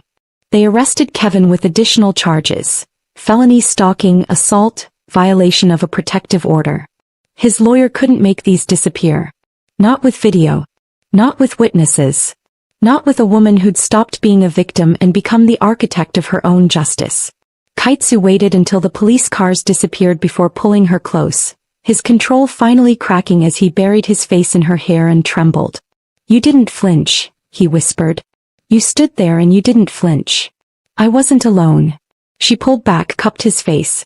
And I'm not fragile anymore. You helped me remember that broken things can be reforged into something stronger. I love you, he said. Simple. Absolute. I love you with everything I have and everything I am. I know, she replied. That's why this worked. Because you taught me that protection and possession are different languages. And I finally learned to speak the right one. 6 months later, Gwen stood before the Tang family elders in a private room that smelled like incense and old power, wearing red silk that signified luck and courage in equal measure. Mrs. Tang, Kites' grandmother, the woman who'd brokered Gwen's salvation with her own dying grandmother, sat at the head of the table, flanked by 4 men whose combined age exceeded 3 centuries and whose combined influence could move mountains. You wish to marry our grandson, Mrs. Tang said. Not a question. I do. You understand what that means? That you'll be part of this family? That our business becomes your business? That you'll carry our name and our secrets? The old woman's eyes were sharp, calculating. That there's no going back once you commit? I understand that your family operates in spaces the law doesn't reach. That you solve problems through methods I was raised to believe were wrong. Gwen's voice stayed steady. I also understand that you protect what's yours with absolute loyalty. That your word is your bond. That you've built an empire on discipline, control, and a code of honor that many legitimate businesses abandoned generations ago. One of the elders leaned forward. And you can live with that? Can sleep beside a man who's ordered violence? Who's made people disappear? I can sleep beside a man who counted to 5 when he could have destroyed my abuser in 2 seconds flat. Who gave chances where none were required. Who taught me that power without control is just tyranny, but power with discipline can protect instead of destroy. She met each elder's gaze. I've seen your world and mine and I choose both. Because I'm not naive enough to believe that justice only comes wearing a badge, and I'm not broken enough to accept injustice quietly. Mrs. Tang's smile was small, approving. You have spine. Good. You'll need it. She gestured to Kaitsu who'd been standing silently by the door. Come. Stand with your woman. He crossed the room, took his place beside Gwen, and the elders saw it. The way he deferred to her without diminishing himself, the way she leaned into him without losing her strength. Approved, Mrs. Tang declared. Unanimously. The wedding was 3 months later. A fusion of cultures that reflected everything they'd become together. Gospel choir singing in Cantonese. Traditional tea ceremony followed by soul food reception. Gwen's church family sitting beside Tang family associates, finding common ground in celebration despite vastly different understandings of morality. Kevin watched from prison where he'd been sentenced to 8 years for felony stalking, assault and violation of protective orders. The judge had cited the video evidence, the pattern of escalating violence, and the defendant's complete lack of remorse in handing down the maximum sentence. "He'll appeal," Gwen's lawyer had warned. "Let him," Gwen had replied. "I'm not afraid anymore." She'd launched her own consulting firm, helping other survivors navigate the gap between legal protection and actual safety, connecting women to resources both conventional and otherwise. Some clients she referred to therapists and support groups. Others she quietly introduced to families like the Tangs, to people who understood that sometimes justice required darker methods. She operated in the gray space between worlds, and she was extraordinarily good at it. The final scene of their story happened on a rooftop garden, Gwen wearing Sutton and Kites' shirt, her hand resting on the small swell of her belly where new life grew from ashes of the old. "You're thinking too loud," Kites murmured, pulling her close, his hand covering hers on the evidence of their future. "I'm thinking about my grandmother. About how she made an impossible choice and saved my life." Gwen leaned back against his chest. "About how I judged her for it before I understood that love sometimes requires calculated risks. She was a warrior in grandmother's clothing. Like Mrs. Tang. Exactly like Mrs. Tang." His laugh rumbled against her back. They would have been terrifying friends. Below them, the city sprawled, full of people making impossible choices, surviving impossible situations, learning that morality isn't always black and white but every shade of gray in between. "Are you happy?" he asked. Gwen considered the question. Considered the journey from that restaurant assault to this rooftop sanctuary. From victim to survivor to warrior to wife to mother-to-be. From a woman who couldn't breathe in her own skin to someone who'd learned to weaponize her fear and emerge victorious. "I'm free," she said finally. "And loved. And safe. And strong." She turned in his arms. "And choosing you every single day. Even knowing everything you know? Especially knowing everything I know." He kissed him soft and certain. "You taught me that extraordinary devotion sometimes wears the face of ordinary men who do extraordinary things to protect what they love." "I counted to 5, he reminded her. "And I learned to stand in the fire without burning." She smiled. "We're both warriors now. Just different kinds." Their daughter was born 4 months later, in spring when everything blooms. They named her Grace, after Gwen's grandmother, after the concept of unearned mercy that both women had embodied in their complicated, beautiful, morally gray ways. And when Grace was old enough to understand, they'd tell her the truth. That love sometimes requires difficult choices, that protection comes in unexpected forms, and that being strong means knowing when to count to 5 and when to stand your ground at 1. That extraordinary devotion looks nothing like fairy tales. It looks like counting. It looks like choice.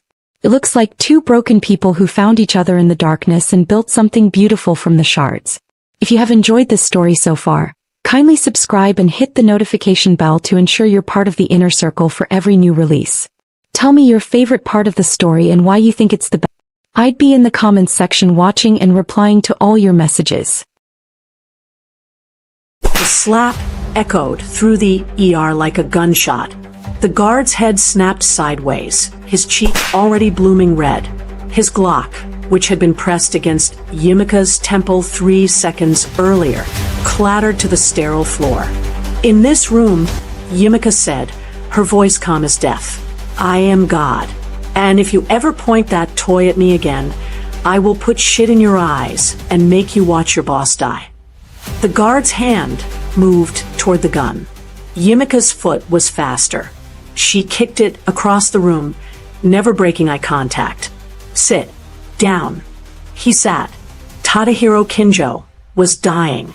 The monitor screamed, ventricular fibrillation. His heart wasn't stopped.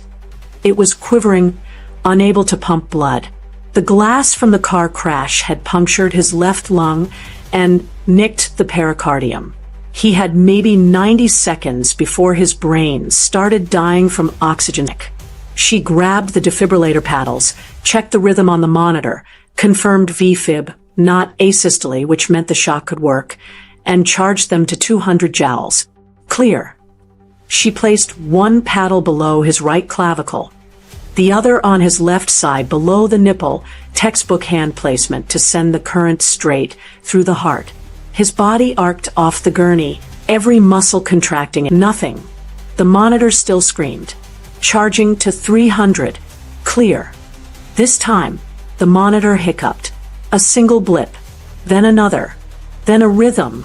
Sinus tachycardia, fast but alive. Tadahiro's eyes snapped open.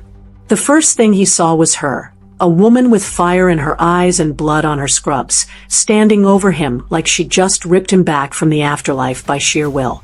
She had. "You're in normal sinus rhythm now," Yimika said, already moving to insert a chest tube for his collapsed lung. "Try not to die again in the next 10 minutes. I'm busy." From the observation deck above, Finley Harrington set down his champagne flute. He'd been passing through on his monthly charity inspection when the chaos started. Now, he couldn't look away. In 30 years, he'd never seen anyone who couldn't be controlled. The hunt had begun. But here is the question that has the entire kingdom whispering. Who is Yimika really? Because by the end of this story, you'll realize she wasn't just caught in the crossfire. She was the one who pulled the trigger. If you're new here, you're joining at the perfect time. We tell stories for the ones who love fierce heroines and dangerous men.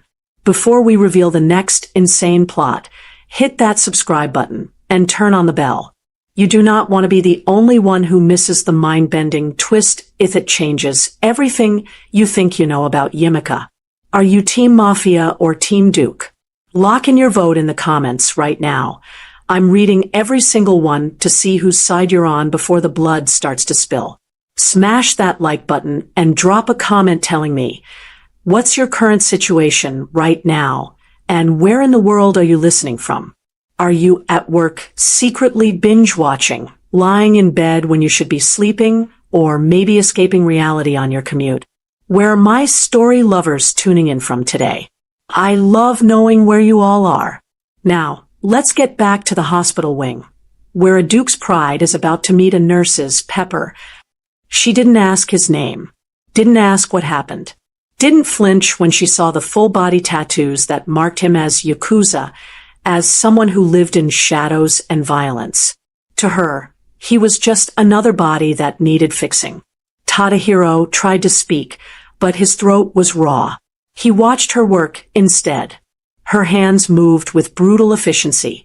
She located the 5th intercostal space, made the incision, and drove the chest tube between his ribs with the kind of controlled force that came from having done this 100 times. The collapsed lung began to reinflate. The monitor stabilized. "There," she said, taping the tube in place. "Now you can breathe like a normal human being." One of the other guards, there were 5 of them now, all armed, all watching, stepped forward. "Miss, we need to move the boss to a private. He has a pneumothorax, possible internal bleeding, and his heart just remembered how to beat 5 minutes ago." Yimika snapped. "He's not going anywhere until I say so. You want him to die in a hallway? Be my guest. But it won't be on my watch." The guard looked at Tadahiro. Tadahiro's lips curved into the faintest smile. "Do what she says," he rasped. From the observation deck above the ER, Finley Harrington set down his champagne flute. He'd been passing through on his monthly charity inspection, a PR stunt his grandfather insisted on to remind the public that the Harringtons cared about. The hospital was just another asset in the family portfolio, and these inspections were tedious obligations. But then the chaos had started. Armed men, a dying gangster, and her.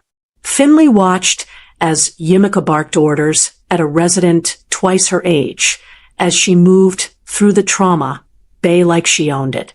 She was an intern, according to the badge clipped to her scrub pocket. 27 years old, Nigerian descent, top of her class at Johns Hopkins before transferring here. He'd read her file once, months ago, when his grandfather had praised her work ethic. Finley had dismissed it. Another overachiever, trying to prove herself. But now, watching her stand toe-to-toe with armed criminals, watching her command a room full of people who should have been her superiors, Finley felt in years. Curiosity. By the time Yimika finished stabilizing Tadahiro and handed him off to the surgical team, the entire ER was buzzing. Nurses whispered. Residents stared. Even the attending physician, Dr. Manuel Chun, pulled her aside. "Johnson," he said quietly, "that was either the bravest or the stupidest thing I've ever seen." Yimika wiped blood off her hands with a paper towel. "He was dying. I saved him. That's the job. You slapped a man holding a gun.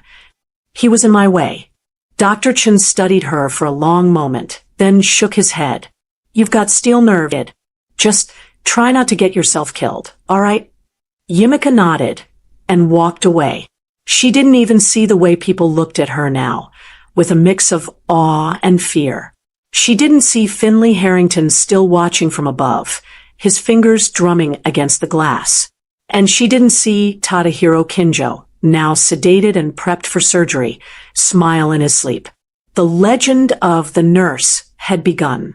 3 days later, Yimika was hiding in the hospital garden.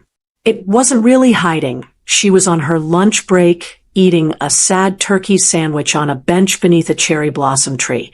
But it felt like hiding. Ever since the incident in Gangster, she'd become a minor celebrity. People stopped her in hallways. Nurses asked for selfies. One of the surgical residents had even asked for her autograph. It was exhausting. She just wanted to eat her sandwich in peace. "You didn't bow." Yimika looked up. A man stood before her, tall and impeccably dressed in a charcoal suit that probably cost more than her annual salary. His hair was perfectly styled, his jaw sharp enough to cut glass. He looked like he'd stepped out of a cologne advertisement. Finley Harrington. She'd seen his face on plaques all over the hospital. Heir to the Harrington Empire. Future Duke of the Eastern Counties. A man who, according to hospital gossip, had never heard the word no in his entire life. "Excuse me?" Yimika said. 3 days ago, Finley said, his voice cold and precise, "I passed through the main lobby. Everyone stopped. Everyone bowed. Except you. You walked right past me like I was invisible." Yimika took another bite of her sandwich. "I didn't see you. You looked directly at me. Then I didn't care." Finley's jaw tightened. Around them, the garden had gone silent. A few nurses who'd been chatting on a nearby bench were now staring. "Do you know who I am?" Finley asked. "Yep," Yimika said. "You're the guy whose name is on the building. Congratulations. Your grandfather has money." Someone gasped. Finley took a step closer. "I could have you fired," he said quietly. "One word from me, and you'll never work in medicine again. Not in this country. Not anywhere." Yimika stood up. She was a full head shorter than him, but somehow she made him feel small. "Let me tell you something, Mr. Cologne Duke," she said, her voice steady and sharp. "I don't care about who you are, and you can do your worst. I don't bow to people who think respect is something you can buy or threaten out of someone. You want my respect? Earn it. Until then, you're just another pompous, arrogant man, wasting my lunch break." She stepped around him. "Now leave my presence before I pour pepper on you." Finley stood frozen as Yimika walked away. Around the garden, nurses and staff members stared at him, waiting to see what he'd do. He'd been called many things in his life: brilliant, ruthless, untouchable. But no one had ever called him pompous to his face. No one had ever dismissed him like he was a nuisance.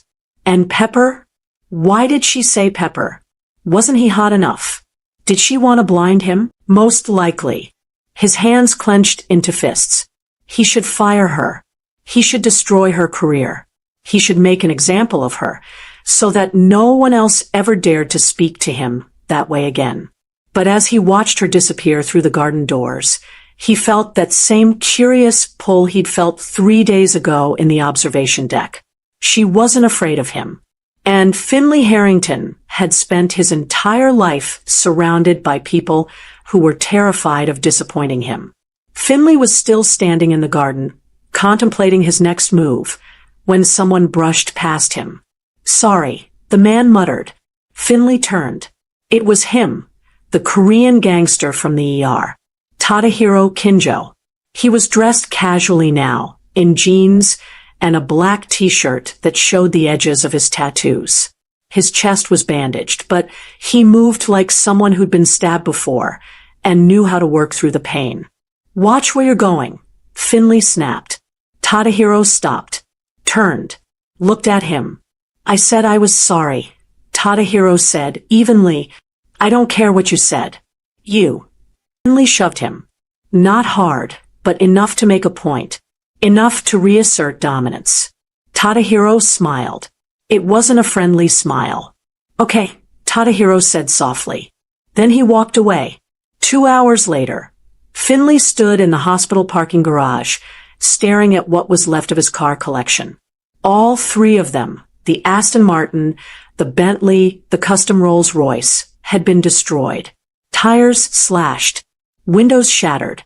The word pompous spray-painted across the Aston Martin's hood in red letters 3 feet tall. Security footage showed nothing. The cameras had mysteriously malfunctioned. Finley's hands shook, not with fear, but with rage. He pulled out his phone and made a call. Grandfather, he said, I want to know everything about a man named Tadahiro Kinjo. And I want it now. The horse track at Harrington Estate stretched across 50 acres of manicured green, a monument to old money and older traditions. Finley came here when he needed to think, when the weight of expectations pressed too hard against his chest. The rhythmic thunder of hooves, the smell of leather and sweat, it cleared his mind. Today, his mind was anything but clear. He'd spent the last 12 hours digging into Tadahiro Kinjo's background, and what he'd found had turned his blood cold. The man wasn't just a gangster. He was the heir to the Kinjo clan, one of the most feared Yakuza organizations in East Asia.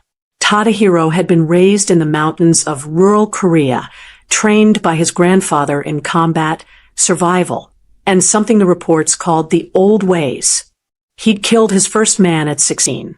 By 20, he'd consolidated power over 3 rival factions. And now he was here, in Finley's territory, destroying his property and walking around like he owned the place. Finley tightened the reins on his stallion, Sovereign, a black thoroughbred worth more than most people's houses.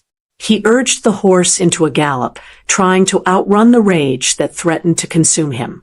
He rounded the far bend of the track and nearly collided with another rider. Tadahiro Kinjo sat astride a chestnut mare, his posture relaxed, his face unreadable. He wore riding boots and dark jeans, his bandaged chest visible beneath an open jacket. He looked like he'd been riding his entire life. You, Finley said, pulling Sovereign to a halt. Me, Tadahiro agreed. This is private property. I was invited. Tadahiro gestured toward the estate manager's office in the distance. Your grandfather's assistant gave me a guest pass. Something about community outreach and cultural exchange. Finley's jaw clenched. His grandfather had been on a philanthropy kick lately, trying to soften the Harrington family's reputation. Apparently, that now included inviting criminals to their private facilities. You destroyed my cars, Finley said. Did I? Tadahiro's expression didn't change. That's a serious accusation. Do you have proof? I know it was you. Then call the police. Tadahiro smiled. Oh wait, you can't. Because you have no evidence. And because men like us don't call the police, do we, Duke? Finley's hands tightened on the reins. Sovereign sensed his tension and pawed at the ground, nostrils flaring. What do you want? Finley asked. Nothing from you, Tadahiro said. I'm just here enjoying your family's hospitality. Beautiful facility. The horses are well trained. The grounds are immaculate, though I have to say, the owner could use some lessons in manners. Get off my property. Make me. For a long moment, they stared at each other across 10 feet of dirt track. The air between them crackled with violence barely restrained. Finley had trained in fencing, in boxing, in every gentleman's sport his family deemed appropriate. But looking at Tadahiro, he knew with absolute certainty that if they fought here, now, one of them would die. And it might not be the gangster. "This isn't over," Finley said. "I certainly hope not," Tadahiro replied. Then he urged his horse forward, close enough that their stirrups nearly touched. Finley watched him ride away, his entire body vibrating with fury. He pulled out his phone and made another call. "Yes, Mr. Harrington," his assistant answered. "Find out everything there is to know about Yimika Johnson," Finley said. "Her family, her friends, her debts, her fears.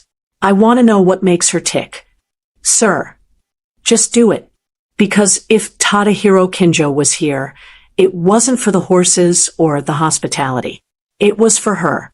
And Finley Harrington did not share. It started at 2:47 a.m. on a Tuesday. Yimika was finishing a double shift, her feet aching, her eyes burning from lack of sleep. She just closed the chart on a 12-year-old with appendicitis when the alarms started screaming. Code Silver. Active threat in the building. The ER exploded into controlled chaos. Security rushed toward the main entrance. Nurses began moving patients into lockdown rooms. Dr. Chen grabbed Yimika's arm. "Get to the supply closet and stay there," he ordered. "What's happening?" "Armed men in the lobby. They're asking for the patient in room 304. Room 304. Tadahiro Kinjo. Yimika's blood went cold. He'd been moved out of the ICU 2 days ago, healing faster than anyone expected. He'd refused police protection, refused to give a statement about the car accident. His guards had been stationed outside his door 24/7, a small army in expensive suits. But now someone else had come for him. Yimika didn't go to the supply closet. She ran toward room 304. The hallway was empty except for 2 bodies on the floor. Tadahiro's guards, unconscious but breathing. The door to his room hung open, bullet holes stitching across its surface. Inside, Tadahiro stood beside his bed, hospital gown hanging loose, and 4-pole in his hands like a weapon. 3 men in black tactical gear surrounded him, guns drawn. "Come quietly, Kinjo," one of them said in Korean. "The chairman wants to talk." "The chairman can go to hell," Tadahiro replied in the same language. The man nodded to his companions. They moved forward. Yimika grabbed a fire extinguisher off the wall and stepped into the room. "Hey," she said. All 4 men turned to look at her. "You can't be here," she continued, her voice steady despite her racing heart. "This is a hospital. We have protocols. If you want to move a patient, you need to fill out the proper discharge paperwork, sign the liability waivers, and get approval from the attending physician. Otherwise, I'm going to have to ask you to leave." One of the tactical gear men laughed. "Little girl, walk away before you get hurt." Yimika pulled the pin on the fire extinguisher and sprayed him directly in the face. The room exploded into chaos. The man screamed, clawing at his eyes. His companions raised their guns. Tadahiro moved like lightning, driving the 4-pole into one man's throat and sweeping the legs out from under another. Yimika didn't wait to see what happened next. She grabbed Tadahiro's arm. "Come on." They ran. Behind them, gunshots echoed through the hallway. Yimika's mind raced. The security team would be here soon, but not soon enough. She needed to hide him somewhere safe, somewhere these men wouldn't think to look. She dragged Tadahiro toward the service elevator, the one that only staff used, the one that went to places patients never saw. "Where are we going?" Tadahiro asked, his breathing labored. His stitches had torn. Blood seeped through his hospital gown. "Somewhere they won't find you," Yimika said. The elevator doors opened. They stepped inside. Yimika hit the button for the basement level. The morgue. Tadahiro asked, reading the button labels. You have a better idea. He laughed. It was a rough, pain sound. You know, most people would have let them take me. Most people are idiots. The elevator descended into darkness. Above them, they could hear shouts, running footsteps, the wail of police sirens finally arriving. When the doors opened, Yumika led Tadahiro through the cold white corridors of the morgue, past the examination tables and the wall of refrigerated drawers. She pulled open an empty drawer, one of the larger ones, meant for bodies over 6 feet tall. Get in, she said. You're joking. Do I look like I'm joking? Tadahiro studied her face for a moment, then climbed into the drawer. It was a tight fit, and he had to curl onto his side. But he managed. If I die in here, he said, I'm going to haunt you. If you die in here, I'll revive you just so I can kill you myself for wasting my time. She slid the drawer closed, leaving just a crack for air. Then she sat down on the floor, her back against the wall of drawers, and waited. Her hands were shaking. Her heart was pounding. She'd just assaulted 3 armed men with a fire extinguisher and hidden a Yakuza boss in a morgue drawer. This was either the bravest or the stupidest thing she'd ever done. She was starting to think it might be both. The Harrington Estates Grand Ballroom hadn't seen this many people since the last coronation gala. Crystal chandeliers cast prismatic light across marble floors. Men in tailored suits and women in evening gowns mingled beneath oil paintings of Harrington ancestors who stared down with expressions of perpetual disapproval. Yumika stood near the refreshment table, feeling wildly out of place in her borrowed dress, a simple black number that Dr. Chen's wife had lent her when the invitation arrived. She tried to decline. Hospital interns didn't get invited to estate galas. But the invitation had been specific, addressed to her by name, signed by Lord Harrington himself. You saved a man's life under extraordinary circumstances. The card had read, your presence would honor us. So here she was, eating tiny sandwiches and wondering how quickly she could leave without causing an international incident. You came, a voice said behind her. She turned. Tadahiro stood there in a black suit that fit him like it had been painted on. His chest was still bandaged beneath the crisp white shirt, but you couldn't tell unless you knew what to look for. He looked dangerous and elegant in equal measure. They invited me, Yumika said. It would have been rude not to show up. They invited you because my family made a very generous donation to the hospital, with the stipulation that you be honored for your service. Tadahiro's lips curved into a slight smile. I may have suggested it. You didn't have to do that. You hid me in a morgue drawer. It seemed like the least I could do. Before Yumika could respond, a man's voice boomed across the ballroom.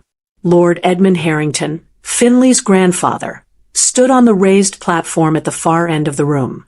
He was 83 years old, built like an oak tree, with white hair and eyes that missed nothing. Ladies and gentlemen, he announced, thank you for joining us this evening. As you know, the Harrington family has a long tradition of service to this county. And today, I'm pleased, went silent. Even the waiters stopped moving. The decathlon of sovereigns will commence in 2 weeks, Lord Harrington continued. For those unfamiliar with our custom, this is a 10-day competition testing strength, skill, intelligence, and character. The winner will serve as the honorary Duke of the Eastern Counties for 30 days, with all the privileges and responsibilities that entails. Murmurs rippled through the crowd. Yumika had heard about the decathlon in passing, some kind of rich people's game, but she'd never paid much attention. Lord Harrington said, his voice rising, we're expanding the competition. 20 participants instead of 12. 18 invitations will go to families of distinguished lineage. But 2 slots, 2 wildcard positions, will be awarded through public lottery. Any citizen may apply. The murmurs turned into excited chatter. Lord Harrington raised his hand for silence. The winner will not only receive the title, but will also have the authority to propose one change to county law or policy. This is not symbolic. The Harrington family will use all our influence to see that change enacted. Now people were really talking. Yimika watched as various guests pulled out their phones, no doubt already strategizing how to secure those wild card slots. My grandson, Finley Harrington, has won this competition for 2 consecutive years, Lord Harrington continued, gesturing to where Finley stood near the front of the room, looking every inch the undefeated champion. We'll see if anyone can break his winning streak. Finley's eyes swept across the crowd. They found yelled. She looked away first. The application period opens tonight, Lord Harrington concluded. May the best sovereign win. The crowd erupted into applause. Music started playing. People began moving toward the networking opportunities this presented. Yimika felt someone step close beside her. She didn't need to look to know it was Finley. His colleague said, for the wild card position. I'm not interested in playing games with rich people, Yimika replied. It's not a game. The winner gets real power. You could change hospital funding policies, increase nurse salaries, reform healthcare access. He paused. Isn't that what you went into medicine for? To help people? She turned to face him. What's your angle? No angle. I just think it would be interesting to see what someone like you could do with that kind of authority. Someone like me? Someone who isn't afraid to slap armed men and talk back to dukes. Before Yimika could respond, Tadahiro appeared at her other side. She's not interested, he said flatly. Finley's expression hardened. I don't recall asking you. And I don't recall caring what you think. The 2 men stared at each other across Yimika, like she was the last piece of land in a territory. The air between them crackled with barely contained violence. Gentlemen, Yimika said, her voice cutting through the tension like a scalpel, I'm standing right here, and neither of you gets to speak for me. She grabbed a glass of champagne from a passing waiter. She heard Tadahiro speak quietly to Finley. I'm entering the competition. On what grounds? Finley replied. You're not part of any distinguished lineage. Not in this country. Wild card lottery. My application goes in tonight. You'll never win it. The odds are 2 in 10,000. Watch me. Yimika didn't hear Finley's response, but something in the quality of the silence that followed told her that everything had just changed. The game had begun, and somehow she was the prize. The morning of the first trial dawned. Yimika stood in the medical tent at the edge of Harrington Estates Northfield, organizing supplies and wondering how her life had gotten so complicated in the span of 2 weeks. Tadahiro had won his lottery slot against 10,000 applicants through what had to be either divine intervention or extremely sophisticated rigging. His name had been drawn. The other wild card position had gone to a farmer from the outer counties, a man named Thomas Webb, who looked terrified to be there. 20 competitors total, 18 from old money families with name in Vanderburg, 1 farmer, 1 Yakuza boss, and Yimika, who'd been hired as the primary field medic after Dr. Chun recommended her for the position. She tried to refuse, but the pay was 3 times her usual rate, and she had student loans that were slowly crushing her into dust. So here she was, nervous. She looked up. Dr. Chun stood in the tent entrance, medical bag in hand. Should I beat? These people take this competition very seriously. Last year, someone broke both legs in the fencing trial. The year before that, a woman nearly drowned in the swimming challenge. He paused. Just be ready for anything. The horn sounded. The first trial was beginning. Yimika and Dr. Chun moved to the edge of the field, where Lord Harrington stood on a raised platform, addressing the gathered crowd of spectators. Hundreds of people had shown up treating this like a sporting event. Vendors sold food. Children waved banners. The first trial is simple, Lord Harrington announced. A pursuit across 5 miles of terrain. Competitors will ride on horseback from here to the eastern checkpoint, navigating forest trails and open fields. First 10 to arrive move on to the afternoon trial. Last 10 are eliminated.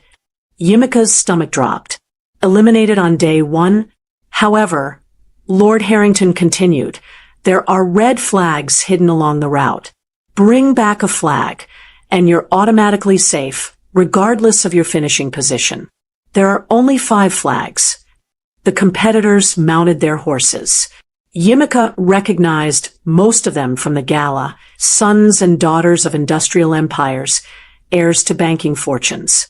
They all looked confident, comfortable in their saddles. Finley rode Sovereign, the massive black stallion. He sat straight-backed and composed, every inch the 2-time champion. Tadahiro rode the same chestnut mare from the track, but something was different about him now. His posture had shifted.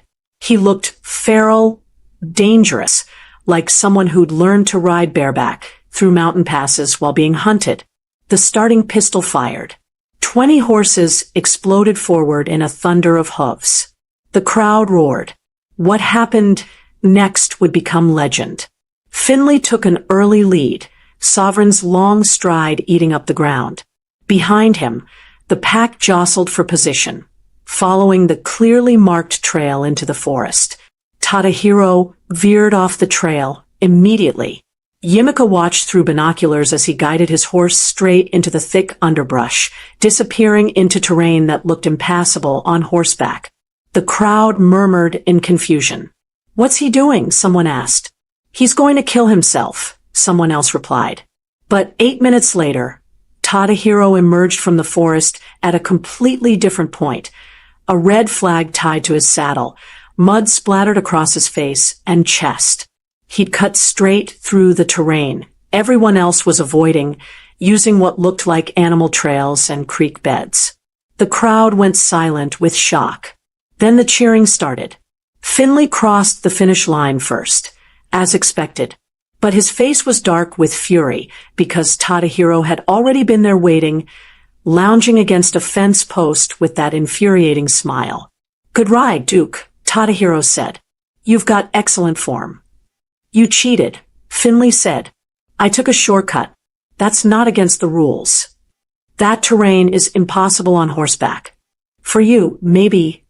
Lord Harrington stepped forward before things could escalate. Tadahiro Kinjo wins the first trial through flag acquisition. Finley Harrington places second through speed. Congratulations to both. As the other competitors began arriving, Yimika saw Finley staring at Tadahiro with something beyond simple rivalry. It was the look of someone who just realized he was in a real fight for the first time in his life. And he wasn't sure he could win.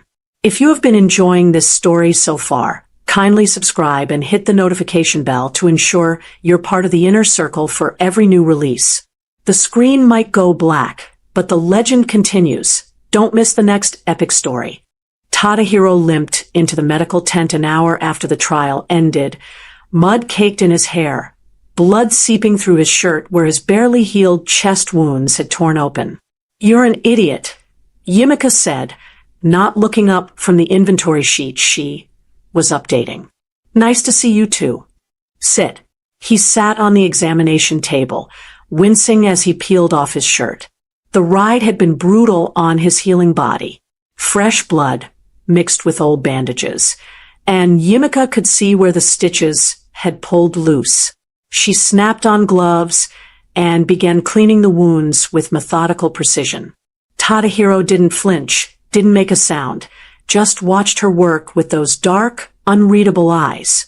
"You reopened 3 of the sutures," Yimika said, "and you've got severe saddle sores that are going to make tomorrow's trial absolute hell. What were you thinking taking that route?" "I was thinking I needed to win." "Why?" She looked up at him. "Why does this matter so much to you? You're not from here." You don't care about being Duke of anywhere. So why are you risking your life for some rich family's game? Tadahiro was quiet for a long moment. Then he reached for his discarded shirt and pulled something from the pocket. A small photograph, creased and faded. He handed it to her. The photo showed a young boy, maybe 6 years old, standing between two adults in what looked like a traditional Korean home. The boy was smiling. The adults weren't. My younger brother, Tadahiro said, quietly. Kenji. He died when I was 15. Yumika's hands stilled. I'm sorry. He was sick. Leukemia. We were living in the mountains, then training with my grandfather. Remote area. No hospitals nearby. Tadahiro's jaw tightened. By the time we got him to the city, it was too late. The doctor said if we'd caught it earlier, if we'd had access to proper care, he might have lived. He pointed to his chest, to the elaborate tattoo that covered his left side. Yumika had noticed it before, a cherry blossom tree with roots that extended down to his ribs. But now she saw what she'd missed. Hidden among the branches were dates. Birth and death dates. I don't just have one, Tadahiro said. I have 7. 7 people I loved who died because we couldn't get them help in time. My brother, my mother, my grandfather, others. He looked at her. That's why I'm here. The winner gets to propose a policy change. I want to establish mobile medical units in rural areas. Real units with real equipment and trained staff. So that no one else has to watch someone they love die because a hospital was too far away. Yumika set down the antiseptic wipe. Her throat felt tight. Each tattoo is someone you lost. Each one is a promise that I'll do better. That I'll build something that matters. He smiled, but it didn't reach his eyes. Ironic, isn't it? I run a criminal empire. I've done terrible things. But the one thing I want most is to save lives. That's not ironic, Yumika said. That's redemption. She finished cleaning his wounds and began applying fresh bandages. Her hands moved gently now, with a reverence she hadn't felt before. These weren't just scars. They were a map of grief, a catalog of everyone he'd failed to save. The saddle sores, she said finally. I can prescribe something for the pain. And there's a special padding you can use tomorrow. It'll help. Thank you. But Tadahiro, she pushing yourself like this. You're not going to make it through 10 days. Your body needs rest. I'll rest when it's over. You'll be dead when it's over if you're not careful. He reached out and caught her wrist, his grip. Yes, you'll just have to keep putting me back together. For a moment, they stayed like that, her wrist in his hand, the space between them charged with something neither of them wanted to name. The tent flap opened. Finley stepped inside, still in his riding clothes, immaculate despite the race. Am I interrupting? He asked, his voice cold. Tadahiro released Yumika's wrist and slid off the examination table. Not at all. I was just leaving. He walked past Finley without another word. The tent suddenly felt smaller, with just the two of them inside. You shouldn't get close to him, Finley said. Excuse me? Tadahiro Kinjo. He's dangerous. He's not the romantic figure you think he is. Yumika crossed her arms. And what makes you think I'm getting close to him? I saw the way you looked at him, just now. You don't know anything about how I look at anyone. Finley stepped closer. I know he's using you. This whole competition, he's only here because of you. He's trying to win so he can impress you, to make you think he's noble. But he's not. He's a criminal. And what are you? Yumika asked. You're so convinced you're better than him. But from where I'm standing, you're both just men who think the world owes them something. Finley's expression shifted. For just a moment, the arrogant mask slipped, and she saw something raw underneath. Hurt maybe. Or loneliness. "You're wrong about me," he said quietly. Then he turned and left. Yimika stood alone in the medical tent, surrounded by bandages and antiseptic, and wondered when her life had become a drama she couldn't escape. Day 3 dawned with mist rolling across the archery field like something out of a medieval painting. 12 competitors remained. 8 had been eliminated in yesterday's swimming trial, a brutal endurance test that had left 2 people hospitalized and 1 nobleman's son threatening to sue. Yimika had worked through treating hypothermia and near drownings. She was exhausted, but the competition didn't stop for things like human limitations. The archery trial was simple in concept, complex in execution. Each competitor would shoot at targets placed at increasing distances: 50 yards, 75 yards, 100 yards. Score accumulated across all 3 distances. Highest score won immunity for the next trial. Finley was a natural archer. Yimika had learned this from Dr. Chen, who seemed to know everything about the Harrington family. Finley had trained since childhood, had won regional championships, had a collection of custom bows that cost more than most cars. Tadahiro, as far as anyone knew, had never touched a bow in his life. The competitors drew lots for shooting order. Finley drew first position. Tadahiro drew last. Finley stepped up to the line with a recurve bow that looked like a work of art, carbon fiber and precision engineering wrapped in sleek black design. He knocked his first arrow, drew, and released in one fluid motion. Bullseye. The crowd applauded. His second shot, bullseye. His third, just off center, but still in the high-scoring ring. He moved to the 75-yard mark. 3 more shots, 2 bullseyes, and 1 outer ring. By the time he finished the 100-yard sequence, his total score was 267 out of 300 possible points. The crowd roared. It would be nearly impossible to beat. The other competitors took their turns. Most scored in the 180 to 220 range. Respectable, but nowhere near Finley's performance. Then Tadahiro stepped up to the line. He was given a standard competition bow. Nothing fancy, just functional equipment. He tested the draw weight, adjusted the sight, and stared down range at the target 50 yards away. His first shot went wide, not even close to the target. The crowd murmured. Some people laughed. Finley, standing in the competitor's area, smiled. Tadahiro's second shot hit the outer ring. His third shot hit just inside that. He moved to the 75-yard mark. The same pattern, adjustment, correction, improvement. His shots were getting progressively better, like he was teaching himself the physics of archery in real time. By the 100-yard mark, something had changed. He'd stopped trying to shoot like the textbook said. Instead, he'd adapted the bow to his own style, holding it at an angle that looked wrong, but somehow worked for him. His first 100-yard shot hit the second ring. His second hit the first ring. His third, his final shot of the competition, sailed through the morning mist and struck dead center. Bullseye. The crowd went silent with shock. Then the cheering started, louder than it had been for Finley. Tadahiro's final score, 243. Not enough to win, but enough to place second. High enough to guarantee his advancement. But more importantly, and everyone watching understood this, he'd just demonstrated something more impressive than perfect accuracy.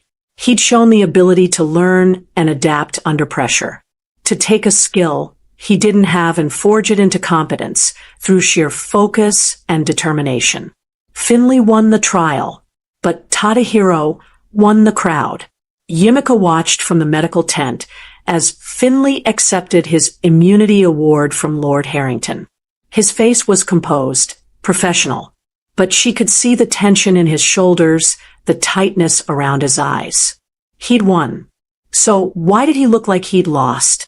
After the ceremony, as competitors dispersed and the crowd began to leave, Yumika found herself packing supplies when Tadahiro appeared at the tent entrance. That was impressive, she said. Archery. It was adequate. He rolled his shoulder, wincing. My form was terrible. But I'm still here. Is that all that matters? Still being here. In my world, yes. Survival is everything. Yumika zipped up the medical bag and looked at him. What happens when you win? If you win, I establish the medical units. I save lives. He paused. And maybe I prove that someone like me can be more than what they were born to be. You already proved that, Yumika said, the moment you decided to try. Something shifted in Tadahiro's expression. He stepped closer. Yumika, Mr. Kinjo. Finley's voice cut through the moment, like a blade. He stood outside the tent, still in his competition clothes. Congratulations on the improvement from your first shot. Thank you, Duke. Your shooting was flawless. Years of practice. Finley's eyes moved to Yumika. Miss Johnson, my grandfather would like to speak with you. Something about tomorrow's medical preparations. It was obviously a lie. But it was also obviously a dismissal. Tadahiro smiled. I'll see you tomorrow, Yumika. He left. Finley stepped into the tent. You can't keep doing this, Yumika said. Doing what? Interrupting. Interfering. Treating me like I'm some prize you two are competing for. Finley was quiet for a moment. Then he said, You're not a prize. He stopped. Started again. Tomorrow night.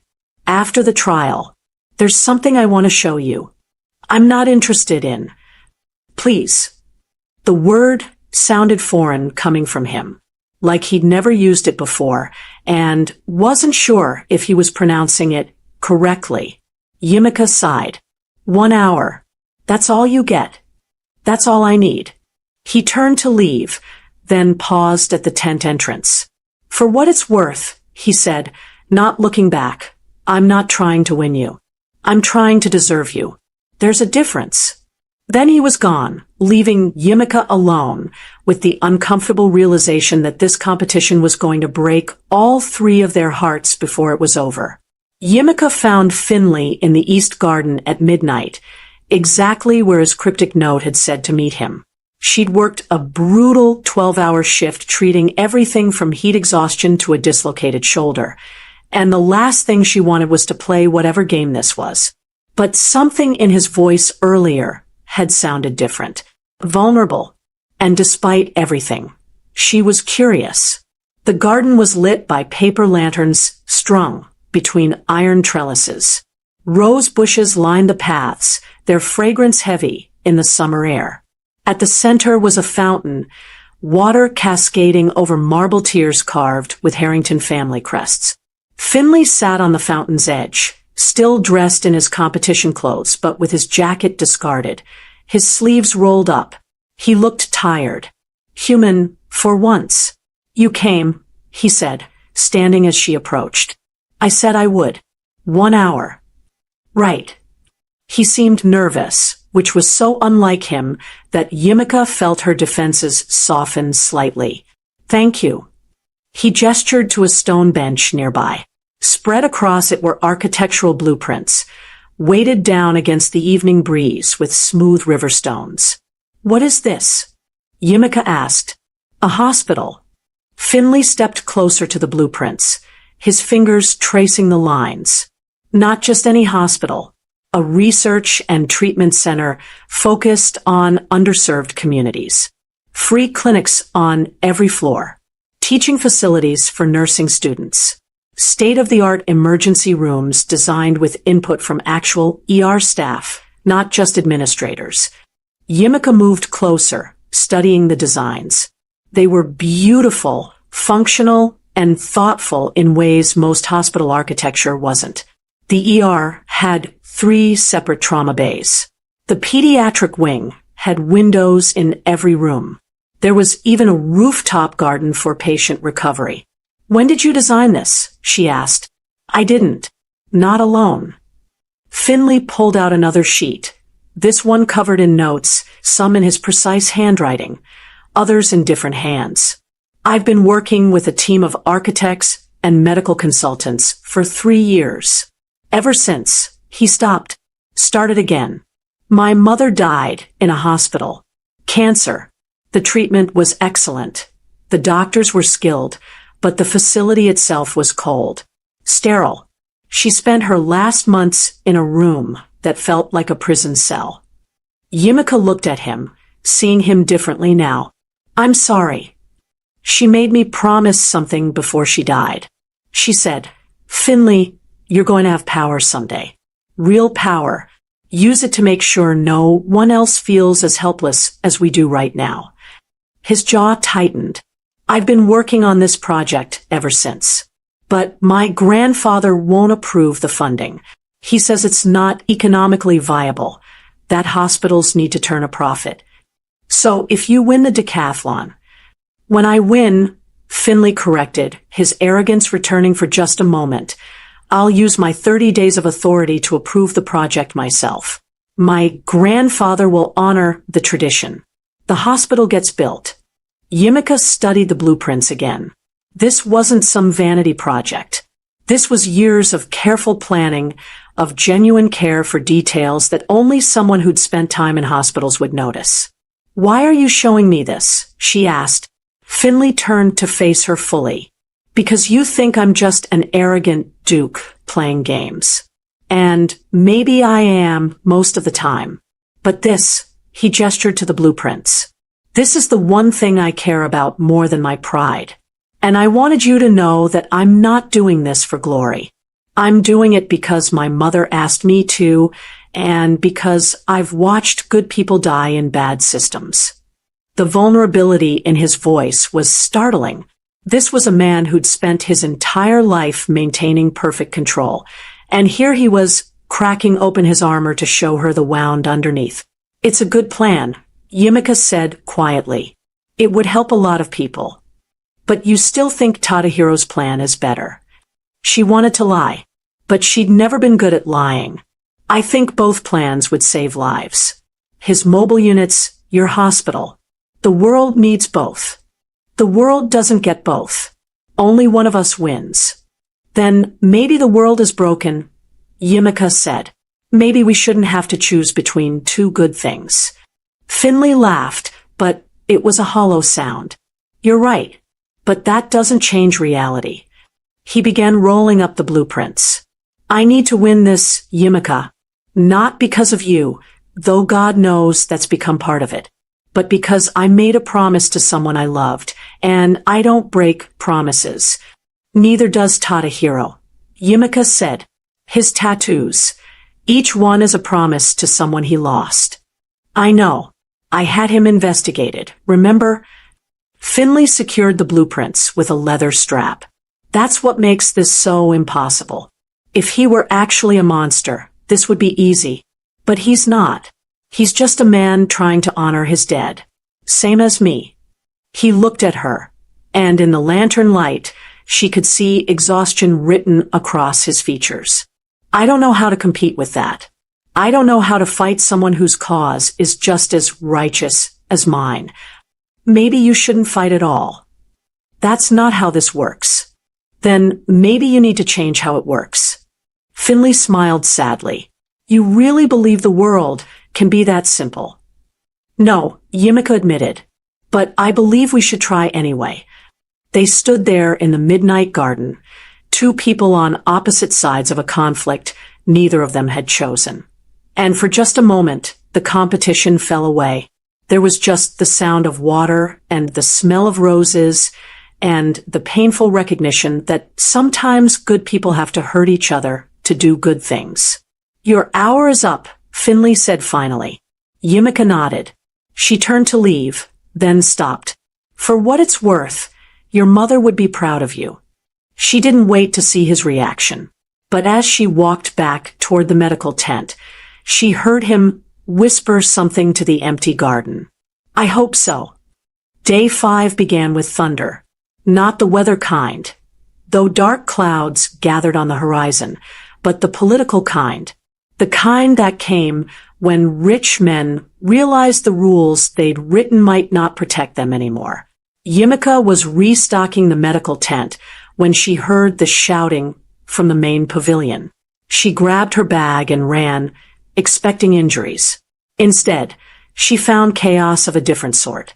10 competitors now remained. They stood in a semicircle around Lord Harrington, who sat in his ceremonial chair, looking every one of his 83 years. Beside him stood 3 members of the competition council, wealthy men who oversaw the rules and traditions of the decathlon. And in the center of the chaos stood Tadahiro, expressionless, while a man in an expensive suit pointed at him like he was a criminal on trial. Clear violation of the eligibility requirements. The man was saying his name was Richard Ashford, and his son was one of the remaining competitors. Section 3, Paragraph 7 of the Decathlon Charter states that all participants must be of good moral character. This man runs a criminal organization. I entered through the wild card lottery, Tadahiro said calmly. The lottery has no character requirements. Only the noble family slots do. That's a technicality. That's the rule. Lord Harrington raised his hand for silence. The crowd that had gathered, competitors, staff, spectators, went quiet. Mr. Ashford raises a valid concern, the old man said. Though the wild card system has no character clause, we must consider the spirit of the competition. Mr. Kinjo, you stand accused of running an illegal organization. Do you deny this? No, Tadahiro said simply. Gasps rippled through the crowd. Even Finley, standing to one side, looked surprised. Most people would have lied, or deflected, or hired lawyers. Tadahiro just admitted it. Then, by your own admission, Ashford began. I run what you call a criminal organization, Tadahiro interrupted. In Korea, we call it a family. We provide protection to people who can't get it from the government. We offer loans to businesses banks won't touch. We create order in places where the law refuses to go. He paused. Yes, we operate outside your legal system. But that doesn't mean we're without honor. Honor. Ashford scoffed. You're a thug with delusions of. Enough. Lord Harrington's voice cracked like a whip. Mr. Ashford, you will show respect in these proceedings, or you will be removed. Ashford's mouth snapped shut. Lord Harrington turned to Tadahiro. You've admitted to criminal activity. Why should we allow you to continue? Because the rules say you have to, Tadahiro replied. And because half the men in this competition have broken more laws than I have. They've just done it with lawyers and offshore accounts. Someone in the crowd laughed nervously. Lord Harrington's expression didn't change, but Yimika thought she saw the ghost of a smile.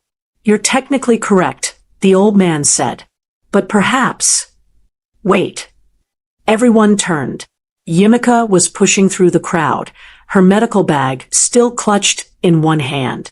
Miss Johnson, Lord Harrington said, this is a council proceeding.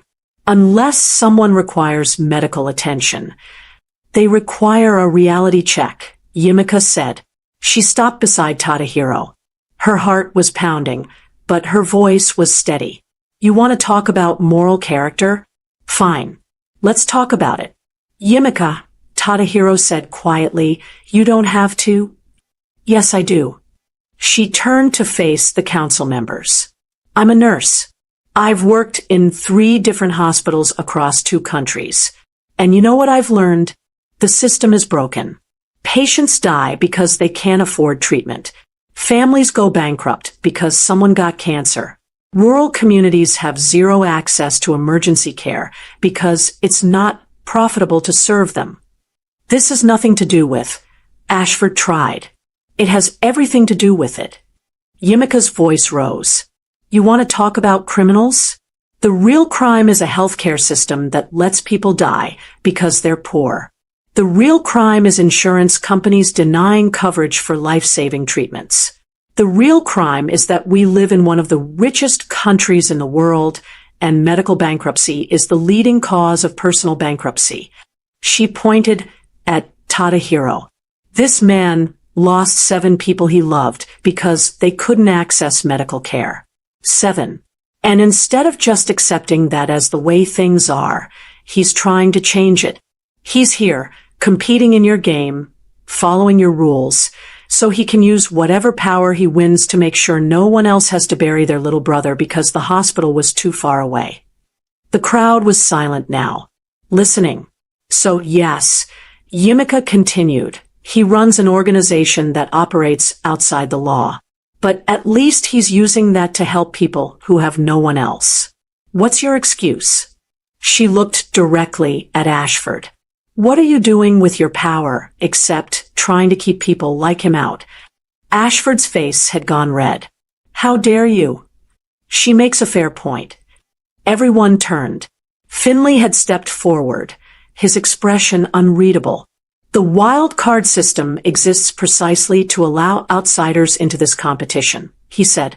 People who don't have distinguished lineage or inherited wealth. People who have to fight for everything they achieve. He looked at Tadahiro. I don't like him. I don't respect his methods. But he won his spot fairly, and the rules are clear. If we start disqualifying people based on moral judgments, where does it end? Lord Harrington studied both men for a long moment. Then he turned to the council members. The objection is denied, he said. Mr. Kinjo stays in the competition. These proceedings are concluded. The crowd erupted, some cheering, others protesting. But Yimika barely heard it. She was staring at Finley, who'd just defended his rival. Tadahiro stepped close to her as the crowd dispersed. Thank you, he said quietly. You didn't have to do that. Yes, I did. Someone had to say it. Still, his eyes held hers. Thank you. Later, as Yimika was packing up the medical tent, Finley appeared in the entrance. That was quite a speech, he said. I meant every word. I know. That's what made it powerful. He paused. You're starting to care about him. It wasn't a question. Yimika didn't answer. Just be careful, Finley said. This competition, it changes people. Brings out the worst in them. I don't want to see you hurt. I can take care of myself. I know. But maybe, he stopped. Maybe, I want to take care of you anyway. Then he left, and Yimika was alone with the uncomfortable realization that she was falling for both of them, and there was no rule book that could tell her how to handle that. The underwater rescue challenge was designed to break people. Yimika understood this the moment she saw the setup. A 40-foot pool filled with murky water, obstacles submerged at various depths, and at the very bottom, waited mannequins dressed in civilian clothes. The task was simple in concept, brutal in execution. Dive down, retrieve the mannequin, bring it to the surface. Fastest time wins. But there was a twist. The mannequins weighed 70 pounds each and were anchored with quick-release mechanisms that required fine motor control to operate.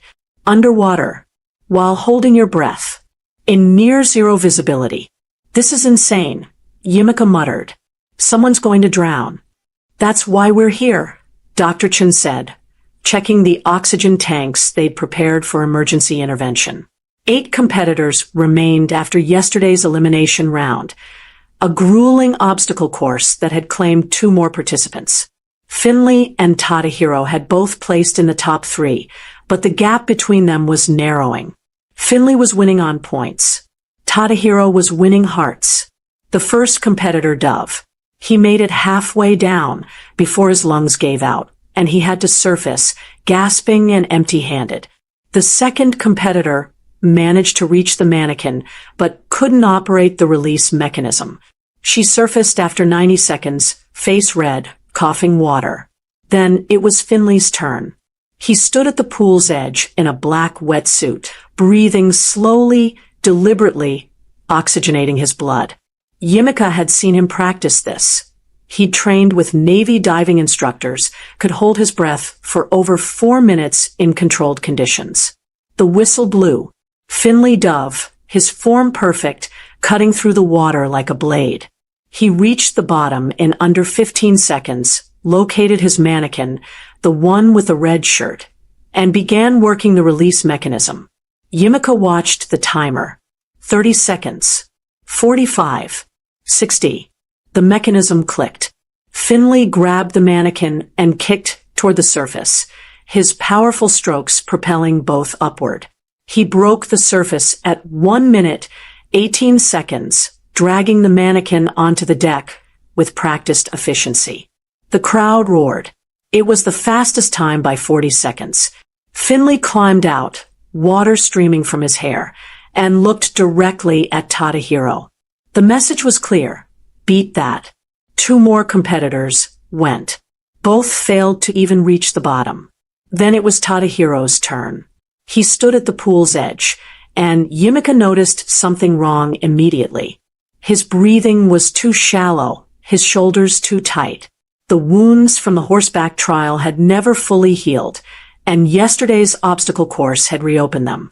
She'd bandaged him this morning, had told him not to push it. He was going to push it anyway. The whistle blew. Tadahiro dove, but his form was off. He wasn't cutting through the water. He was fighting it. Yimika's hands tightened on the rescue equipment. He's struggling, Dr. Chun said. Tadahiro reached the bottom, found his mannequin, the one with the blue shirt, and began working the release. But his movements were sluggish, imprecise. The mechanism wasn't cooperating. The timer hit 60 seconds. 70. 80. He needs to surface, Yimika said. He's still working on it. 90 seconds. The release finally clicked. Tadahiro grabbed the mannequin and pushed off the bottom, but his kick was weak. He was running out of air. 100 seconds. He was only halfway up, the mannequin dragging him down, his movements becoming erratic. He's not going to make it, Dr. Chun said. Yimika didn't think. She grabbed the spare oxygen tank, kicked off her shoes, and dove into the pool. The water was cold and dark. She could barely see Tadahiro's silhouette above her, sinking rather than rising, the mannequin still clutched in his arms. His eyes were closed. Bubbles escaped his lips. She reached him, jammed the oxygen regulator into his mouth, and pressed the purge valve. His eyes snapped open, disoriented, then focused on her. He took a breath, then another, then seemed to remember where he was. He let go of the mannequin. Yimika grabbed him and kicked toward the surface with everything she had. They broke through together, Tadahiro coughing and gasping, Yimika supporting his weight. Hands reached down to pull them out. Dr. Chun, a safety team. Finley, who'd appeared at the pool's edge, his face tight with something that might have been concern or might have been anger. They laid Tadahiro on the deck. He was conscious, breathing, but his lips were blue and his entire body was shaking. What were you thinking? Yimika demanded, checking his pulse. You almost died down there. Had to finish. Tadahiro gasped. The mannequin is still at the bottom. You idiot. You didn't finish. But I tried. Trying doesn't mean anything if you're dead. She was yelling now, her hands shaking as she wrapped a thermal blanket around him. She wasn't sure if she was angry or terrified, or both. Lord Harrington appeared, his face grave. Mr. Kinjo, you are disqualified from this trial for failure to complete the task and for requiring rescue intervention. Tadahiro nodded, still too oxygen-deprived to speak. However, the old man continued, you are not eliminated from the competition. You simply receive 0 points for this event. The crowd murmured. It was a mercy ruling, and everyone knew it. But it was also technically correct. The rules said failure meant disqualification from the trial, not from the competition itself. Miss Johnson, Lord Harrington said, turning to Yimika, "That was a remarkable act of courage. You potentially saved this man's life." "I was just doing my job," Yimika said. "Your job is to provide medical care, not to dive into 40 feet of water." The old man smiled slightly. "But I'm glad you did." As they loaded Tadahiro onto a stretcher to take him to the medical tent for observation, Finley appeared beside Yimika. "That was reckless," he said quietly. "Someone had to. It could have been you on that stretcher. It could have been both of you. But it wasn't." Finley looked at her, and something in his expression made her chest tighten. "You would have done the same for me," he said. "Wouldn't you?" It wasn't really a question. But Yimika answered anyway. "Yes." He nodded, like that confirmed something he'd been afraid to ask.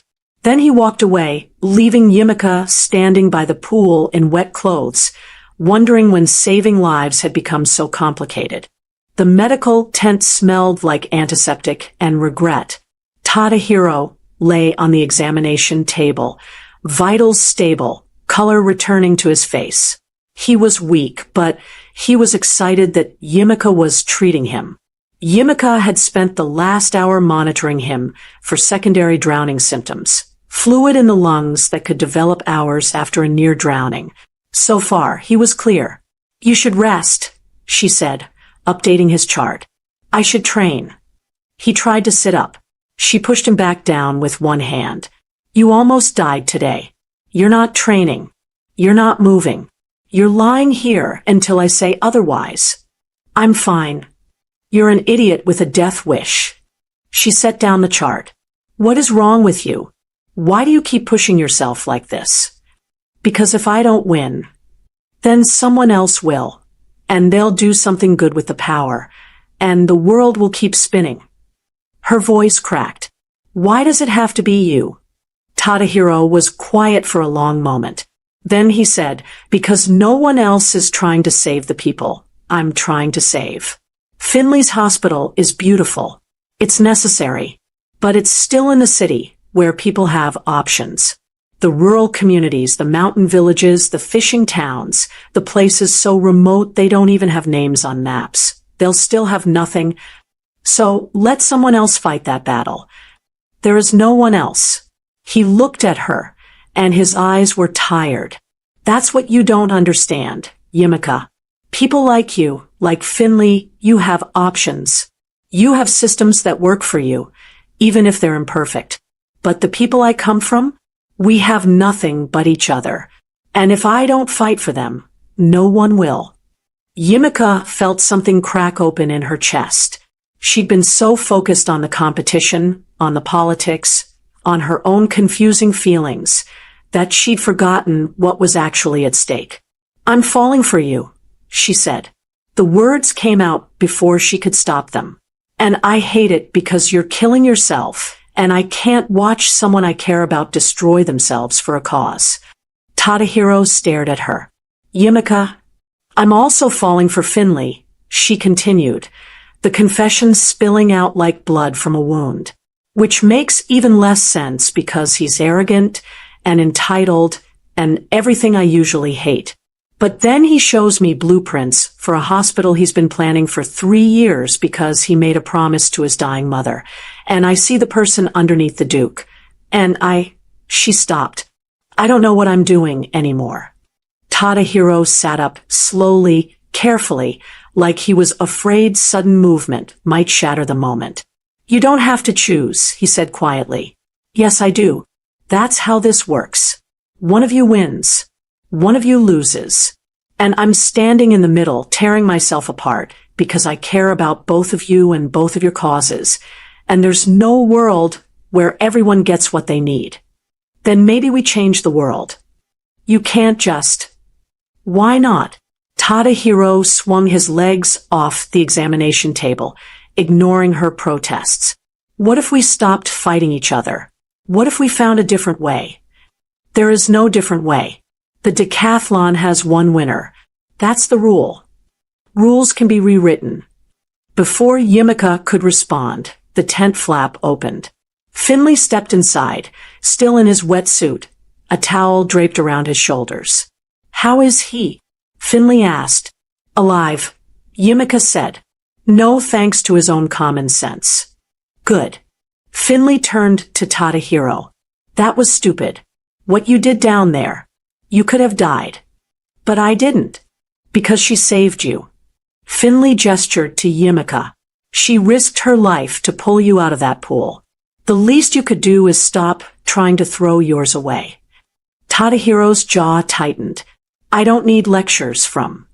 Yes, you do. We both do. Finley ran a hand through his wet hair. I've been thinking about what you said in the council hearing, about the real criminals being the systems that let people die. You were right. The tent went silent. What? Tadahiro said. You were right, Finley repeated. My hospital plan. It's good, but it's not enough. It serves the city. It serves people who already have some access.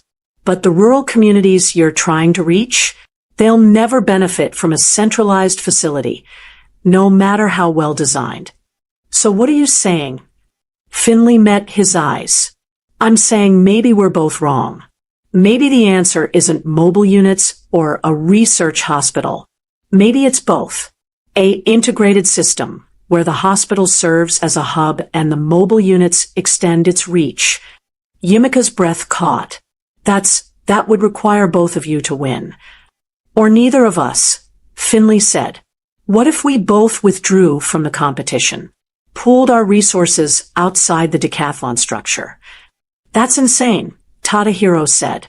We'd lose all the institutional support, the Harrington backing, everything. But we'd have each other, and we'd have her. Finley looked at Yumika. We'd have someone who actually understands what patients need, what the system is missing. We'd have the 3 perspectives necessary to build something that actually works. For a moment, the possibility hung in the air between them. A future where they weren't enemies, where the competition didn't matter, where they could build something together.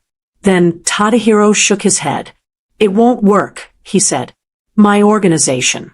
They're backing me because they think I'll win power they can leverage. If I withdraw, I lose their support. I lose everything.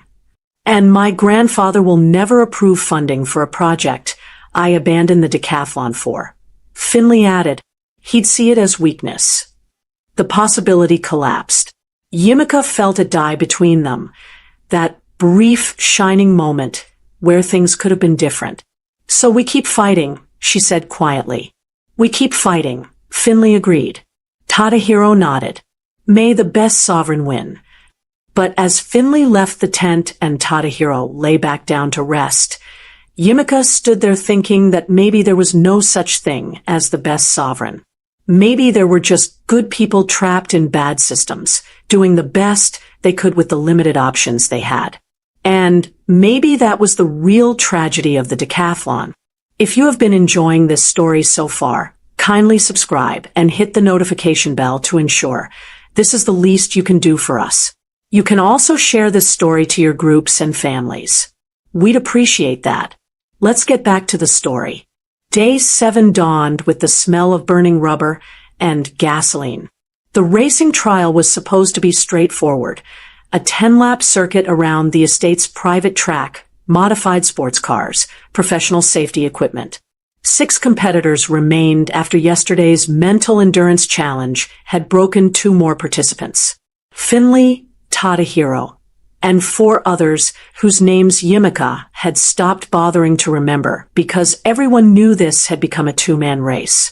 She was stationed at the medical tent near turn 3, the sharpest corner on the track, where accidents were most likely to happen. Dr. Chen had taken turn 7. They had ambulances on standby, fire suppression equipment, the works. This is the most dangerous trial, Dr. Chen had told her during the morning briefing. Every year, someone crashes. 2 years ago, someone died. Then why do they still do it? Yumika had asked. Because danger is the point. Anyone can be brave when there's no risk. This tests who's willing to bet their life on their skill. Now, Watching the competitors climb into their cars, Yimika understood what he meant. This wasn't about speed. It was about whether you could push yourself to the edge without falling over.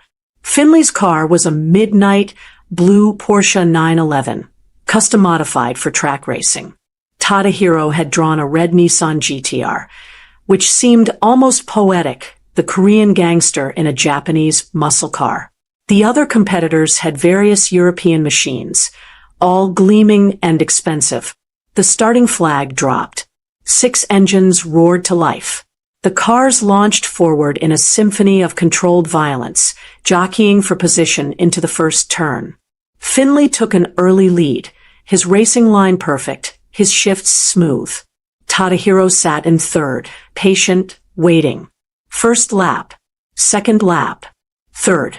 On the fourth lap, going into turn 3, Tadahiro made his move. He dove inside on Finley's turn-in, an aggressive pass that forced Finley to either yield or crash. Finley yielded, but barely, and Yimika could see the fury in the way he attacked the next corner. Fifth lap. They were wheel-to-wheel now, trading paint, neither willing to back down. Sixth lap. That's when it happened. Finley's car, going into turn 7 at over 100 miles per hour, suddenly locked up. All 4 wheels seized simultaneously, turning the Porsche from a precision instrument into a missile. It shot off the track, through the grass, straight toward the concrete barrier. Yimika was already running before her conscious mind registered what she'd seen. She grabbed the medical bag, sprinted across the infield, arrived at turn 7 just as Dr. Chun reached the crash site.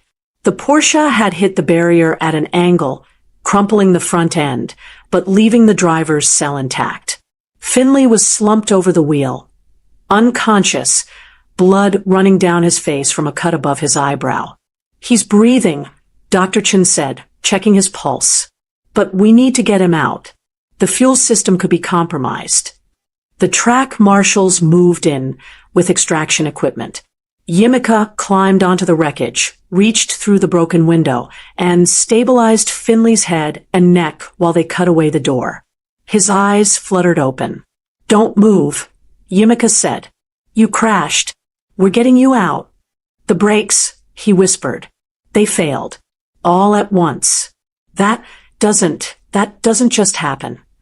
They extracted him carefully, laid him on the stretcher. Yimika did a rapid trauma assessment, while Dr. Chun called for the ambulance. Possible concussion, definitely needed stitches, but miraculously, nothing seemed broken. "I'm fine," Finley said, trying to sit up. "I can still." "You're done," Yimika said firmly. "You're going to the hospital for a CT scan, and then you're going to rest. The competition can wait." "The competition can't wait. If I forfeit this trial, then you forfeit it. You're alive. That's what matters." Finley grabbed her wrist, his grip weak but desperate. "Check the car. The brake lines. Please. Something's wrong." The ambulance arrived. They loaded him in, and Yimika watched it drive away, her heart still pounding from the adrenaline. Behind her, she heard raised voices. She turned to see Tadahiro and Lord Harrington standing near the wreckage, along with a team of mechanics and race officials. Brake lines were cut. One of the mechanics was saying, holding up a severed hydraulic line. "Clean cut, not a break. Someone sabotaged this car." The crowd that had gathered went silent. "That's impossible," Lord Harrington said. "The cars are kept in a secured garage. Only race officials have access." "Then one of your officials is dirty," Tadahiro said, flatly. "Because that didn't cut itself." Lord Harrington's face had gone gray. "This competition is suspended pending investigation. All competitors returned to the staging area immediately." As the crowd dispersed, Tadahiro caught Yimika's arm. "How is he?" he asked quietly. "He'll live. Probably a concussion. Needs stitches." She looked at him. "Did you have anything to do with this?" His expression hardened. You think I would try to kill him? I think you want to win. Not like this. Never like this. He released her arm. I fight with honor, Yimika. I fight to win. But I don't cheat, and I don't sabotage. If Finley can't beat me on his own merit, then I don't deserve the victory. It's disheartening to see you think so little of me, Tadahiro replied with disappointment. I'm sorry, Yimika said, realizing her error in judgment. It's fine, I understand. Tadahiro replied almost immediately. She believed him. And that scared her, because it meant someone else had done this. Someone who wanted both of them eliminated. The investigation took 3 days. 3 days during which Finley recovered in the hospital. Mild concussion, 12 stitches, bruised ribs, but nothing broken. 3 days during which security footage was reviewed, garage personnel were interviewed, and the entire estate was turned inside out looking for evidence. They found nothing. Whoever cut the brake lines had been careful, professional, and had left no trace. On the evening of the 3rd day, Lord Harrington announced that the competition would resume. The racing trial would be rerun with additional security measures. Finley was cleared to compete if he chose to. He chose to. Yimika was in the medical tent, preparing for the next day's trial, when Tadahiro appeared in the doorway. But he wasn't alone. The man with him was older, maybe 50, with iron-gray hair and a face that looked like it had been carved from stone. He wore an expensive suit and moved with the coiled grace of someone who'd spent his life being dangerous. Yimika, Tadahiro said, his voice tight, this is my brother, Park Jin-woo. Brother. But Tadahiro's brother was dead. The one in the photograph, the one with leukemia. Unless, half-brother, Jin-woo corrected, his English accented, but perfect. Different mothers. I'm the eldest. I run the Kinjo operations in Korea while Tadahiro plays games here. The contempt in his voice was palpable. Jin-woo, Tadahiro said quietly, I told you I need more time. You've had 3 weeks. The chairmen are losing patience. Jin-woo turned to Yimika, studying her with eyes that missed nothing. So this is the nurse. The reason my brother has abandoned his responsibilities to participate in a children's game. It's not a game, Tadahiro said. No. Then what is it? A competition where rich men play at being warriors? Where the prize is the right to make one symbolic change that will be forgotten in a month. Jin-woo's voice rose. Our family is at war. The Sato clan is moving against our territories. We need you home. Now, I'm aware of the situation. Are you? Because from where I stand, it looks like you're so distracted by this woman and your foolish dreams of redemption that you've forgotten who you are. Tadahiro's hands clenched into fists. I know exactly who I am. Do you? Because the Tadahiro I know wouldn't waste time trying to save strangers when his own people are dying. Jin-woo pulled out his phone, swiped to a photo, and held it up. It showed a burned building, bodies covered in sheets. This happened 2 days ago. A Sato hit on one of our safe houses. 16 dead, including women and children. Tadahiro's face went pale. They're escalating because they know you're not there. Jin-woo continued mercilessly. They see weakness. And weakness gets people killed. He pocketed the phone. You have 2 choices. Come home now and lead your family, or stay here and watch everything our grandfather built burn to the ground. That's not fair, Yimika said, finding her voice. You can't put that on him. Jin-woo turned to her, and his expression was not unkind, just tired. Life isn't fair, Miss Johnson. And the men who try to save everyone end up saving no one.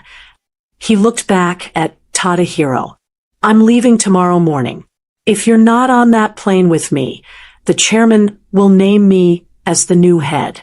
You'll be removed from succession.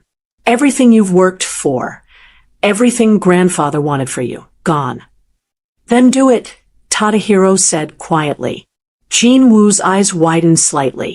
What? Name yourself head. Take the title. I'm not coming back. Not yet. You'd throw away your birthright for this? For her. Not just for her. For what I'm trying to build here. For the promise I made to Kenji, to everyone we lost. Tadahiro's voice was steady now. You want to lead through violence and intimidation? Fine. That's always been your way. But I'm trying to build something different. Something better. And I'm not giving up on that. Jin Woo stared at his brother for a long moment. Then he shook his head. You're a fool, Tadahiro. A romantic fool who thinks the world can be changed with good intentions. He moved toward the tent exit, then paused. But for what it's worth, grandfather would have been proud of you. He always said you had the kindest heart in the family. He worried it would get you killed. Then he was gone. Tadahiro stood frozen, his entire body trembling with tension. Yimika moved to him, placed a hand on his arm. Are you okay? She asked. No, he said honestly. I just gave up everything I was raised to be. Everything my family expected of me. And I'm not sure if that makes me brave or just stupid. It makes you human, Yimika said. It makes you someone who chose what they believed in over what they were told to be. Tadahiro looked at her, and she saw the vulnerability there, raw and exposed. What if I'm wrong? What if Jin Woo is right, and I'm just being selfish? Then you're selfish. But at least you're selfish in pursuit of something good. He laughed, but it was a broken sound. I've lost my family, Yimika. If I don't win this competition now, if I can't make the mobile medical units happen, then I've given up everything for nothing. Then we'll make sure you win. Yimika took a breath. She was about to cross a line, about to violate every principle of impartiality she'd maintained throughout this competition. But watching Tadahiro standing there, having just sacrificed everything for a dream of saving strangers he'd never meet, she couldn't stay neutral anymore. She confirmed. You're not alone in this. Tadahiro pulled her into a hug, sudden and fierce, and she could feel him shaking. She held him, this dangerous man who'd chosen kindness over power, and realized that she'd stopped falling for him days ago. She'd already fallen. Completely. Irreversibly. And somewhere in a hospital room across the estate, Finley Harrington was recovering from a suspicious car crash, preparing to fight for his own dream of redemption. The competition had 4 days left, and Yimika had just picked a side. Finley returned to the competition on day 8 with 12 stitches above his eyebrow and a determination that bordered on obsession. Yimika watched him climb out of the car that brought him from the hospital, moving carefully, his ribs still wrapped beneath his shirt. He should have been resting for another week. Instead, he was here, ready to compete in tomorrow's endurance trial. She met him at the competitor's pavilion, medical bag in hand. You shouldn't be here, she said. Neither should half the people still in this competition, yet here we are. Finley gestured to the pavilion, where Tadahiro stood with the 4 remaining competitors, studying maps of tomorrow's course. How is he? You almost died 3 days ago, and you're asking about your rival? I'm asking about the man who didn't sabotage my car. Finley's voice was quiet. The investigation cleared him. Completely. He was with Lord Harrington during the entire window when the tampering occurred. I know. Which means someone else wants both of us gone. Someone who benefits if we destroy each other or get disqualified. He paused. I've been thinking about what he said. About working together. Maybe he was right. Yimika's heart skipped. What are you saying? I'm saying. Finley stopped as a figure approached. Richard Ashford, the man who tried to have Tadahiro disqualified, walked toward them with his son Marcus trailing behind. Harrington, Ashford said, his voice dripping with false concern. Good to see you back on your feet. Terrible business. That accident. It wasn't an accident, Finley said flatly. No. Well, the investigation found no evidence of foul play, did it? Just unfortunate mechanical failure. Ashford smiled. These old cars, so unreliable. Something in his tone made Yimika's skin crawl. Finley must have felt it too, because his expression went cold. What do you want, Ashford? Just wanted to extend an offer. My son Marcus here. He's quite good at the endurance trials. Strong runner, excellent stamina. He could help you in tomorrow's event if you're not at full strength. Help me how? Form an alliance. Pool your points. Work together to eliminate the less desirable competitors. Ashford's eyes flicked toward Tadahiro. Then you two can compete for the final victory between gentlemen. As it should be. Finley studied the older man for a long moment. You cut my brake lines. Ashford's expression didn't change. That's a serious accusation. You wanted both Tadahiro and me injured or eliminated. Then your son could win by default. But it didn't work, did it? We're both still here. And now you're trying Plan B, turn us against each other so thoroughly that we disqualify ourselves. You have no proof of any of this. No, Finley agreed. But I don't need proof. I just need to make sure you don't win. He turned to Marcus Ashford. Your father is using you. He doesn't care if you're the best. He just wants the Ashford name attached to power. Marcus's face flushed. That's not. Isn't it? When was the last time he asked what you wanted? What you'd do with the victory if you won? The younger Ashford fell silent. Richard Ashford's mask of civility cracked. You're making a mistake, Harrington. The decathlon is about legacy, about maintaining the proper order. That criminal has no place here, and the fact that you're defending him shows how far you've fallen. The only thing falling is your plan. Finley stepped closer. Stay away from my car. Stay away from Tadahiro's car. And if anything else accidentally happens to any competitor, I will personally ensure that every media outlet in the country knows exactly what kind of man you are. Ashford's eyes narrowed. You're choosing him over your own kind. My own kind are people with honor. You don't qualify. Finley turned his back on them, dismissing them like servants. Now get out of my sight. The Ashfords left, father muttering threats, son looking confused and ashamed. Yimika stared at Finley. That was stupid, she said. You just made a powerful enemy. I already had a powerful enemy. Now I have clarity. Finley looked toward where Tadahiro stood. Come with me. There's something I need to do. He walked to the pavilion. Yimika followed, her heart pounding. The other competitors saw them coming and immediately made themselves scarce. This was between the two frontrunners. Kinjo, Finley said. Tadahiro turned, his expression wary. Duke, I need to speak with you. Privately. They moved to the edge of the pavilion, away from prying eyes and ears.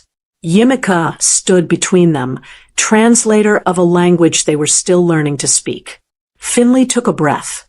I'm withdrawing from the competition. The words hung in the air like a bomb waiting to explode. What? Tadahiro said. You heard me. I'm withdrawing. You win by default. Why would you? Because Ashford tried to kill me, and he'll try again. Because this competition has become corrupted by people who care more about power than purpose. And because Finley's voice dropped. Because I realized something in that hospital bed. I don't need the decathlon to build my mother's hospital. He pulled a folded document from his jacket. This is a commitment letter from 3 private investors who've agreed to fund the project. Full funding.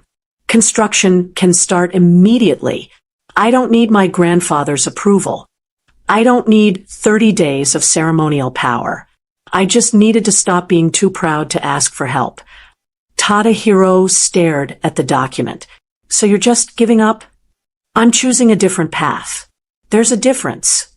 Finley looked at Yimika. Someone recently reminded me that maybe we're both wrong. Maybe the answer isn't one winner and one loser. Maybe it's both of us succeeding in our own ways. But if you withdraw, Yimika said carefully, Tadahiro still has to win. The mobile medical units still need institutional backing.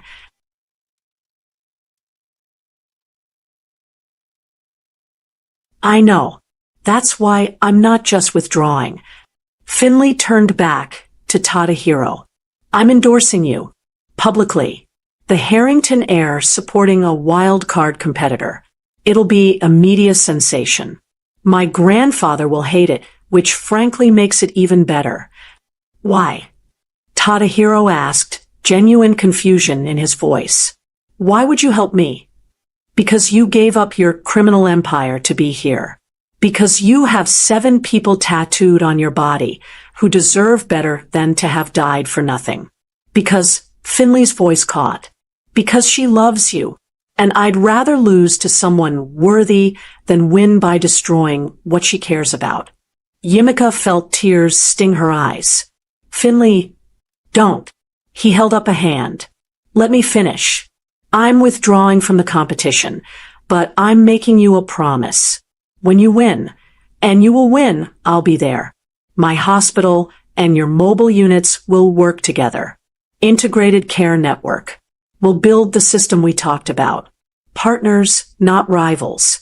He extended his hand to Tadahiro. Deal. Tadahiro looked at the offered hand for a long moment.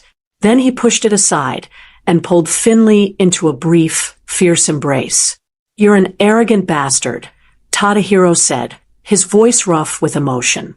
But you're a good man. So are you. Turns out we both are. Who knew? Finley stepped back, composing himself. Now go win this thing. I'll handle the media circus. He walked away, and Yimika watched him go, her heart breaking and healing at the same time. He'd given up everything he'd worked for. Not because he had to, but because it was right. Tadahiro touched her arm. Go to him, he said quietly. What? He just sacrificed his dream for mine. The least you can do is make sure he knows it mattered. Tadahiro smiled sadly. I'll still be here when you get back. Yimika ran. She caught up with Finley at the garden, the same garden where he'd shown her the hospital blueprints. He was sitting on the fountain's edge, head in his hands. That was the most selfless thing I've ever seen, she said. He looked up. Or, the most selfish. I couldn't beat him. Yimika, not really. He's faster, stronger, more determined. I would have lost anyway. At least this way, I get to pretend I chose it. That's not true. Isn't it? He stood, walked to her. I spent my whole life winning.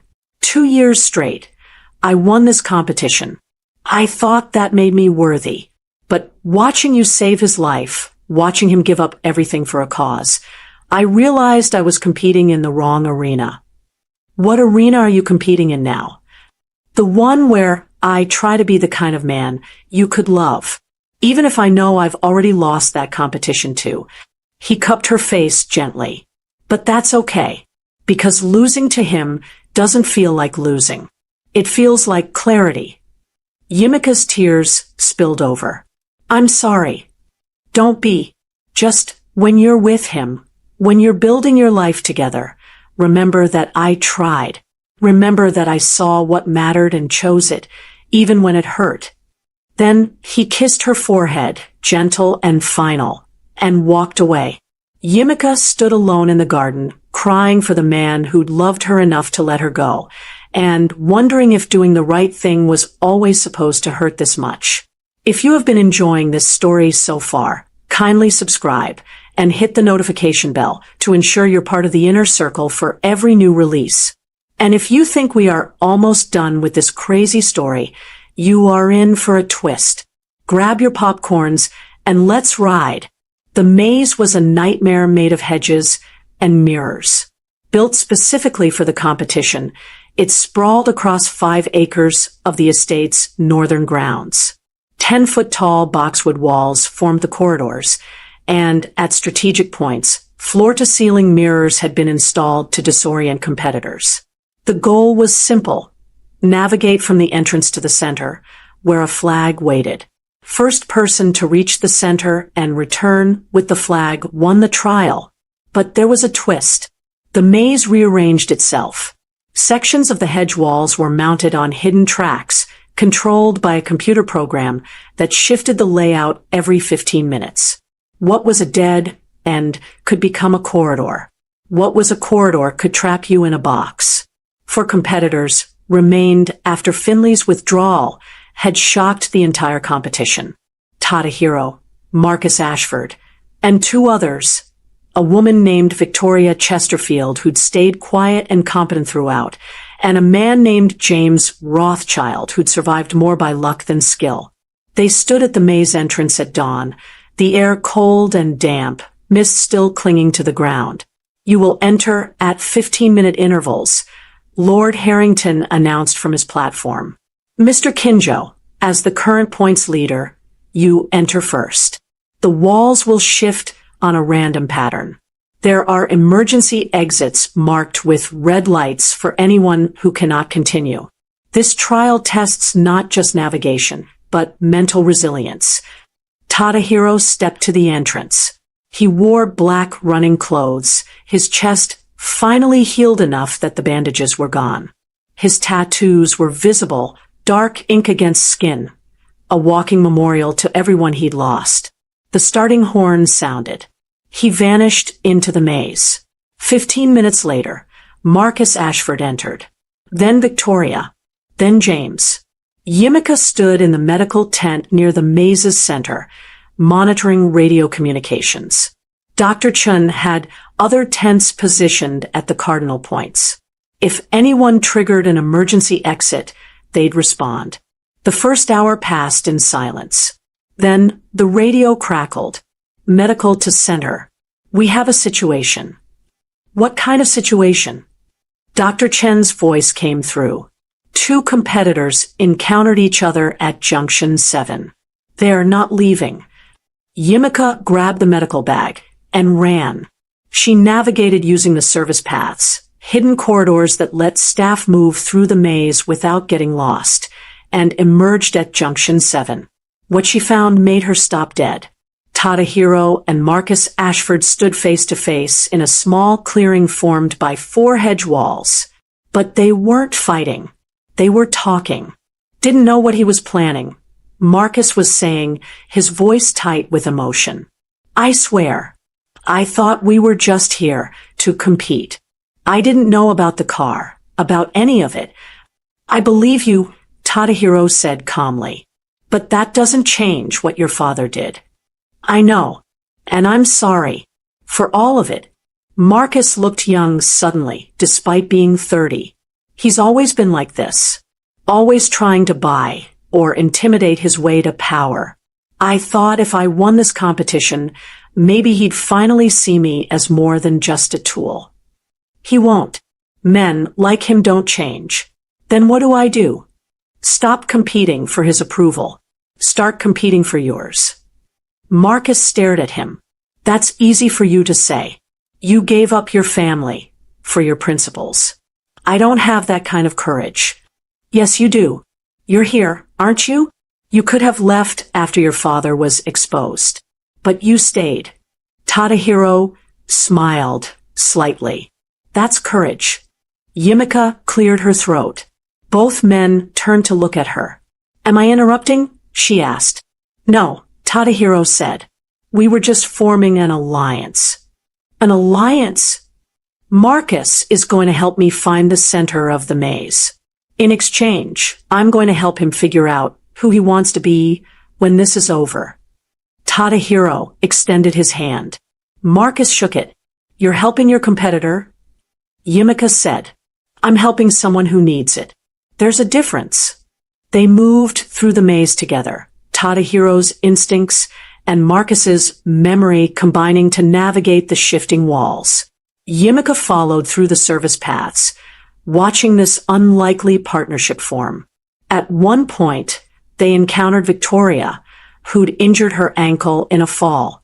Without hesitation, Tadahiro and Marcus helped her to an emergency exit, even though it cost them time.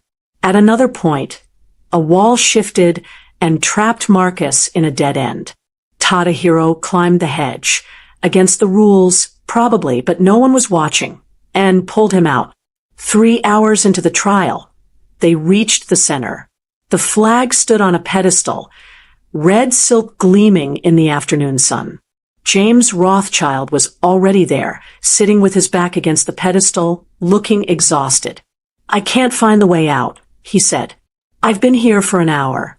Every path I take just leads me in circles." Tadahiro looked at the maze layout, at the paths leading away from the center. Then he smiled. "That's because you're thinking like the maze wants you to think. You're following paths. But what if we made our own path?" "What do you mean?" Tadahiro turned to Marcus and James. "Help me push this wall." They stared at him. "You can't just..." "Why not?" "The rules say we have to reach the center and return with the flag. They don't say we have to use the existing paths." It took all three of them, but they managed to push one of the hedge wall sections off its track. It toppled over with a crash, creating a straight line from the center to the exit. Alarms started blaring. Race officials came running. Lord Harrington appeared, looking both furious and impressed. "Mr. Kinjo," he said, "you've destroyed competition property. I've also won the trial."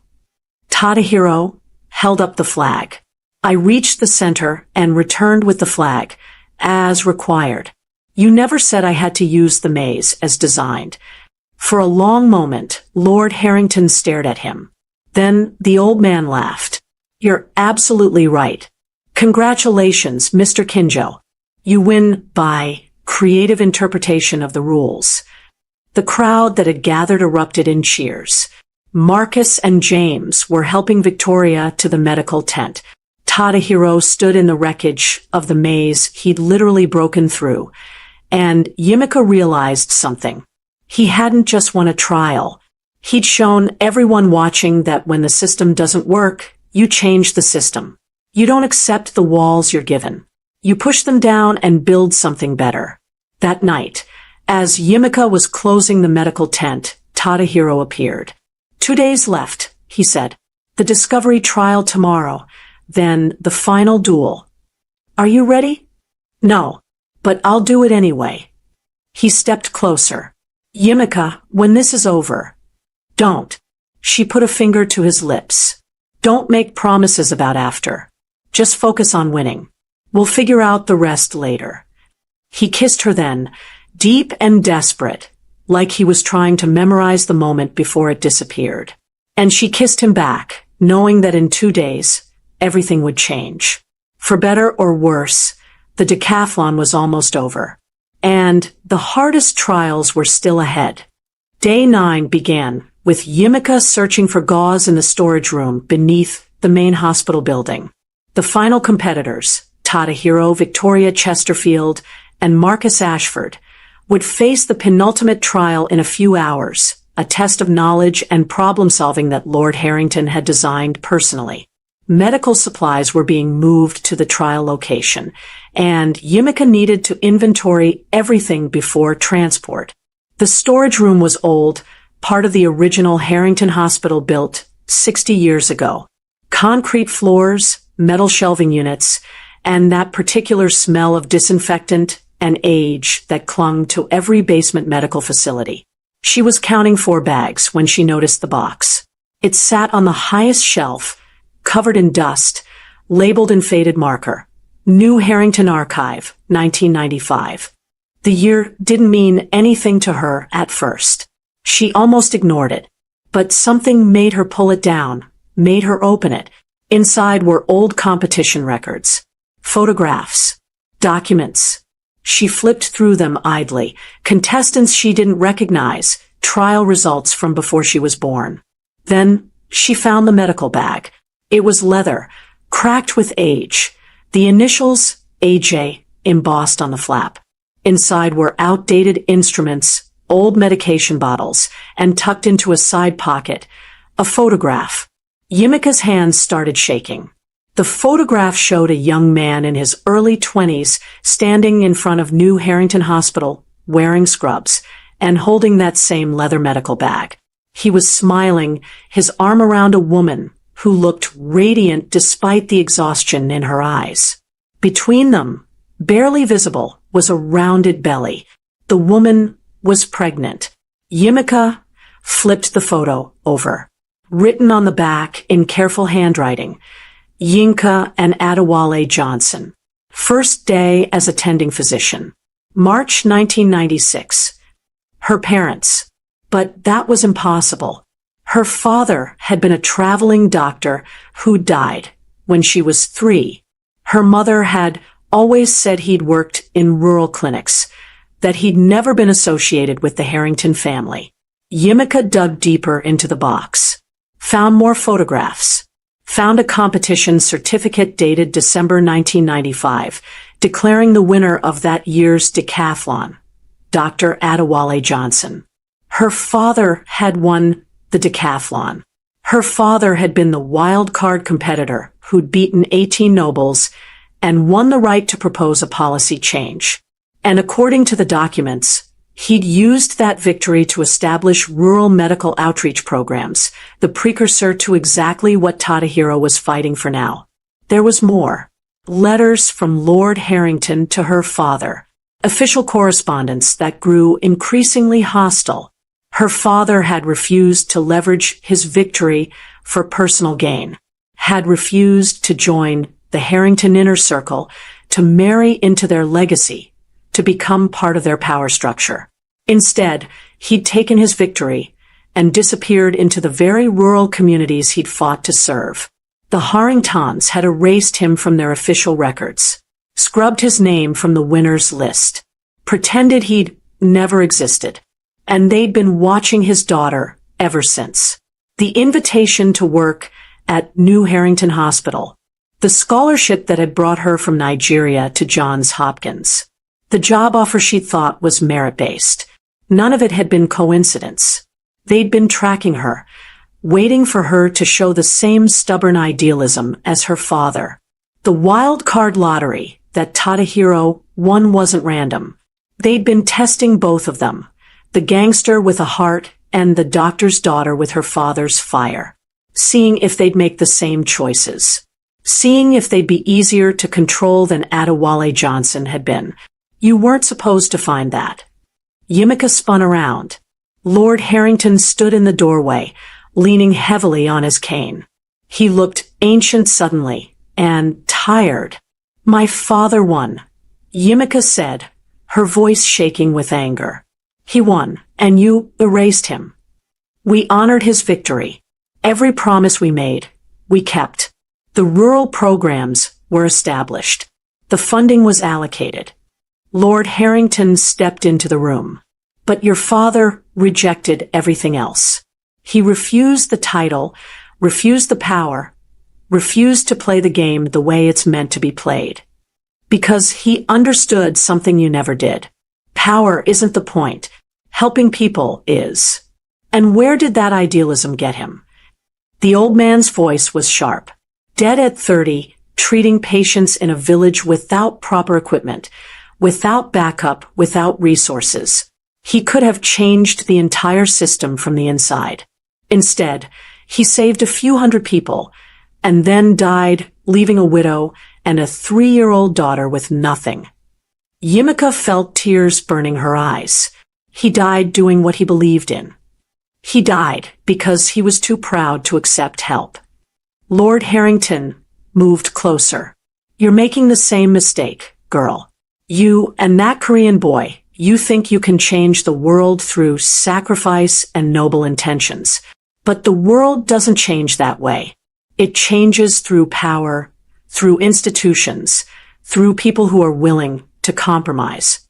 Is that why you've been manipulating this whole competition? Why you put Tadahiro and me here? To prove your point. I put you here to give you a choice your father never understood he had. Win the decathlon. Take the power. Use it intelligently instead of throwing it away on grand gestures. His eyes were hard. You're the rightful heir, Yimika, the daughter of a champion. You could enter the final trial. You could challenge for the title. I'm a medic, not a competitor.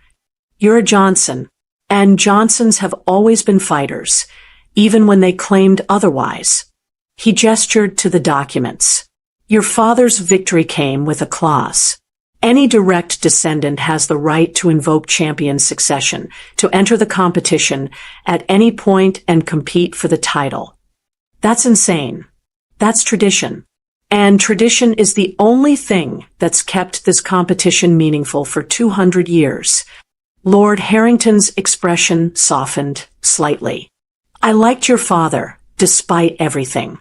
He was brilliant and stubborn and impossibly idealistic. When I see you standing there, I see him. And I'm giving you the choice he never gave himself. Take the power, or watch someone else wield it.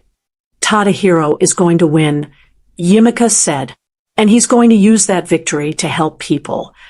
Is he? Or is he going to discover that 30 days of ceremonial power isn't enough to change anything?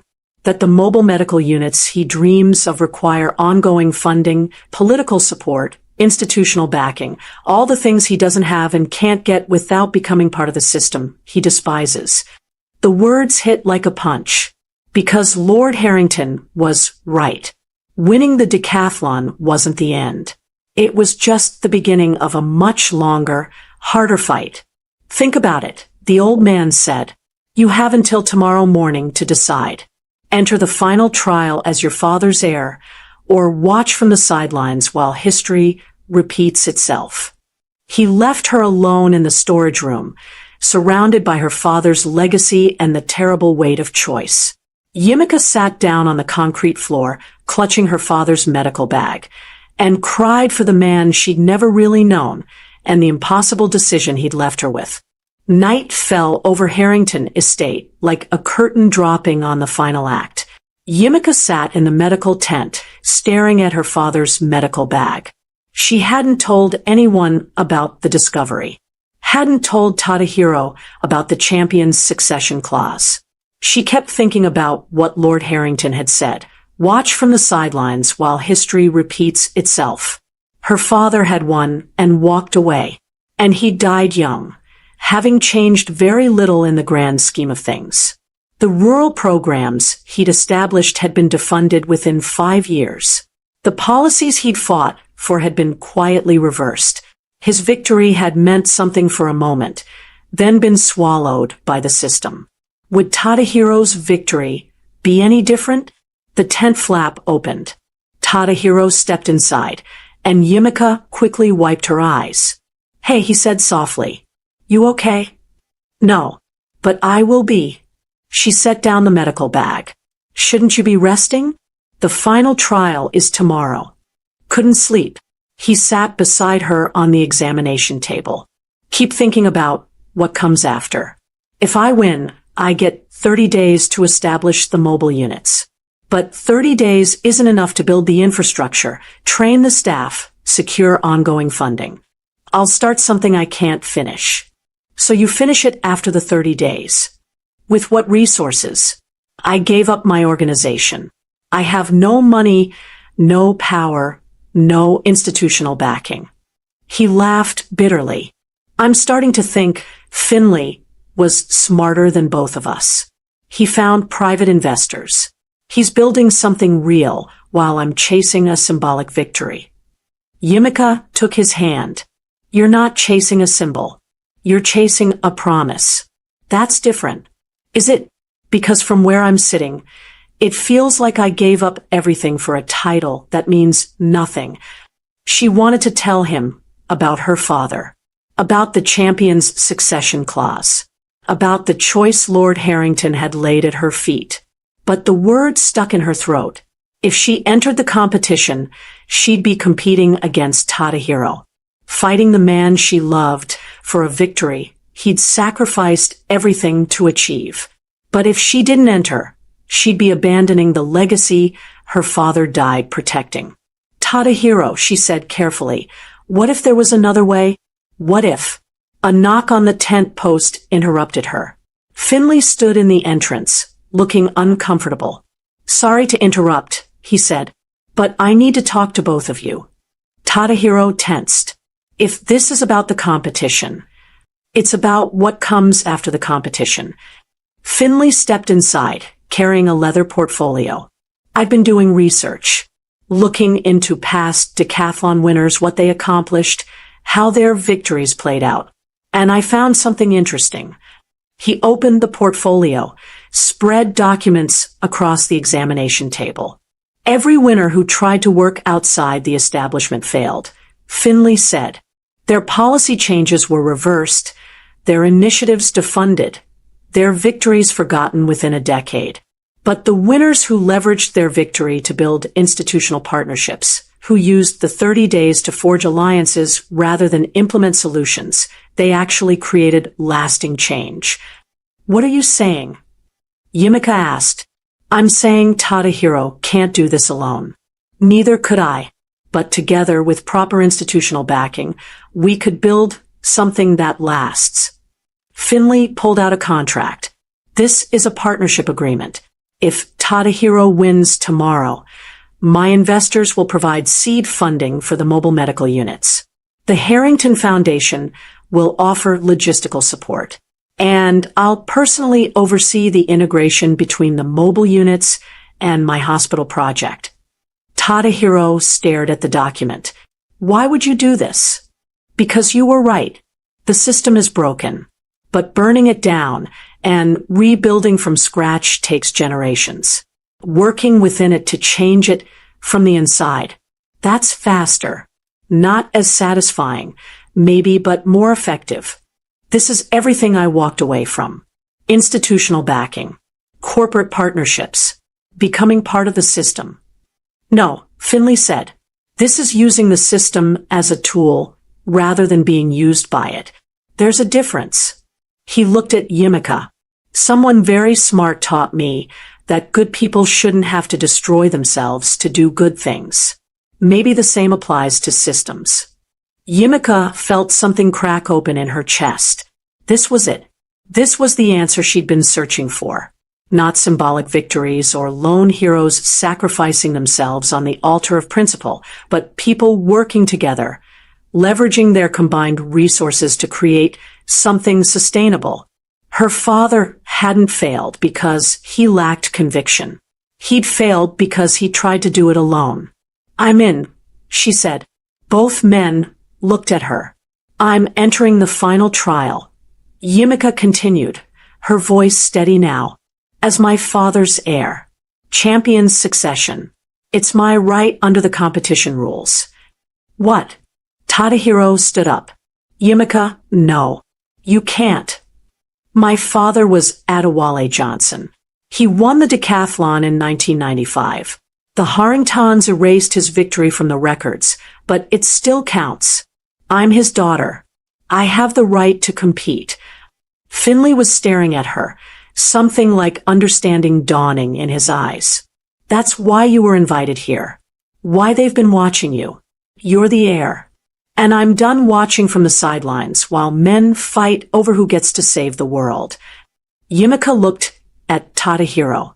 I love you, but I'm not going to let you destroy yourself for a cause when there's another way. If I enter the competition, if I win, I'll have the institutional legitimacy you lack. The Harringtons can't erase me the way they erased my father. And with Finley's support, we can build something that actually lasts. You're going to fight me, Tadahiro said quietly.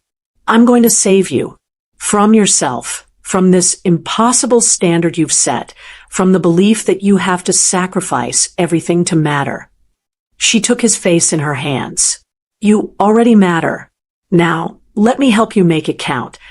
Tadahiro pulled her into a kiss, desperate and fierce. When they broke apart, his eyes were wet. You're insane, he said. I learned from the best. Finley cleared his throat.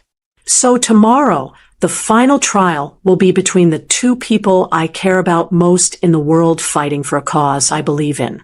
This is either the best outcome or the worst, and I honestly can't tell which. It's both, Yumika said. But that's okay. The best things usually are. They sat together in the medical tent, three people who'd started as rivals and enemies, now bound together by something stronger than competition. Tomorrow, Yumika and Tadahiro would fight. One would win. One would lose. But for the first time since this all began, Yumika felt like maybe they could all win in the ways that actually mattered. Outside, thunder rumbled in the distance. The storm was coming.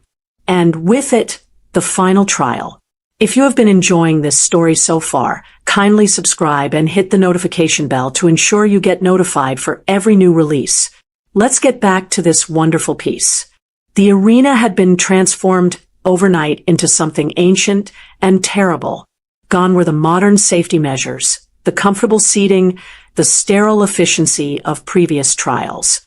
In their place stood a circular combat pit, ringed by torches. The ground covered in sand that had been raked into patterns like a Zen garden preparing for blood. Wooden stands surrounded the pit, packed with spectators who'd come from across the country to witness the final trial. The Trial of Blades. The oldest tradition of the decathlon, unchanged for 200 years. Yumika stood in the preparation chamber beneath the arena, wrapping her hands in cloth strips. She trained all night with Finley, who'd called in his fencing instructor to teach her the basics of sword combat. 8 hours of learning footwork, guard positions, attack angles. It wasn't enough. Not even close.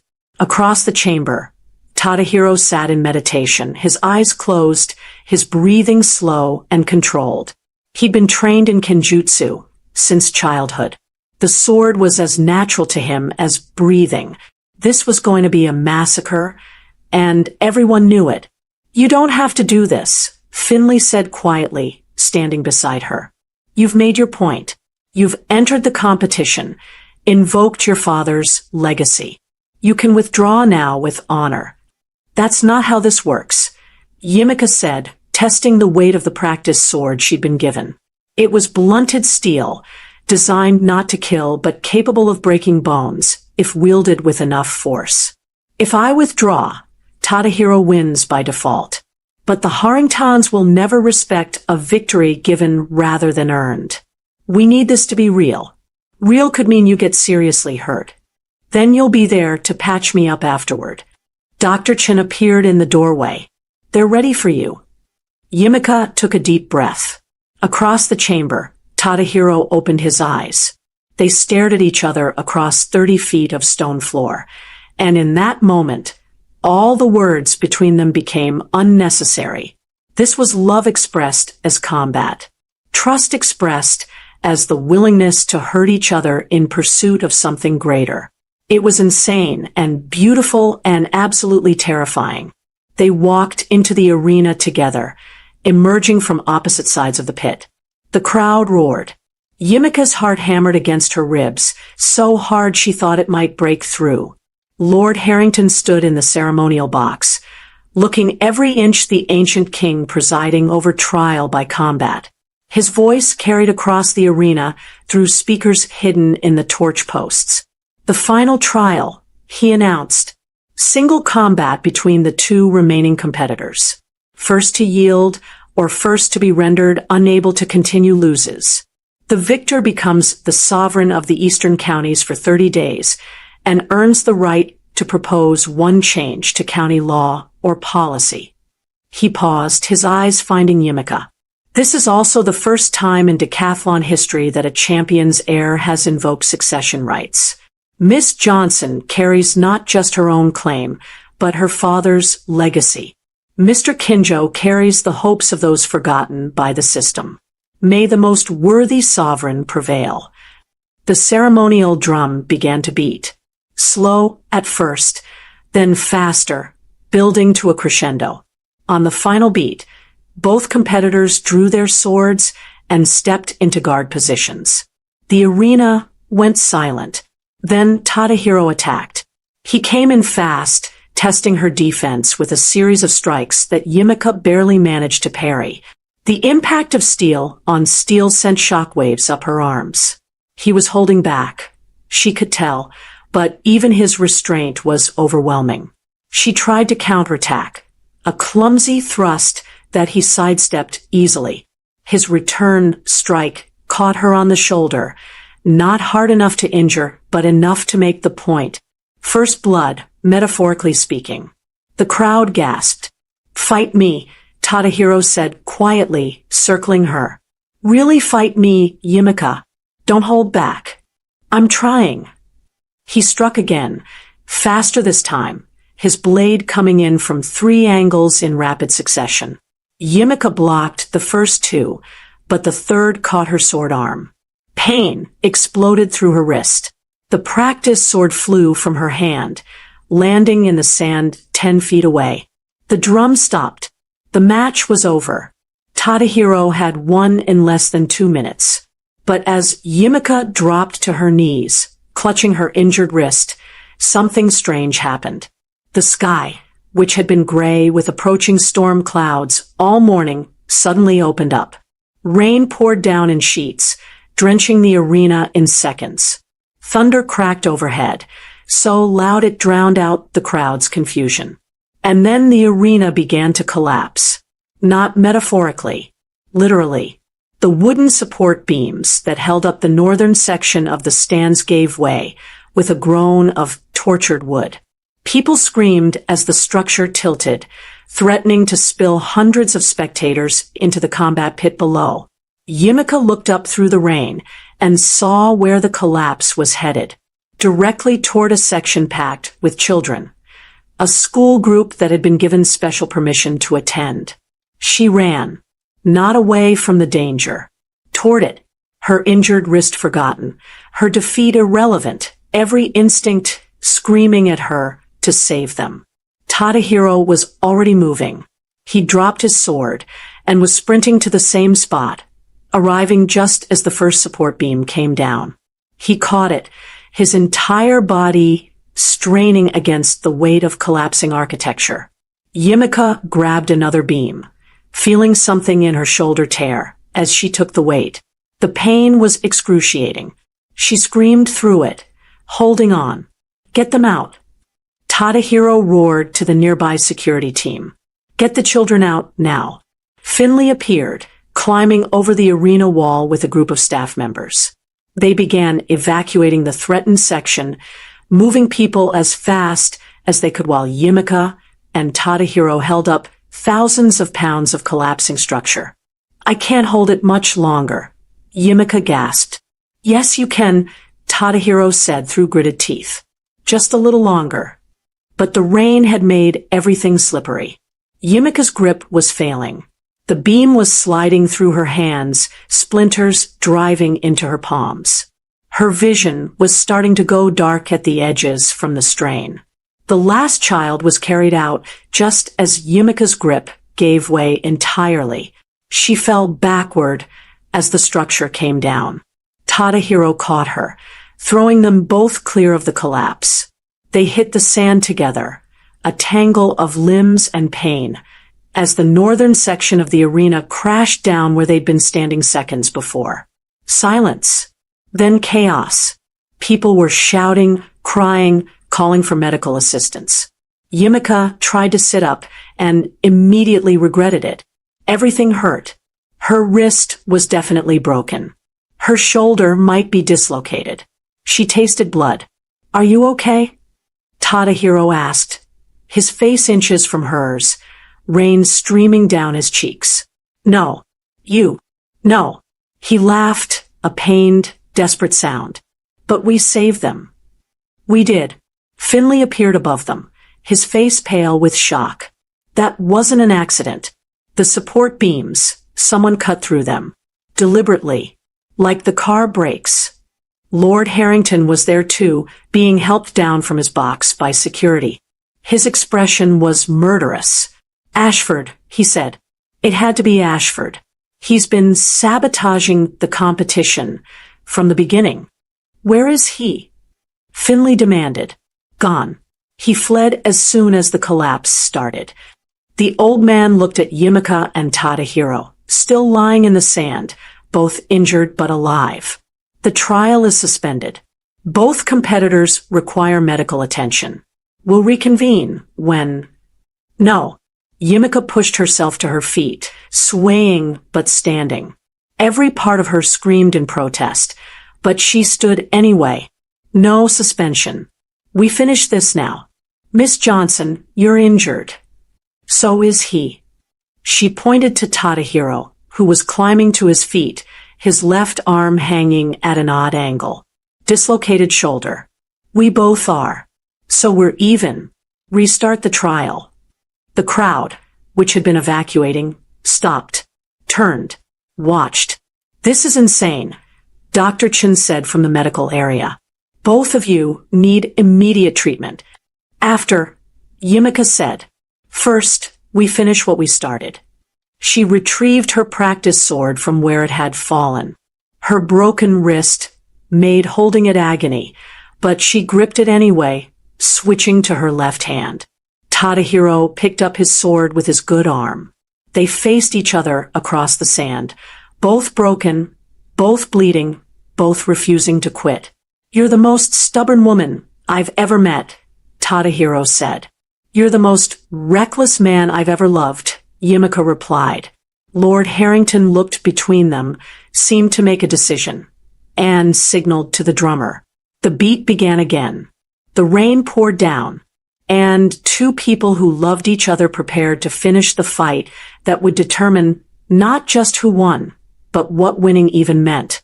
They circled each other in the rain-soaked sand, two wounded fighters refusing to acknowledge that they'd already given everything. Yumika's left-handed grip on the practice sword was clumsy, unpracticed. Her broken right wrist throbbed with every heartbeat. Tadahiro's dislocated shoulder had limited his range of motion to half of what it should be. They were both operating on adrenaline and sheer willpower. The crowd pressed closer, forgetting about the collapsed section, forgetting about the evacuation. This was something primal, something true. Not a game anymore. Not a competition. Just two people fighting for what they believed in with everything they had left. Tadahiro struck first, a careful probe that Yumika deflected awkwardly. She countered with a wild swing that he sidestepped easily. They were dancing now, not fighting, learning each other's limitations, finding the boundaries of what was possible when everything hurt. You should yield, Tadahiro said softly. You've proven your point. So have you. Yield first. Not happening. Then we're at an impasse. They came together again, swords meeting with a clash that sent pain shooting through both their injured arms. Locked together, faces inches apart, rain streaming between them. I don't want to hurt you, Tadahiro said. Then don't. Just beat me. That's the same thing. No, it's not. Yumika pushed him back, created distance. Hurting me would be letting me watch you destroy yourself for a cause you can't sustain alone. Beating me means accepting that you don't have to be alone anymore. She attacked. A flurry of strikes that had no technique behind them, just desperation and love expressed as violence. Tadahiro blocked them all, but barely. His sword worked defensive, protective. Fight back. Yumika screamed. Stop protecting me and fight. I can't. You have to. If you won't fight me, you don't deserve to win. You're just running away in a different direction. That got through. Tadahiro's expression hardened. He stopped defending and started attacking, his strikes controlled but powerful. One caught Yumika's blade and sent it spinning from her injured grip. She stood there, disarmed, defenseless, rain pouring down her face. Tadahiro's sword stopped an inch from her throat. The crowd held its breath. Yield, he said quietly. No, Yumika. I won't yield. I won't quit. You're going to have to actually strike me, actually hurt me, if you want to win. Because I'm not giving you the easy way out. Tadahiro's hand trembled. The sword wavered. This isn't fair. Nothing about this is fair. That's the point. Yimika stepped forward, pressing her throat against the practice blade. My father died, trying to do this alone. I'm not letting you make the same mistake. So either strike me down and carry that weight, or accept that winning doesn't mean I have to lose. For a long moment, they stood frozen. The entire arena was silent except for the drumming rain and distant thunder. Then Tadahiro lowered his sword. I yield, he said. The crowd erupted, but Tadahiro ignored them. Ignored Lord Harrington's proclamation. Ignored everything except Yimika. I yield because you're right, he said. Because I've been so focused on winning that I forgot why I was fighting. Because the strongest thing I can do right now is admit that I need help. Yimika felt tears mixing with the rain on her face. That's not how the trial works. You can't just. I can and I did. You win. He smiled, sad and beautiful. Congratulations, Sovereign. Lord Harrington descended into the arena, moving faster than Yimika had ever seen the old man move. This is highly irregular, he said. The trial rules. The trial rules state that the first to yield loses, Tadahiro interrupted. I yielded.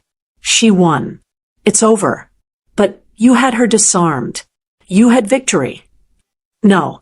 I had a choice between victory and wisdom. I chose wisdom. Tadahiro looked at Yimika. She'll do more good with the title than I ever could. Because she understands what I'm only just learning.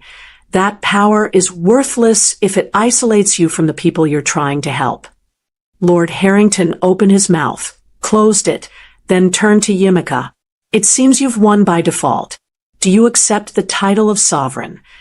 Yimika looked at Tadahiro, at Finley, standing at the edge of the arena with an expression of pride and pain and relief, at the crowd, waiting to see what she'd do with the victory she'd never expected to achieve. I accept, she said, on one condition.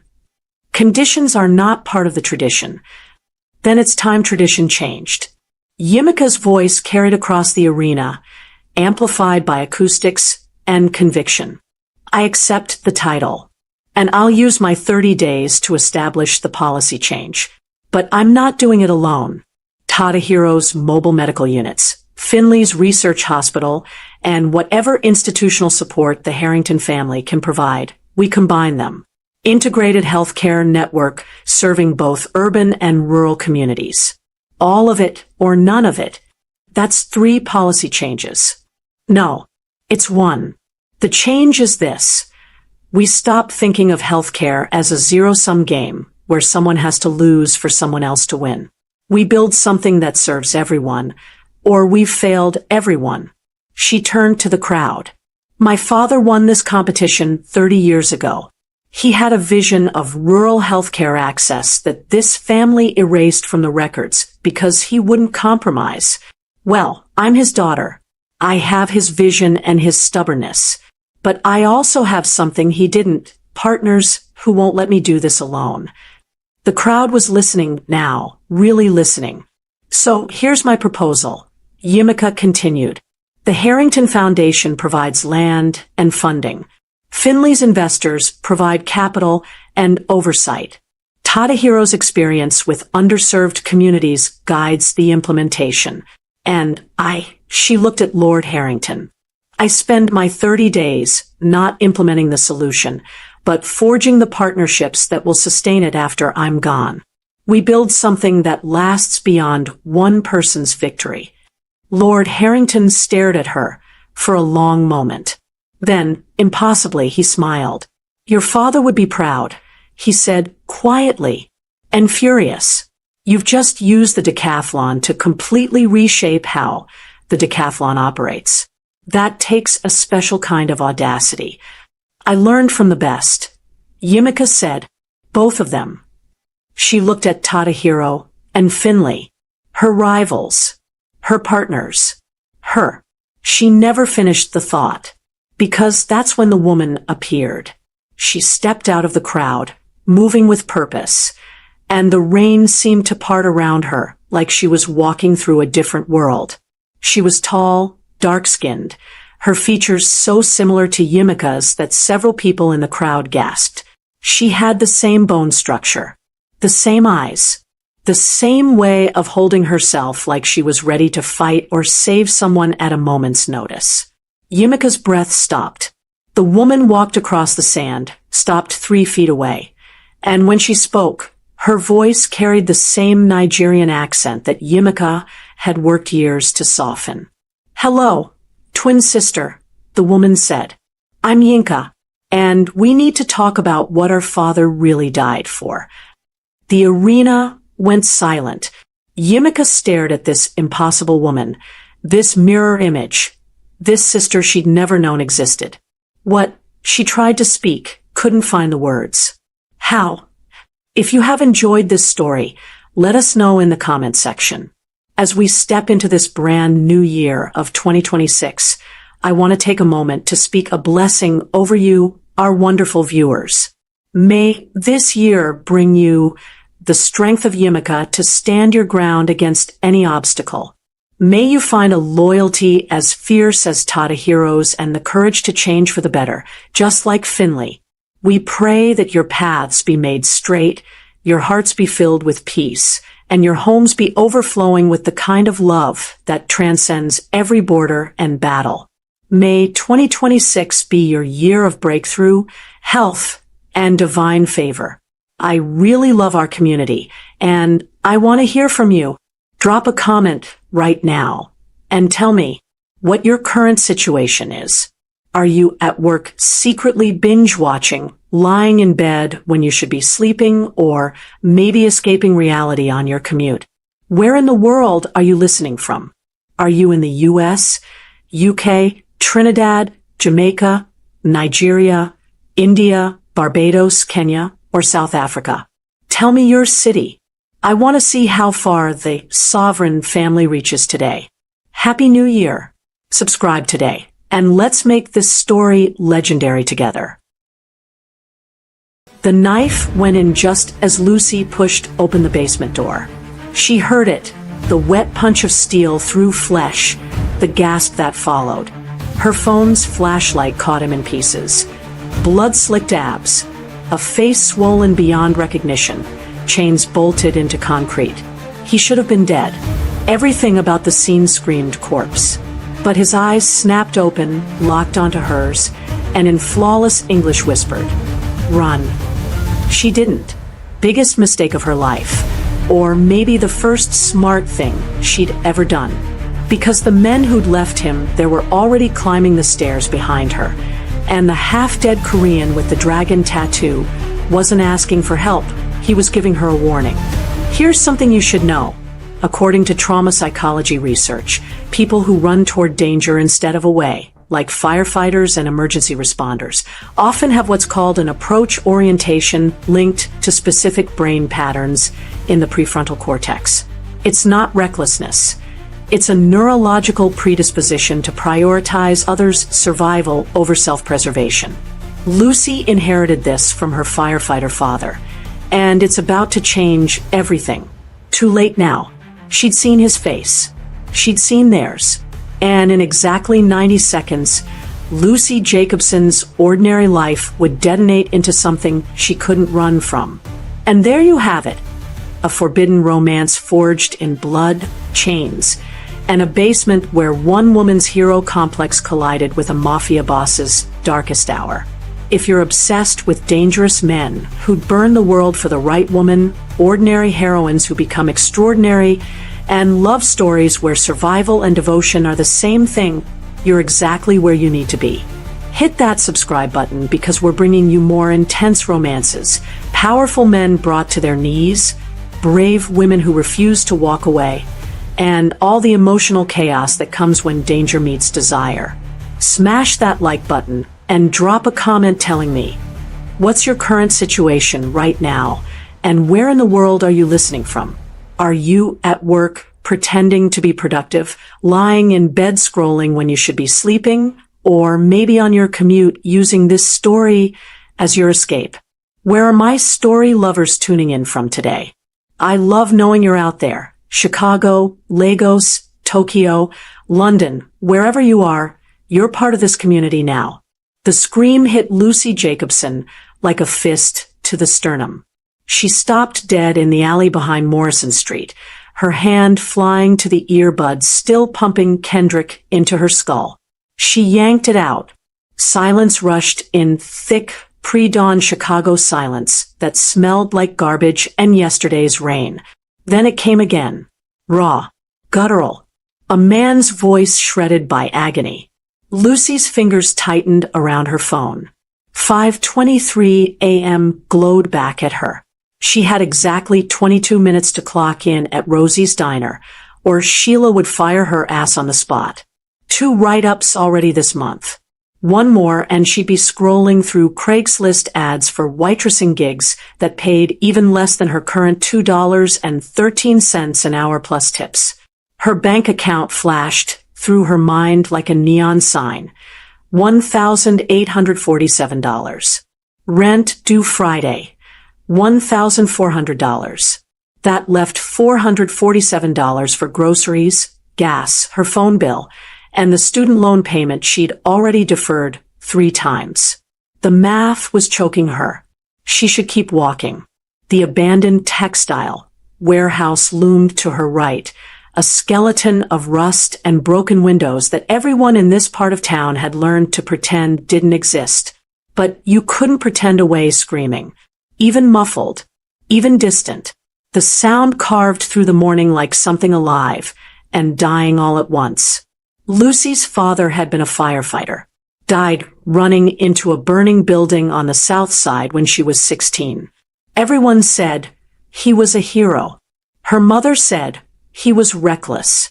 Lucy inherited both truths, the inability to walk away and the fear that it would kill her too. She took 3 steps toward the warehouse, then stopped. Her nursing school instincts kicked in before her common sense could. That wasn't a scream of fear. That was a scream of someone being hurt. Methodically, professionally. Her thumb hovered over 911. Another scream. Closer now, or maybe just clearer.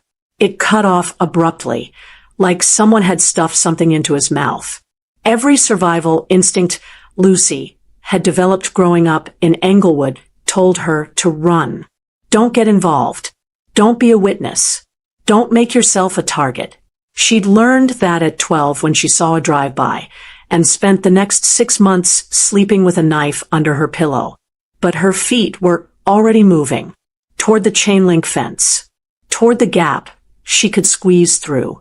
Toward the kind of stupid that got people killed. She pulled out her phone again, this time opening the camera. If she was going to be an idiot, at least she'd have evidence. The warehouse swallowed her whole. The inside of the warehouse was a cathedral of decay. Rusted machinery jutted from concrete like broken bones. Pigeons scattered in the rafters, their wings beating panic into the stale air.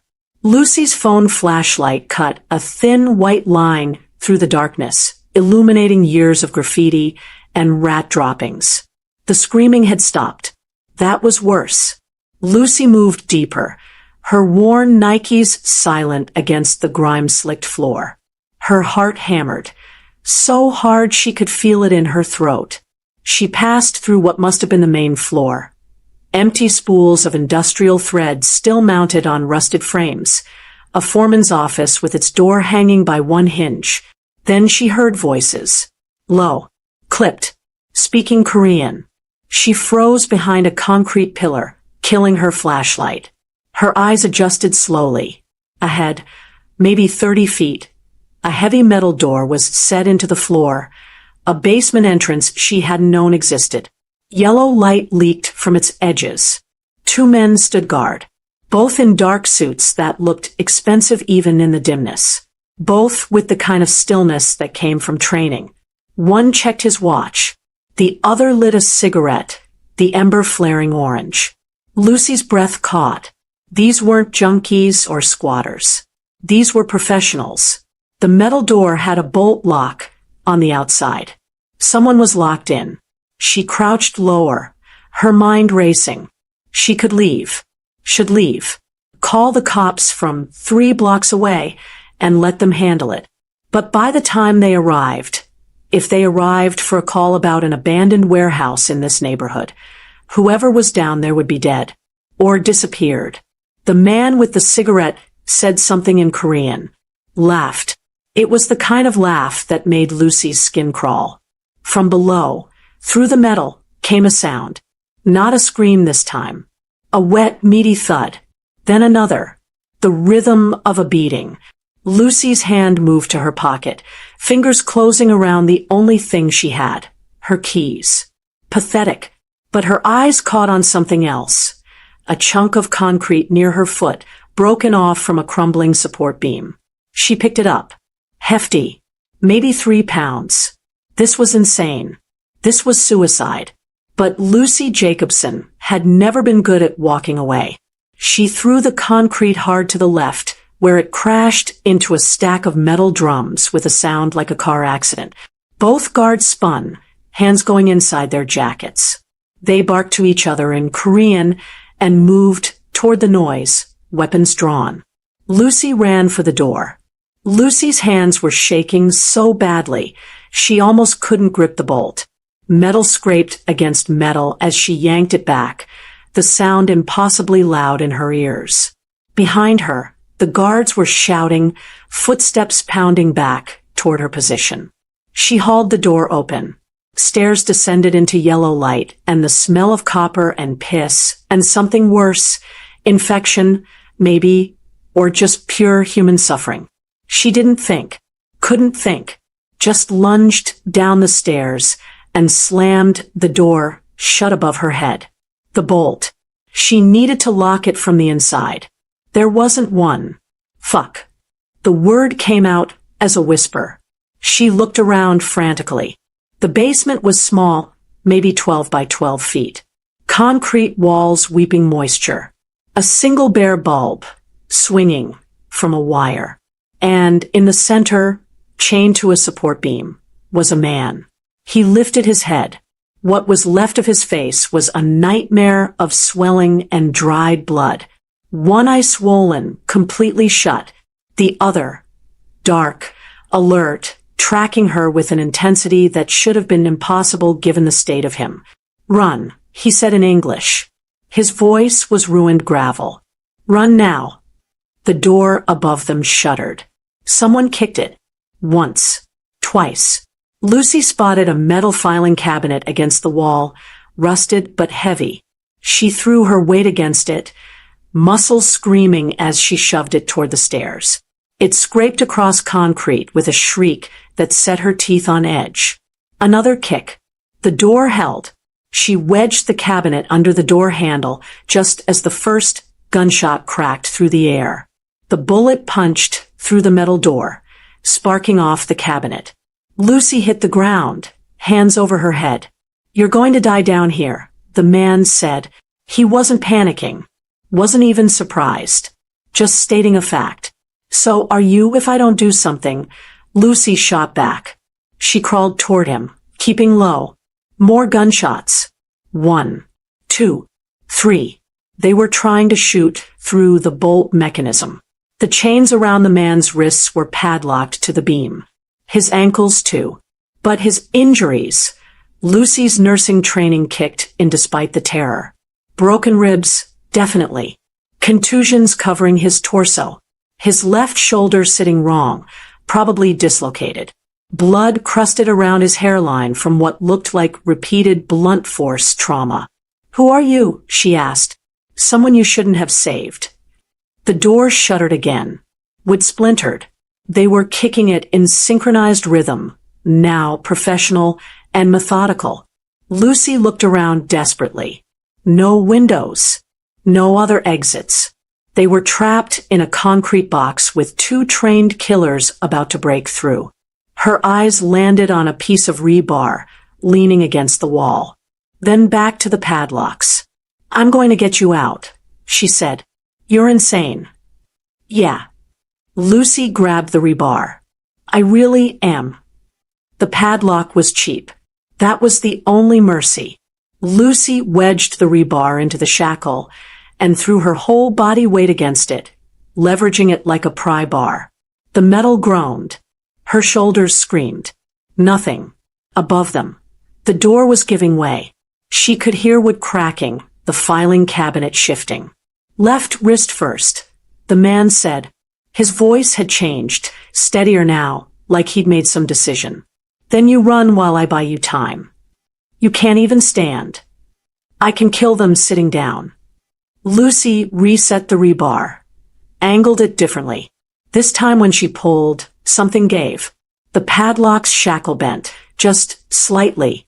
She pulled harder, a grunt tearing from her throat. The shackle snapped. His left hand was free. The skin underneath was raw meat, worn down to bone in places from struggling against the chains. He didn't flinch, just immediately reached for the padlock on his right wrist with his freed hand. "There's a pin," he said. "In my jacket. Inside left pocket." Lucy spotted his suit jacket crumpled in the corner, soaked with blood. She dove for it, fingers finding the pocket. A lockpick. Professional grade. She'd dated a locksmith for 3 months sophomore year. He'd taught her the basics on cheap practice locks.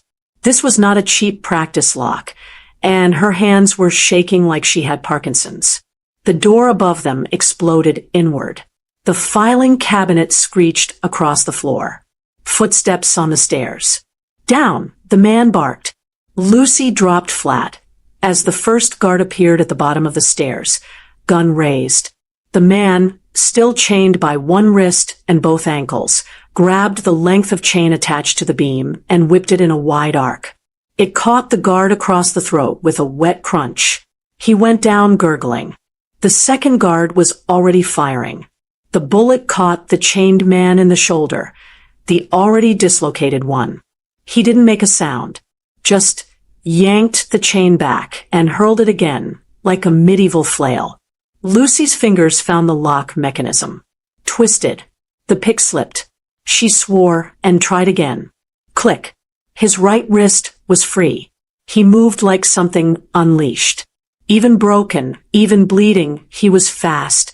He caught the second guard's gun arm, twisted it backward until bone cracked, and put 2 bullets into the man's chest with his own weapon. The silence after the gunshots was deafening. "Ankles," he said, dropping back against the beam. His breathing was labored now, blood spreading across his shoulder. Lucy's hands were crimson. She didn't know if it was his blood or theirs. She picked the ankle locks with shaking fingers. When the second one clicked free, he stood, swayed, caught himself. "What's your name?" Lucy asked. "Park Soo-min." He looked at her with his one good eye. "And you just made the worst mistake of your life." If you have been enjoying this story so far, kindly subscribe and hit the notification bell to ensure you're part of the inner circle for every new release. The screen might go black, but the legend continues. Don't miss the next epic story. Soo-min took 3 steps toward the stairs and collapsed. His knee buckled, and he went down hard, catching himself on the concrete with his good arm. Blood pooled beneath him, fresh, arterial red mixing with the old brown stains. Shit. Lucy was at his side before she could think better of it. Her hands went to his shoulder, probing. The bullet had gone clean through, but the exit wound was bigger than her fist. "You're bleeding out." "I've noticed." He tried to stand again. Failed. "There are more coming. They'll have heard the shots." As if summoned by his words, voices echoed from somewhere above. Korean, shouting. Multiple voices. At least 3, maybe 4. Lucy's mind raced. They couldn't go up the stairs. That was suicide. There was no other way out. They were trapped in a basement with 2 corpses and a man who could barely stand. Soo-min pulled the gun from the dead guard's hand, checked the magazine. 4 rounds left. He looked at her. When they come down, stay behind me. That's your plan? You can't even walk. I don't need to walk to shoot. Footsteps overhead. Fast, tactical. These weren't panicked. They were professionals regrouping. Lucy's eyes swept the basement one more time. Concrete walls. No windows. One exit. The bare bulb swinging overhead. Give me your jacket, she said suddenly. Soo-min stared at her. What? Your jacket. Now. She was already moving to the dead guard, stripping off his suit jacket. The fabric was soaked with blood, but she didn't care. She grabbed the other guard's jacket too. The footsteps were at the door now. Voices coordinating. They were about to breach. Lucy wrapped both jackets around the bare bulb, yanking it down from its wire socket. Sparks flew. The fabric began to smoke immediately. What are you doing? Soo-min demanded. Buying us time.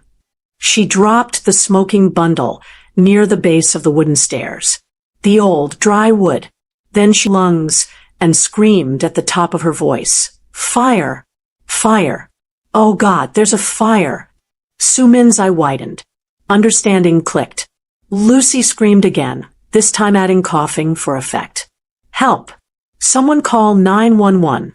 The warehouse is on fire. The voices above them went silent, confused shouting in Korean. Then, distant but getting closer, sirens. The smoking jackets caught properly now, flame licking up the wooden stairs. Not a real fire, not yet, but enough smoke to sell it. Enough chaos. They'll leave, Lucy said, coughing for real now. They have to. Police and fire department coming means witnesses, cameras. They can't afford to be here. Above them, rapid footsteps. Retreating. Soo-min laughed, a wet, pain sound. You're either brilliant or insane. Both. Lucy got under his good shoulder, taking his weight. Now move. We've got maybe 2 minutes before this place is crawling with first responders. And I'm guessing you don't want to explain this to the cops. They made it 30 feet before Soo-min vomited blood. Lucy caught him as he doubled over, his weight nearly taking them both down. His breathing was ragged, each inhale a wet rattle that screamed internal bleeding. Where's your car? She demanded. North side. Alley. He spat red. Black Audi. Keys in my pocket.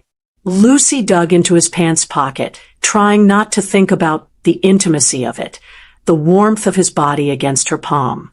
Found the key fob. The sirens were closer now, maybe 3 blocks out.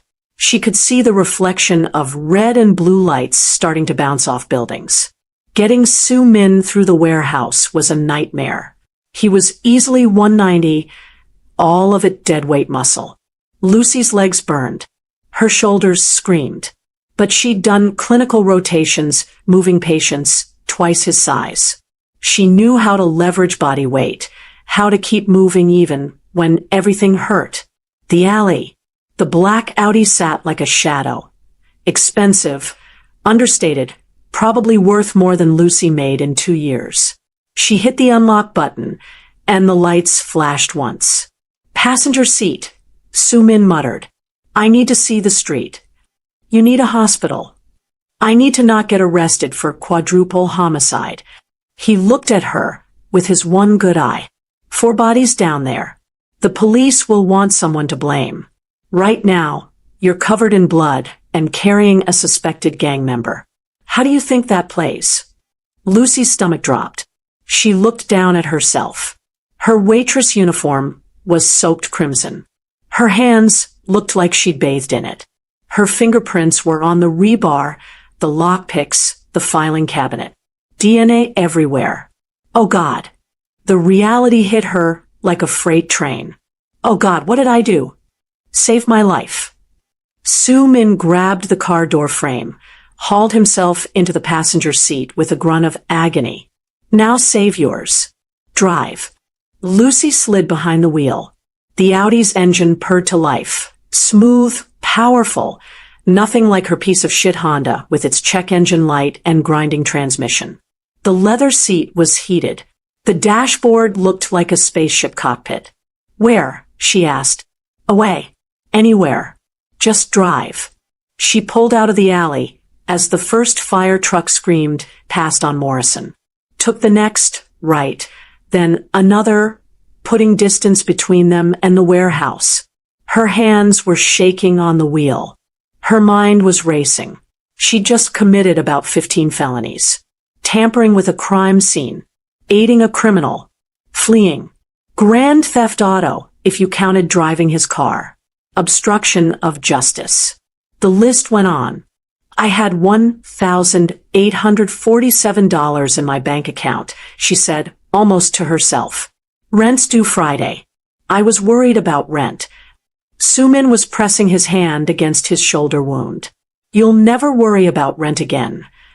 Because I'll be in prison. Because you saved Park Soo-min's life. He looked at her. And the Kim family always pays its debts. Lucy's studio apartment was a shoebox in Pilsen, 4th floor walk-up, no elevator, neighbors who minded their own business because everyone had something to hide. Getting Soo-min up those stairs nearly killed them both. By the second landing, he was gray.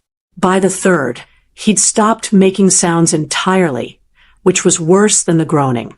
She kicked open her door and dragged him to the futon that served as both couch and bed. He collapsed onto it, blood immediately soaking into the cheap fabric. Lucy didn't care. She was already stripping off her ruined uniform, her mind switching into clinical. Stay conscious, she ordered, pulling on sweatpants and an Old Northwestern t-shirt. Talk to me. Tell me about the Kim family. Korean organized crime. His voice was fading. 40 years in America. My grandfather started it. He coughed, flecks of blood on his lips. I'm the third generation. The disappointing one who got caught. Lucy dumped her first aid kit onto the coffee table, pathetically inadequate for what she was dealing with. Gauze medical tape, antiseptic, and some expired Vicodin from her wisdom teeth extraction. She needed a trauma bay, not a studio apartment. This is going to hurt, she said, peeling away his shredded shirt. Everything already hurts. The bullet wound was worse up close. She packed it with gauze, applying pressure while her other hand checked his ribs. 3 broken, maybe 4. His breathing was shallow, compromised. Possible pneumothorax.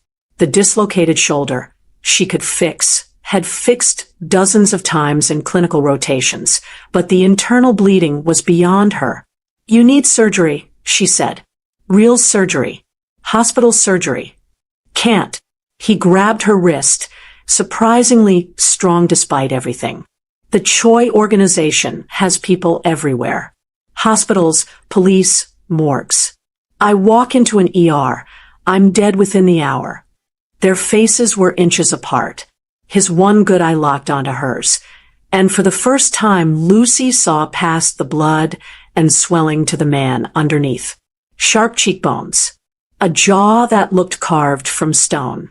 The kind of face that belonged on magazine covers, not in her shitty apartment bleeding out. Then you're going to die here, she whispered. Not if you keep me alive until my people arrive. His thumb brushed against her wrist, feeling her pulse.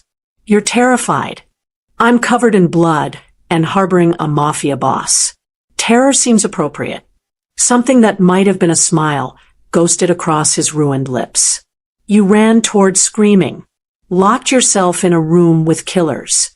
You're not afraid of the right things, Lucy Jacobson. The way he said her name made something low in her stomach tighten. She pulled away, busying herself with his shoulder. This is going to hurt worse. She didn't give him time to prepare. Just gripped his arm and his shoulder blade and yanked with all her strength. The joint popped back in a socket with a sound like a gunshot.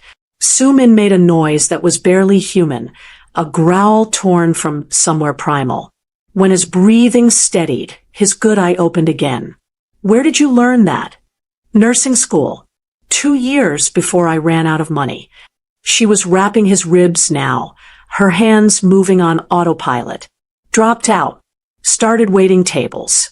That's the American dream, right? The American dream, Soo-min said quietly, is not dying in a warehouse basement. You gave me that. Her phone buzzed. Lucy's heart stopped. It was Sheila from the diner. Don't answer it, Soo-min said. She answered it. Where the hell are you? Sheila's voice was shrill. Your shift started 40 minutes ago. You know what? Don't bother explaining. You're fired. Come by for your last check when you're done being a flake. The line went dead. Lucy stared at the phone. 7 years she'd worked at that diner. 7 years of grease burns and handsy customers and tips that never covered rent. Gone. I'm sorry, Soo-min said. Don't be. She set the phone down, something hardening in her chest. I hated that job anyway. They came at dawn, 3 black SUVs rolling up to her building like a presidential motorcade.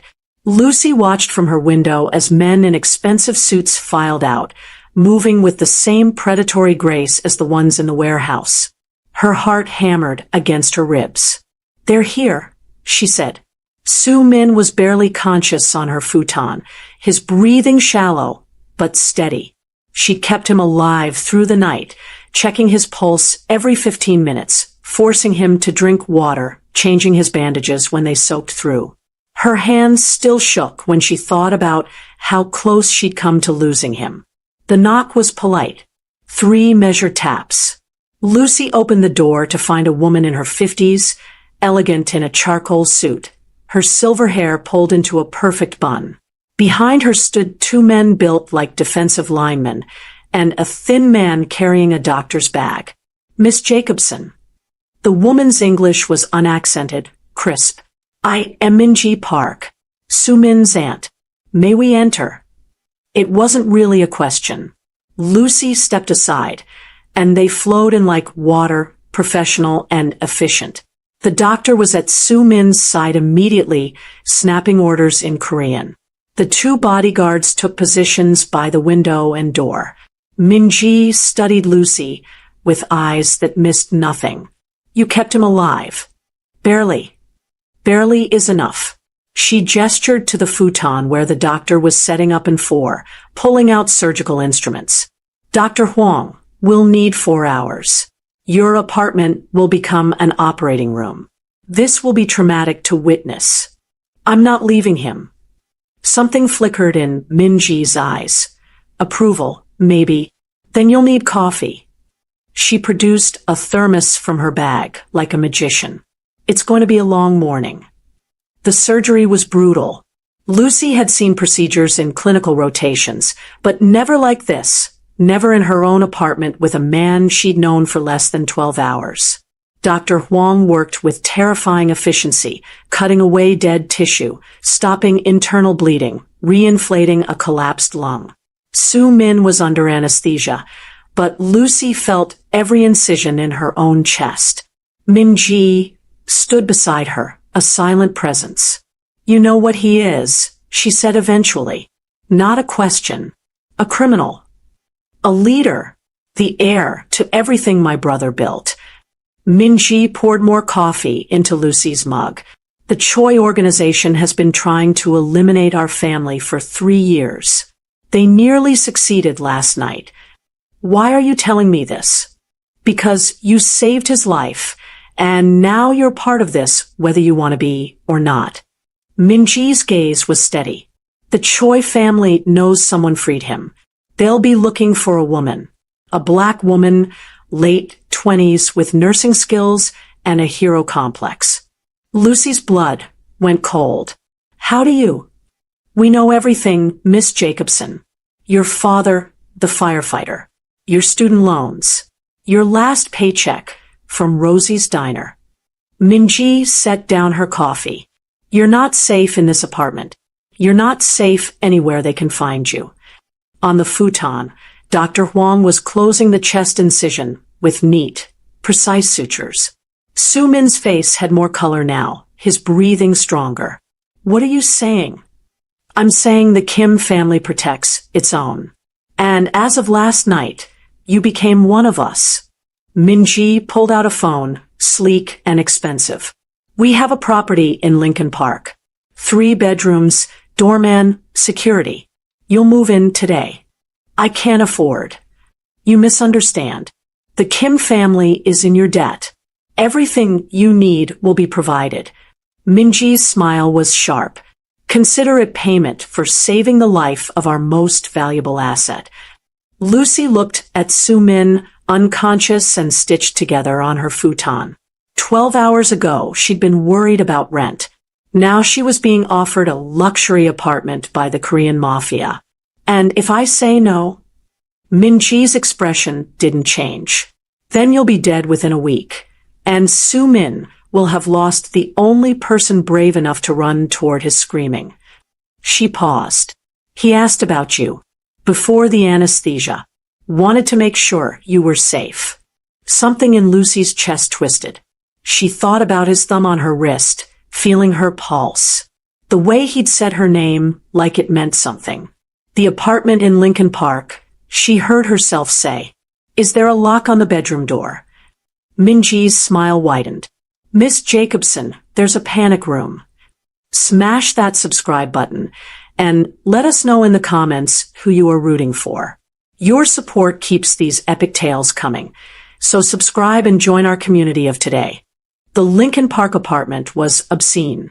Floor-to-ceiling windows overlooking the lake, hardwood floors that gleamed like honey, a kitchen with marble countertops that probably cost more than Lucy's entire year of nursing school. The master bedroom had a walk-in closet bigger than her old studio. Lucy stood in the center of it all, still wearing yesterday's bloodstained sweatpants, and felt like an imposter.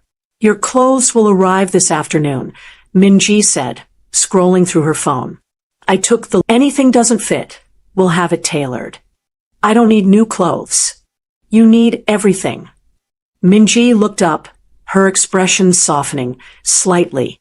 Miss Jacobson, Lucy, you walked away from your entire life last night. Your apartment, your job, your routine. The Choi organization is hunting you.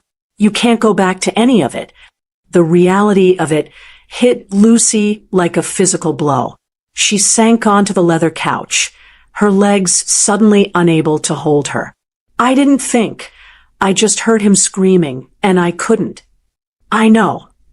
Min-ji sat beside her, maintaining a respectful distance. Soo-min told me about your father, the firefighter who ran into burning buildings. She paused. Bravery runs in your blood, but so does sacrifice. Your father died saving strangers. You nearly died saving my nephew. He's not dead, though. Lucy's voice cracked. The surgery, he's going to be okay? Dr. Huang is confident. Soo-min is strong, stubborn.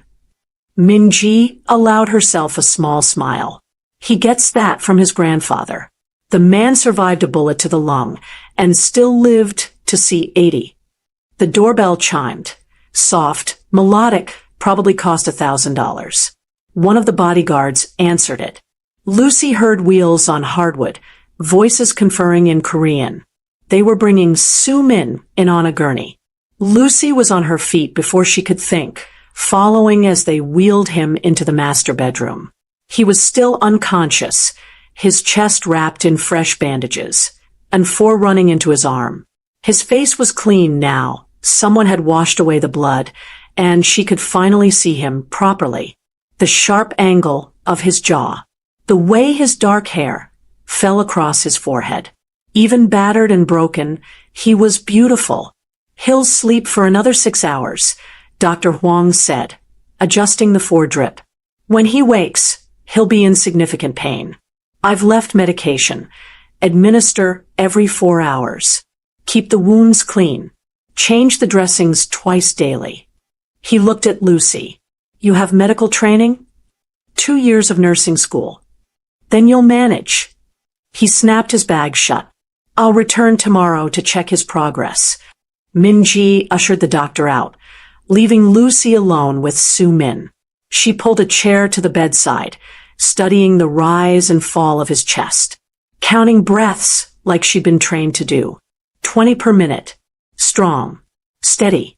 Her hand found his, carefully, avoiding the raw patches where the chains had cut him. His fingers were long, elegant despite the bruising. She wondered what those hands had done to earn a torture session in a warehouse basement. Wondered if she should care. She didn't. That was the terrifying part. The staff came and went. A woman who stocked the kitchen with groceries Lucy would never have been able to afford, another who brought clothing in her size, a third who set up a laptop and explained the security system with its cameras and panic buttons and direct line to Kim family enforcers. Lucy nodded through it all, but her attention kept drifting back to the bedroom, to Sumin breathing in that massive bed. At midnight, she heard him stir. She was at his side in seconds, her hand on his shoulder. Don't move. You'll tear the stitches. His eye opened, though the left one was still swollen, nearly shut. He stared at her for a long moment, like he was trying to remember if she was real. Lucy. Her name on his lips sounded like prayer, like confession. I'm here. She poured water from the bedside pitcher, held the glass to his lips. Dr. Huang says you'll live. Lucky for you, I'm a decent nurse. He drank, wincing. Lucky. A pause. That's not the word I'd use. What word would you use? Blessed. Indebted. Destroyed. His good eye found hers. You should have let me die in that basement. Not really my style. Your style is going to get you killed. But his hand was moving, searching across the silk sheets until it found hers. His fingers closed around her wrist again, not possessive, just anchoring. Like he needed to feel her pulse to believe she was real. The Choi family knows about you now. They'll come for you to get to me. Minji explained. That's why I'm here. Protection. Lucy didn't pull away. His thumb was tracing circles on her wrist, probably unconscious, definitely making her heart race. Also why I have 2 bodyguards camped in my living room and enough cameras to film a movie. It's not enough. His grip tightened. Nothing's enough. Not against what's coming. Then I guess you better heal fast. She said it lightly, but her hand was shaking in his. Because I didn't haul your ass up 4 flights of stairs just to watch you die in a penthouse. Something dark and warm flickered in his gaze. Why did you save me, Lucy? Because you were screaming. Hundreds of people scream in Chicago every night. You don't save them all. She should pull away. Should maintain professional distance like they'd taught her in nursing school. Should remember he was a criminal, dangerous, the kind of man her mother would have warned her about. Instead, she leaned closer. Maybe I'm tired of walking away from things that matter. Su-min healed like violence, fast, angry, defiant against his own body's limitations. By day 3, he was sitting up. By day 5, walking. By day 7, he was standing at the floor-to-ceiling windows in a black silk shirt, watching the sun set over Lake Michigan like a king surveying his kingdom. Lucy watched him from the kitchen island, pretending to read a book Minji had brought. In reality, she'd read the same page 14 times. Her attention kept snagging on the way his shoulders filled out that shirt, the way he held himself despite the obvious pain. He was beautiful in the way dangerous things were beautiful, storms, wildfires, predators. You're staring, he said without turning around. I'm making sure you don't fall over and rip your stitches. Medical observation. Liar. But his reflection in the window was smiling. It was the first real smile she'd seen from him.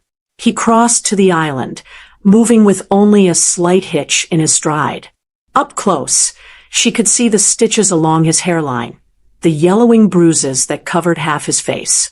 In another week, they'd fade. In a month, he'd look untouched. But Lucy would always see him the way he'd been in that basement, chained and bleeding and unbowed. Dr. Huang cleared me today, Su-min said. Says I'm healing remarkably well. Thanks to my nurse. I just kept you from dying. Dr. Huang did the hard part. You kept me alive for 8 hours before Dr. Huang arrived. You stole a car, committed obstruction of justice, became an accessory to murder. He leaned against the counter, close enough that she could smell his cologne. Something turned your entire life down for a stranger. Yeah, well. Lucy closed the book she wasn't reading. Apparently, I have a hero complex and poor impulse control. You have the bravest heart I've ever seen. His hand moved to her face, fingers tracing the curve of her jaw with devastating gentleness. And I don't know how to repay that. Her breath caught. His touch was fire, and she was kindling. Minji said the Kim family always pays its debts. I'm not talking about the Kim family. His thumb brushed across her lower lip. I'm talking about me. Park Soo-min. The man you saved when you should have run. Lucy's heart was hammering so hard she could barely hear her own voice. What does Park Soo-min want to give? Everything. The word was rough, desperate. A life where you never worry about rent or tips or student loans. Where you finish your nursing degree if you want it. Where you're protected, cherished, safe. He leaned closer, his forehead nearly touching hers. Where you're mine, and I'm yours, and the whole goddamn world can burn as long as you're standing in the ashes with me. She should say no. Should remember he was a mafia boss, that his world was violence and blood, that getting close to him meant accepting darkness she'd never imagined. That's a terrible offer, she whispered. I know.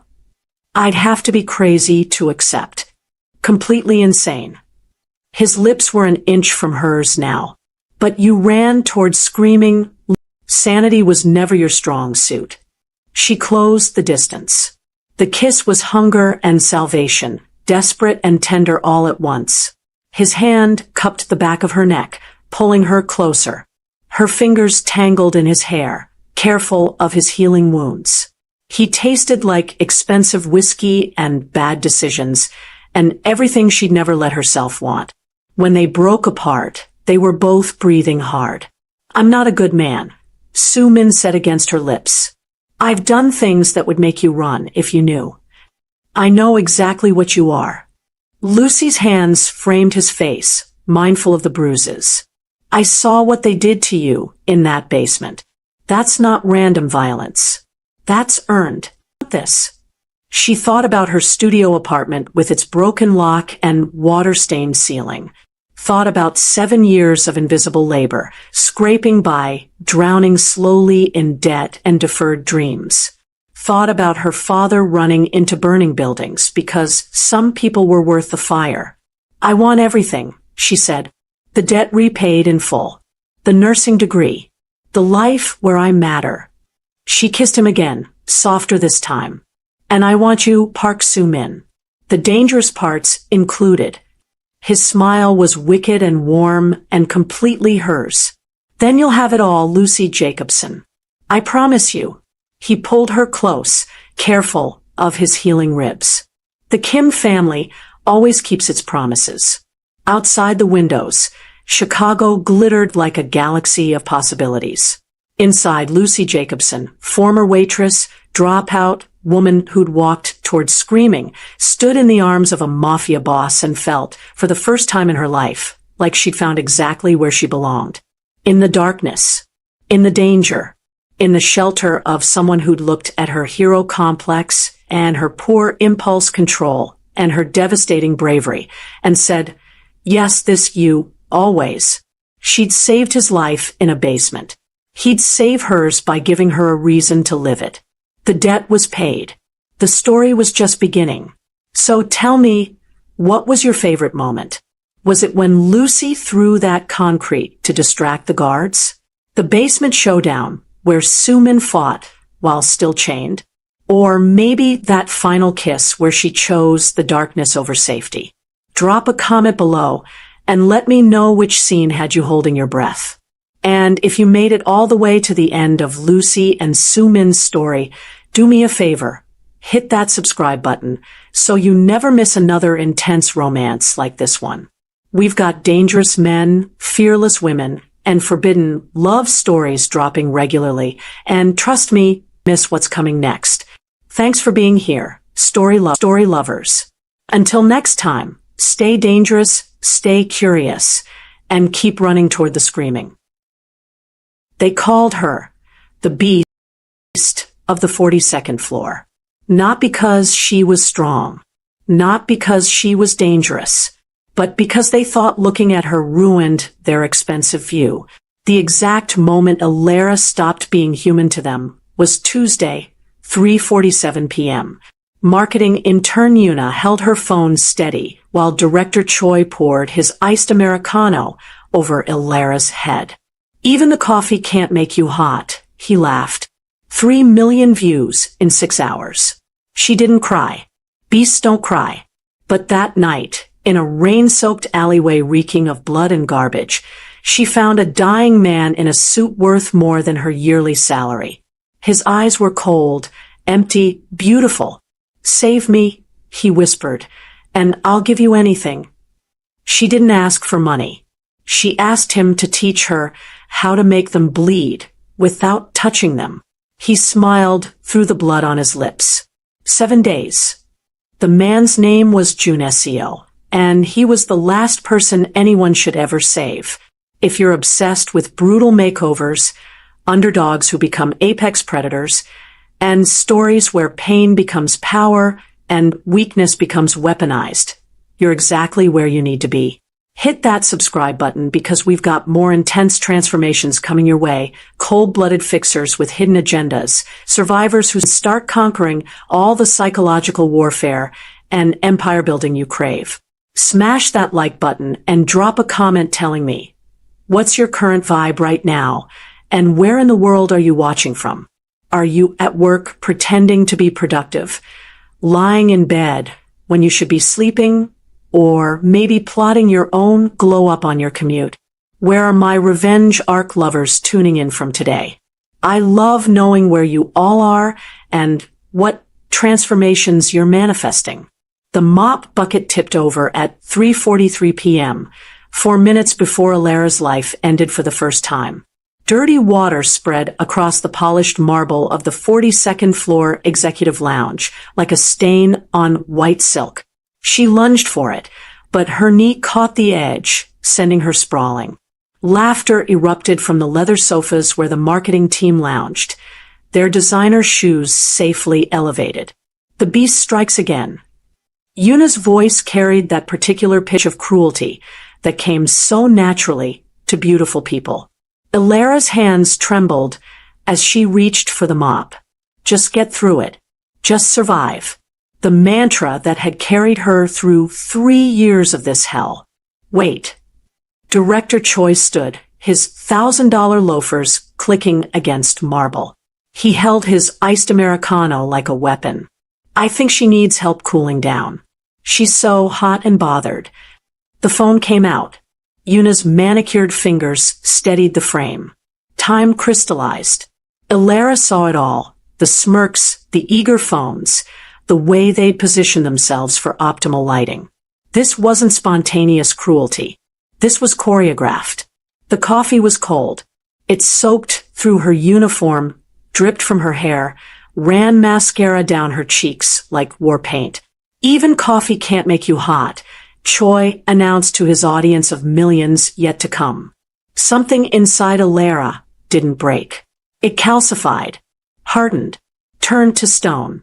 She finished her shift, clocked out at 11 p.m., walked into the rain without an umbrella, because what was the point of staying dry when you were already drowning?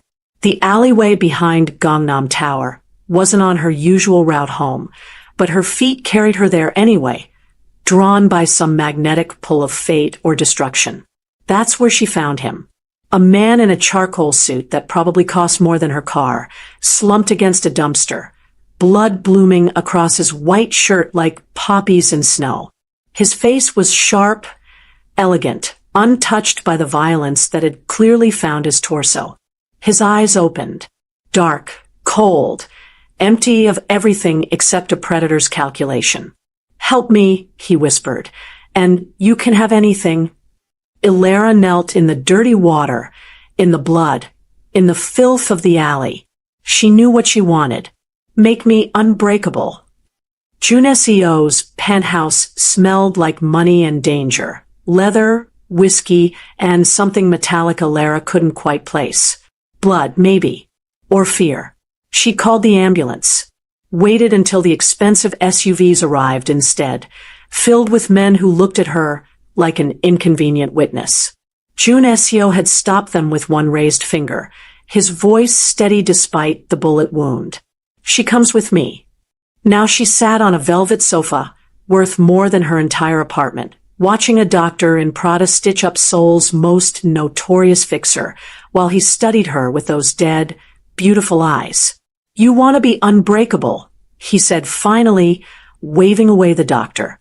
"Why not rich? Why not beautiful? Why not ask me to kill them?" "Because," Ilera's voice cracked. She forced it steady. "Because money can be stolen. Beauty fades. And if you kill them, they become victims. I want them to know what they did. I want them to feel it." Something flickered across Junesio's face. Almost respect. 7 days, he said, pulling out his phone despite his injuries. He showed her the video. Her humiliation, already at 5 million views. Comments calling her pig, cow, monster. "In 7 days, there's a gala. The company's biggest night. Everyone will be there. I don't have an invitation." "You will." His smile was a knife. "But first, you need to understand something. Being unbreakable isn't about what they can't do to you. It's about what you're willing to do to them." He stood, walked to the window overlooking Seoul's glittering skyline. "I can change how you look. Train how you move. Teach you how to find every weakness, every secret, every pressure point that makes powerful people crumble. But the real question is," he turned back to her, "are you willing to become the thing they should have feared all along?" Ilera thought about the coffee, the laughter, the 3 million people who'd watched her degradation like entertainment. "What do I have to do?" "Tomorrow, 5 a.m. Wear something you don't mind burning." Junesio's eyes held hers. "Because the girl who walked into this room tonight, she dies tomorrow. And something else is born." Ilera stood, extended her hand. 7 days. His handshake was cold, firm, and felt exactly like making a deal with the devil. She'd never been more certain of anything in her life. The gym opened at 4 a.m. for people who didn't exist in daylight.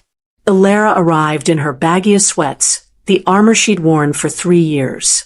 Junesio stood in the center of the empty space, impeccable despite last night's bullet wound, flanked by a woman whose arms looked like they could break steel. "Strip," he said. "Excuse me?" "The clothes. Everything that hides you. Off." Ilera's hands shook. "I can't." "You will." Junesio's voice was ice. "For so long, you've forgotten what you actually look like. So has everyone else." The woman, Minji, she introduced herself with a nod, pulled out scissors. Not a request. A command. 20 minutes later, Ilera stood in fitted athletic wear, her oversized hoodie and glasses in a trash bag. The gym's mirrored wall reflected someone she didn't recognize. Not because she looked different, but because she could finally see herself. "You're not fat," Junesio said clinically. "You're untrained. There's a difference. Fat is their word. Weak is their word. You're going to learn new vocabulary." The training started. Burpees until her lungs burned. Boxing until her knuckles bled. Minji was merciless, elegant, a dancing blade of a woman who moved like violence was poetry. "Pain is information," Minji said as Ilera collapsed for the 3rd time. "Your body is telling you where you end. Push past it, and you expand. That's power." Day 2, Junesio brought files. Choi Min-ho, director of marketing. Gambling addiction, hidden from his wife. 70 million won in debt to the wrong people. He slid the folder across the table where Ilara sat, muscles screaming. Una Park. 3 plagiarism complaints swept under the rug by her uncle on the board. Creative director? She can't create anything original. Ilara stared at the information like it was a foreign language. This is ammunition. Jun Seo leaned forward. You think they're better than you. Smarter. More deserving. But look at them. Really look. They're not superior. They're just better at hiding their rot. He pulled out a mirror, held it in front of her sweat-soaked face. Now look at you. You saved a stranger's life without hesitation. You work harder than any of them. You're brilliant enough to have coded half their person who ever believed you were worthless was you. Ilara stared at herself. For the first time in 3 years, they think you're stupid because you're quiet, Jun Seo said, spreading files across his dining table like battle plans. That's their first mistake. Day 3 began with a test. He handed Ilara a laptop and a name. Sarah Kim, mid-level accountant at her company. You have 2 hours. Find everything. Ilara's fingers flew across the keyboard. Her degree in computer science, earned through night school while scrubbing toilets, had been called fake by HR when they demoted her to janitorial. But the skills were real. Financial records, public databases, dating apps, shopping patterns. Sarah Kim, 34, having an affair with the CFO. She's embezzling to fund their weekend trips to Jeju Island. The CFO's wife is a prosecutor. Jun Seo smiled like a wolf. 90 minutes. I'm impressed. You knew already. Of course. But I needed you to know. He opened a bottle of wine worth more than her monthly salary. Intelligence isn't what degrees you have. It's what you can do with information. And you, Ilara, are a weapon they've been standing next to without realizing it could fire. Day 4 brought a new teacher. A man named Taesung, silver-haired, elegant, who taught negotiation at Seoul's most expensive business school. Silence is power, he explained, walking circles around where Ilara sat. When Choi poured that coffee, what did you do? Nothing. Wrong. You apologized with your body. Your hunched shoulders. Your downcast eyes. You confirmed their narrative. He snapped his fingers. Again. I'm Choi. I insult you. React. Ilara straightened her spine. Minji's training already changing her posture. Met his eyes. Said nothing. Better. But your hands are trembling. They practiced for hours. Insults, provocations, the kind of casual cruelty she'd endured for years. Each time, she remained still, silent, unbothered. The person who speaks first loses, Taesung explained. The person who shows emotion loses. You want to break them? Watch them perform their cruelty to an empty stage. Watch them realize their power over you was always an illusion, you maintained. That evening, Jun Seo reviewed her progress while examining intelligence photos of the company gala. In 3 days, you enter that room. Not as a victim. Not as a victor, but as something they have no framework to understand. He looked at her with those predator eyes. A monster of their own creation, finally awake. Ilara smiled. It didn't reach her eyes anymore. She was learning. There's a cafe on Gangnam Boulevard, Jun Seo said on the morning of day 5. Yuna goes there every day at 2 p.m. You're going to join her. Ilara's not ready. You are. He adjusted the collar of her new shirt, simple, well-fitted, nothing like her old uniform. This isn't about confrontation. It's about observation. You're going to sit near her, order a coffee, and exist. That's all. That's all. Ilara's laugh was bitter. For someone who spent 3 years making herself invisible, yes, that's everything. Minji handed her a small earpiece. We'll be listening. You're not alone. The cafe was exactly as she remembered from Instagram posts she'd hate-scrolled through at 2 a.m. Industrial chic, overpriced matcha, the kind of place where being seen mattered more than the coffee. Yuna sat in her usual corner, phone propped up for content, her laugh cutting through ambient music like glass. Ilara's hands trembled as she entered. Breathe, Junesio's voice in her ear. You belong here as much as she does. She ordered an Americano. The barista didn't recognize her. New hair, new clothes, or maybe she'd just never bothered to see her before. Ilara took a seat 2 tables away from Yuna and waited. It took 7 minutes. Yuna glanced up from her phone, eyes skimming over Ilara. Then, nothing. No recognition. No mockery. Just indifference. She doesn't see you, Junesio murmured. Without your old costume, you're invisible.